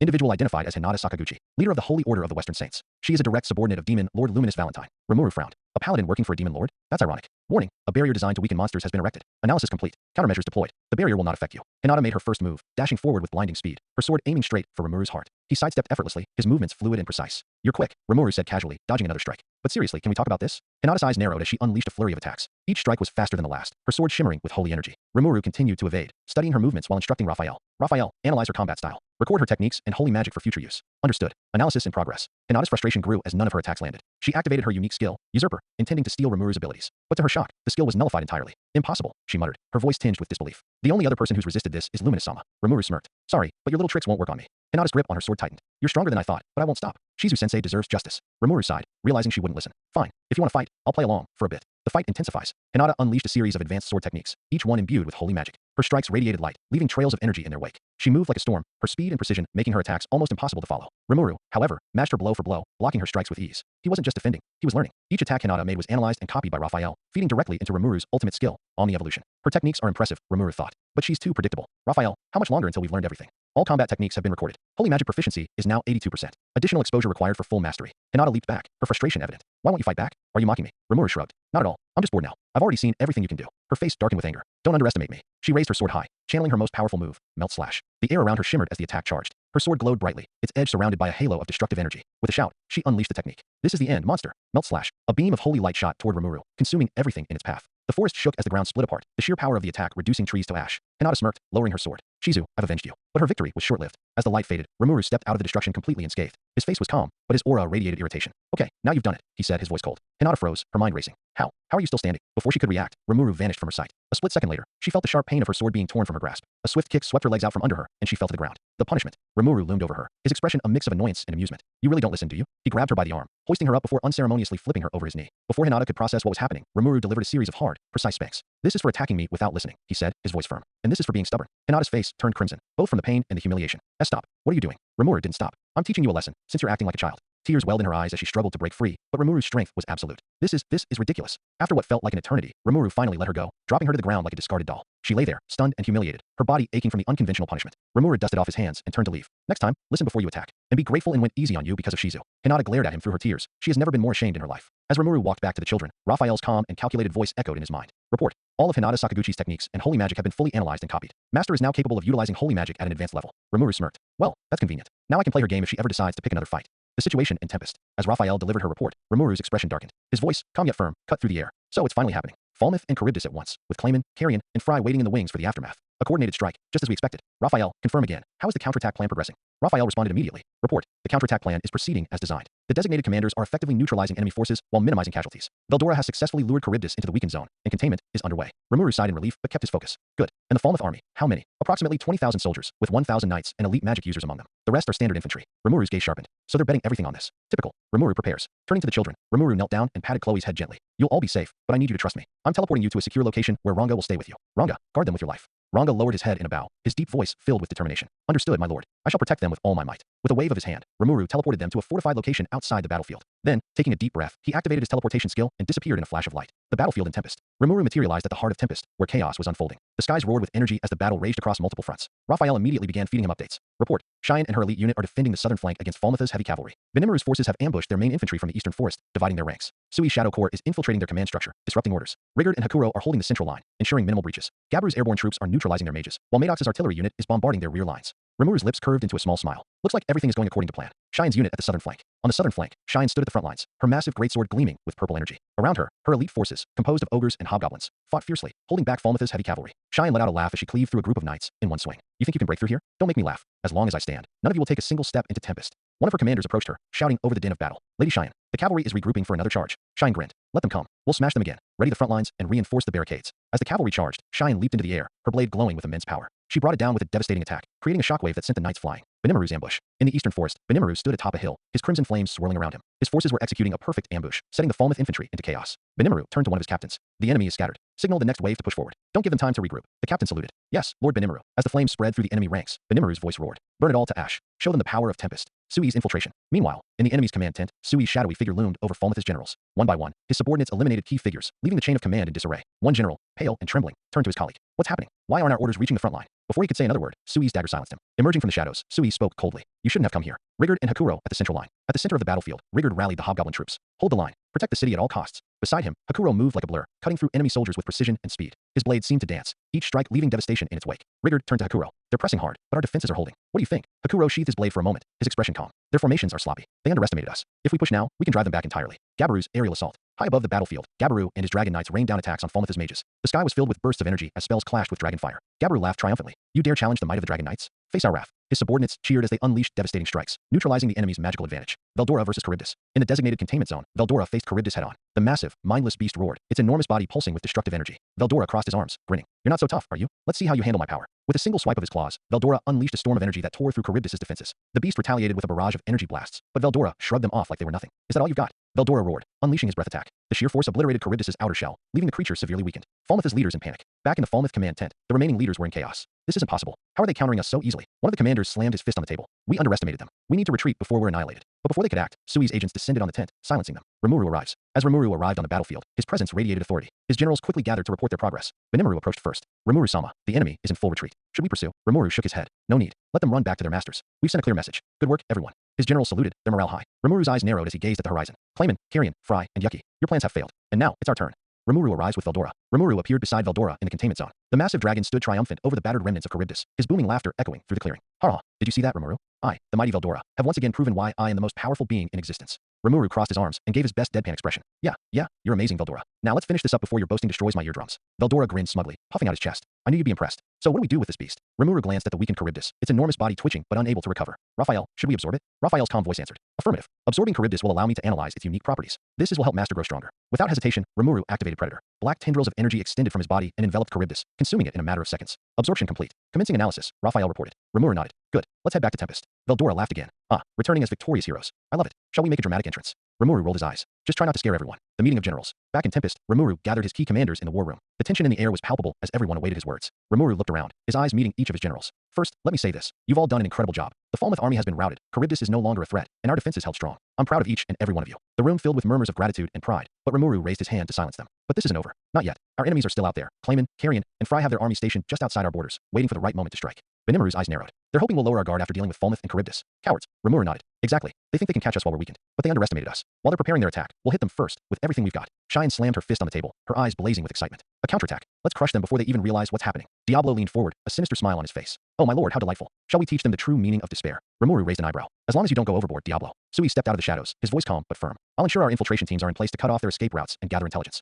Hakuro stroked his beard thoughtfully. This will be a decisive blow. A surprise attack, combined with overwhelming force, will ensure they never recover. The plan. Rimuru laid out the plan. Diablo would lead his elite unit on a direct assault against Clayman's forces, creating chaos and drawing their attention. Benimaru would lead a massive flanking maneuver to encircle Carrion's forces. Shine and Maddox would handle Frey's airborne troops, supported by Gabiru's dragon knights. Sui and his Shadow Corps would infiltrate enemy lines, assassinate key leaders, and disrupt communication. Rimuru would personally confront Clayman, Carrion, and Fry to end the threat once and for all. The remaining forces, led by Rigurd, Hakuro, and Geld, would stay behind to guard Tempest and tend to the wounded. The retreating Falmouth army. Meanwhile, the remnants of the Falmouth army stumbled through the forest, battered and demoralized. This is insane, one soldier muttered. They wiped out 20,000 of us like it was nothing. A knight spat on the ground, his face pale. I told them not to underestimate the monsters. These monsters are not normal. Their commander, barely holding onto his composure, barked orders. Keep moving. We need to regroup with Clayman's forces. They'll protect us. But deep down, even he wasn't sure if Clayman could save them. Clayman, Carrion, and Fry. At their camp, Clayman sat in his lavish tent, sipping wine. He smirked as he addressed Carrion and Fry. Everything is going according to plan. Falmouth and Charybdis have softened Tempest. Now we just need to wait for the right moment to strike. Little did they know, Falmouth remaining soldiers that escaped won't even make it to them. Carrion crossed his arms, his expression skeptical. Are you sure about that? Rimuru's forces are stronger than we anticipated. Fry nodded, her eyes sharp. And what if he counters? He's proven to be unpredictable. What they don't know is that the crystal ball they are using to watch the fight was rigged. Raphael had used an illusion spell on it to show a different outcome of the battle, and they fell for it.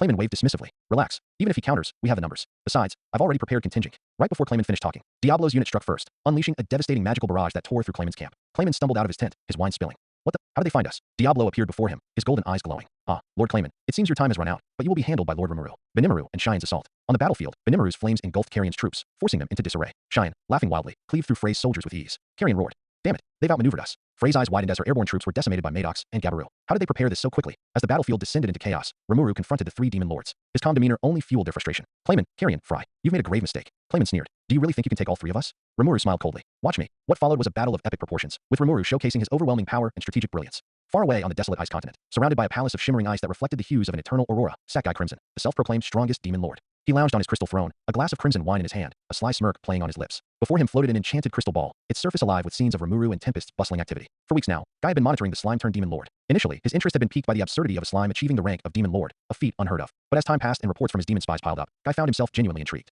Rimuru wasn't just another lucky monster with overblown ambitions. He was cunning, powerful, and charismatic, drawing allies from all races and forging an empire that rivaled even the older demon lords. Guy's initial interest. One of Guy's most loyal demon spies, Misha, had brought in the first reports months ago. My lord, there's been an anomaly. Guy, reclining lazily on his throne, had raised an eyebrow. An anomaly? Do tell. Misha bowed deeply. A slime named Rimuru Tempest has recently become a demon lord after defeating and absorbing the orc disaster. He's also allied with Veldora, the storm dragon. At the mention of Veldora, Guy had sat up straight. The storm dragon, you say? That idiot's finally gotten himself involved with someone? Interesting. Misha continued. It doesn't end there. He has united monsters of all kinds into a nation and established what they call the Jura Tempest Federation. Even humans and dwarves trade with them. Guy had laughed at that. A monster nation? That's bold. And humans willingly working with him? I'll give him points for ambition. Now this is interesting. He leaned forward, his smirk widening. Keep a close eye on this Rimuru. I want to know everything he does. Malim's visit. Months later, as Guy continued to monitor Rimuru, the restless winds heralded the arrival of a guest. Malim Nava, another demon lord known for her unpredictability and immense power. She burst into Guy's palace without warning, her bright pink pigtails bouncing as she stomped through the icy halls. Guy, I heard you're spying on someone. What's going on? Are they strong? Can I fight them? Guy sighed, swirling his wine. Must you always be so loud, Malim? Malim ignored the jab and plopped herself onto the armrest of his throne, peering at the crystal ball floating before him. It displayed an image of Tempest, Rimuru's vibrant city bustling with activity.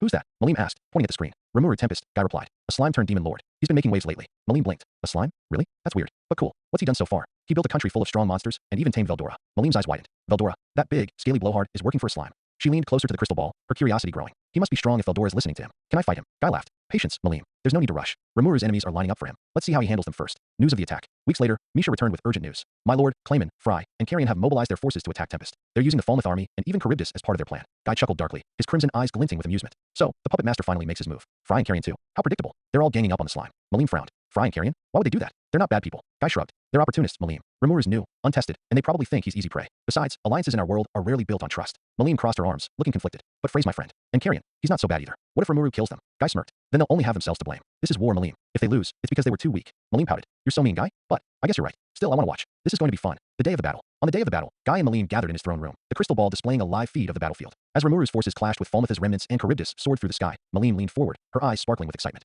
Wow, look at that dragon. Rimuru's people are really strong. Guy nodded, sipping his wine. Noir, Benimaru, and the others are impressive. Rimuru's built himself quite the army. When the scene shifted to Rimuru confronting Clayman, Fry, and Carrion, Guy's grin widened. Oh, here we go. The main event. Malim watched nervously as the three demon lords squared off against Rimuru. Do you think Fry and Carrion can beat him? Guy chuckled. Not a chance. Rimuru is stronger than they realize. This is going to be a massacre. Malim bit her lip, her usual excitement tempered by concern for her friends. I just hope Rimuru doesn't kill them. Guy's gaze never left the crystal ball. If they lose, it's because they underestimated him. That's the price of arrogance in our world. Guy's reflection. As the battle unfolded, Guy found himself increasingly impressed by Rimuru. The slime's calm demeanor, strategic brilliance, and overwhelming power were on full display. He's no ordinary demon lord, Guy muttered to himself. This Rimuru might actually be worth my time. Malim glanced at him, her expression a mix of excitement and unease. What are you thinking, Guy? He smirked. I'm thinking that this Rimuru might be the most interesting thing to happen in centuries. I'll have to pay him a visit someday. Malim grinned, her earlier worries forgotten. Can I come too? I want to meet him. Guy chuckled. We'll see, Malim. For now, let's enjoy the show. The final showdown. Rimuru versus Clayman, Carrion, and Fry. The ground trembled as Rimuru Tempest stood at the center of the battlefield, facing down the three demon lords, Clayman, Carrion, and Fry. His eyes glowed with a cold fire, his aura radiating a terrifying power. The air itself seemed to warp with the intensity of the conflict about to unfold. His generals had already subdued the remnants of Falmouth's army, but the true battle was just beginning. Carrion and Fry prepare. Carrion, his massive form rippling with energy, let out a guttural roar, his eyes flashing with determination. He was in his royal beast form, a towering, tiger-like demon, his fur bristling with raw power. He didn't waste any time transforming. This was a battle for survival, and he knew he had to give it everything. I'll tear you apart, slime. Carrion snarled, charging toward Rimuru with blinding speed. His claws extended, ready to slash. Fry, ever the strategist, quickly activated her reflector skill. Her body shimmered with energy, preparing for Rimuru to make a mistake. She knew that reflector only worked when her opponent was close enough, but she was ready. The air around her crackled as she calculated her next move. You won't get away with this, Rimuru. I'll send you flying. Fry declared, her eyes locked on Rimuru as she moved to her position, waiting for him to make a mistake. Clayman's puppets and the first clash. Clayman, standing slightly behind Carrion and Fry, was no less dangerous, though clearly the weakest of the trio. His hands moved with precision, summoning puppets that seemed to materialize out of thin air. Each puppet was an extension of his will, and they instantly dispersed in every direction, vanishing into the chaotic fray. The battlefield erupted with chaos. The puppets seemed to be everywhere, flying through the air with incredible speed, striking from every angle. Rimuru, however, was unfazed. His omni-evolution skill pulsed through his body, his power growing with every second. "You're all far too slow," Rimuru murmured under his breath, his voice carrying over the battlefield. In an instant, Rimuru's body blurred, moving faster than anyone could track. His magic surged forward, overwhelming the puppets. He slashed through them with precision, each blow calculating, each move instinctual. His sword-style technique was as flawless as ever. The puppets disintegrated in flashes of light, unable to keep up with Rimuru's overwhelming speed and skill. Clayman's smirk faded as Rimuru showed no signs of slowing down. "Impressive," Clayman muttered under his breath. "But you won't escape this." He summoned more puppets, but Rimuru's movements became even more fluid. "I don't have time for this." Carrion's beast form versus Rimuru. Before Clayman could react, Carrion was upon him, moving faster than any creature of his size had the right to move. His claws slashed through the air with incredible force, sending shockwaves through the ground. He was closing the distance, and Rimuru was forced to defend. "I am the king of beasts. Feel the power of my claws." Carrion roared as his claws raked toward Rimuru. Rimuru's eyes narrowed, and with a quick shift of his body, he dodged, his speed a blur. "Is that all you've got?" Rimuru said calmly, his voice cool despite the raw power that Carrion was unleashing. Rimuru extended his hand, weaving fire magic with pinpoint accuracy, and launched a massive burst of flame at Carrion. The beast snarled, using his incredible agility to dodge the flames, but the shockwave from Rimuru's attack sent ripples across the battlefield. "Impressive, but not enough," Carrion growled, charging again with even more intensity. Phrase reflector and Rimuru's adaptation. Fry, not one to be outdone, took her chance. She charged at Rimuru, attempting to catch him within the range of her reflector skill. Her body shimmered with energy as she anticipated his movements. "Gotcha," Fry exclaimed, raising her sword and preparing to strike. But Rimuru was already one step ahead. Raphael, his intelligence skill, had already analyzed Frey's ability, and it quickly adapted. A barrier enveloped Rimuru, negating the effect of reflector, rendering Frey's skill useless. "You really thought you could hit me with that?" Rimuru said with a smirk. He effortlessly dodged Frey's attack, moving faster than she could react. Frey's expression shifted to one of surprise. "What? How?" She staggered back, realizing that her skill wasn't working. "I've already analyzed your moves," Rimuru said, his voice cold, the sheer arrogance of his mastery clear. "You're predictable." Clayman's fall. As Carrion and Fry continued to press their attacks, Rimuru took note of the weak link, Clayman. His control over the battlefield had been minimal, and his use of puppets had done little to actually hinder Rimuru. Rimuru's patience ran out. With a sudden, devastating movement, Rimuru appeared behind Clayman in a flash, his sword style cutting through the air like lightning. Clayman barely had time to react as Rimuru's blade sliced through his defenses, cutting his arm off in one swift motion. "I've had enough of you," Rimuru said with contempt, his eyes never leaving Clayman's stunned form. In an instant, Rimuru struck again, severing Clayman's remaining limbs. He collapsed to the ground, unable to continue. "Take him away," Rimuru ordered one of his generals. Immediately, Sui appeared from the shadows, wrapping Clayman's body in a sealing barrier. His soul was trapped, unable to escape. The final two, Carrion and Fry. With Clayman incapacitated, Rimuru turned his attention back to the remaining two, Carrion and Fry. The two demon lords, realizing they were outmatched, fought with everything they had left, but their efforts were futile. They could feel it in the air. They were fighting a losing battle. "Give it up, Carrion," Rimuru said, effortlessly dodging Carrion's wild strikes. "You're no match for me. You were never going to win." Carrion snarled in frustration. "I won't give up. I won't let my people down." But Rimuru was already several steps ahead. With a flash of light, Rimuru's holy magic enveloped Carrion, overwhelming him with purifying energy. Carrion's massive beast form buckled under the intensity of the attack, his body writhing as the magic coursed through him. "No, I can't." Carrion's roar cut off as he was completely consumed by the light. His body collapsed, defeated. Rimuru turned toward Fry, his expression cold. "I warned you, but now, it's time to end this." Fry, her body trembling with exhaustion, tried to retaliate one last time, but Rimuru's omni-evolution had already powered up enough to outpace her. With a swift motion, Rimuru launched a series of lightning-fast strikes that disarmed Fry and sent her crashing to the ground. "Fry, you made the wrong choice," Rimuru said, absorbing her. Aftermath, the general's reflection. As the battlefield quieted, Rimuru's generals gathered around, surveying the aftermath. Benimaru, Sui, and the others watched with awe as Rimuru approached, his body still glowing with the power of his omni-evolution. "Master, you were incredible," Benimaru said, his voice full of admiration. "We couldn't even see your movements." Rimuru smirked, his confidence evident. It wasn't even a challenge. They were all outmatched. "So, that's how you deal with them," Sui said, his voice tinged with respect. "I'm impressed." Rimuru nodded, his gaze turning toward the fallen Clayman, Carrion, and Fry. Their ambitions were too great. They thought they could defeat me, but in the end, they were just pawns. The end of the battle. With the battle won, Rimuru absorbed the souls of his fallen enemies, their power fueling his own. His gaze turned toward his generals, and he spoke with quiet finality. "The war is over. Tempest is safe. But remember this, never underestimate anyone, especially not a slime." Mic drop. Rimuru summoned his generals, Benimaru, Hakuro, Geld, and Diablo, to the council room. His aura was calm but commanding, a testament to the weight of the situation. The moderate Harlequin alliance, led by Yuki Kagarizaka, had proven to be a cunning and dangerous foe. Rimuru knew that if they weren't eliminated now, they would regroup and plot further chaos. The room fell silent as Rimuru stood at the head of the table, flanked by Rimuru, Raphael's holographic interface. Rimuru. The battle with Clayman, Carrion, and Fry was just the beginning. The true masterminds behind all this chaos are the moderate Harlequin alliance and their leader, Yuki. They've manipulated events from the shadows, orchestrating attacks against Tempest. Now, we know where they are, and it's time to end this. Yuki and his puppets, Kigali, Laplace, Tyr, and Footman, are cornered. They're hiding in a basement, likely trying to buy time to regroup or escape. But we're not giving them that chance. They've caused too much suffering, and this ends now. Benimaru. What kind of defenses can we expect? Rimuru, Raphael. The basement is protected by a series of layered enchantments. Yuki has also set traps throughout the building, including spatial distortions and curse-based tripwires. Kigali and Laplace are likely to have reinforced the barriers further with their magic. Tyr and Footman will be on high alert, ready to engage. Rimuru. Diablo, you'll handle the barriers and traps. I want them neutralized quietly and quickly. Diablo, grinning, consider it done, my lord. Those barriers won't last more than a moment under my touch. Rimuru, Benimaru, Hakuro, and Geld. Once the barriers are down, you'll move in and engage Kigali, Laplace, Tyr, and Footman. They'll be desperate after losing Clayman, so expect them to fight fiercely. Take them down with precision, no drawn-out battles. Hakuro, understood. I'll focus on Kigali. Her curse magic is dangerous, but I can counter it with speed. Geld, Laplace, and Footman are mine. I'll crush their chaos with brute force. Diablo can also help. Benimaru, that leaves Tyr to me. I'll make sure she doesn't get a chance to retaliate. Rimuru, good. While you handle them, I'll confront Yuki myself. He's the head of the snake, and I'll make sure this is his last scheme. Hakuro, what if they try to escape? Rimuru, they won't. Diablo will ensure the area is locked down with spatial magic. No one leaves that basement alive. Diablo, smirking, oh, I'll relish trapping them like rats in a cage. Benimaru, what about collateral damage? Should we hold back? Rimuru, no. These people have crossed every line imaginable. Show no mercy, strike fast, and leave nothing standing. The generals nodded, their resolve unshaken. Meanwhile, in the basement, in the dark, cramped basement, Yuki sat at the head of a worn table, surrounded by Kigali, Laplace, Tyr, and footmen. The air was tense. Kigali, angrily, this is your fault, Yuki. If you hadn't pushed Clayman to act so recklessly, he wouldn't be dead. Now Rimuru's forces have crushed everything we built. Yuki, calmly relax. Kigali, you think I didn't plan for this? Clayman was weak. He made most of the plans. Besides, his death bought us time to regroup. Rimuru might be powerful, but he's not invincible. Laplace, gritting his teeth, still hurts, boss. Clayman wasn't just a pawn. He was family to us Harlequins. We're gonna make Rimuru pay for what he did. Footman, slamming his fist on the table. I'll crush him with my own hands. Tear, smirking, but with a hint of sadness. Let's not get sloppy. If Rimuru comes, we can't underestimate him. He's not like Clayman's usual enemies. Kigali, and he won't come alone. He has an army of monsters, strong ones. Yuki, smirking, let him come. I prepared surprises for him. And if things go south, I have contingencies. We're not finished yet. The assault. Phase 1. Diablo neutralizes the barriers. Diablo arrived first, his presence hidden by advanced cloaking magic. He examined the layered barriers with a smirk. Diablo, to himself, how quaint. They think these barriers will keep my lord out. He raised a hand, releasing a pulse of Devil's Whisper, which unraveled the enchantments with ease. The traps within the building were similarly disarmed, including cursed seals and spatial distortions. Diablo, telepathically to remove the path is clear, my lord. Proceed at your leisure. Phase 2. The general strike. The team moved with precision. Benimaru led the charge, his flaming katana igniting the room with a crimson glow. Tyr intercepted him, throwing knives imbued with chaos energy. Benimaru countered with flame slash, deflecting her attacks and forcing her on the defensive. Benimaru, you should have stayed hidden, Tyr. This will be your end. Meanwhile, Hakuro engaged Kigali, their clash a blur of speed. Kigali unleashed cursed chains, but Hakuro danced around them, his katana flashing like lightning. Kigali, snarling, you think you can keep up with me, old man? Hakuro, keep up? I'm already 10 steps ahead. Geld faced off against Laplace and Footman. Laplace attacked with unpredictable, acrobatic strikes, while Footman used raw strength to crush the ground beneath them. Geld's steel body absorbed their blows as he countered with earth-shattering punches. Laplace, grinning, you're tough, big guy. Let's see how you handle this. He threw explosive cards, but Geld deflected them with ease. Geld, you're nothing compared to my lord's power. Phase 3. Rimuru versus Yuki. Rimuru teleported into the heart of the basement, where Yuki was waiting with a smug expression. Yuki, so, you came alone. How noble. Rimuru, alone? I only need myself to deal with you. Yuki unleashed anti-skill, a unique ability designed to suppress abilities. But Raphael countered it instantly, rendering it useless. Raphael, analysis complete. Anti-skill neutralized. Yuki, eyes widening, what? That's impossible. Rimuru closed the distance in a flash, delivering a devastating punch that sent Yuki crashing into the wall. Rimuru, you've run out of schemes, Yuki. It's over. The climax. The battle raged on, but the outcome was inevitable. Rimuru's generals overwhelmed their opponents, finishing them one by one. Tyr and Footman fell first, followed by Laplace. Kigali made a desperate last stand, but was cut down by Hakuro's blade. Finally, Rimuru killed and absorbed Yuki, ensuring no trace of his schemes would remain. The old building was reduced to rubble. Rimuru and his generals stood victorious, their enemies eliminated. Rimuru, good work, everyone. Tempest is safe once more. The generals nodded, their loyalty to Rimuru stronger than ever. The war was over, and peace returned to Tempest, for now.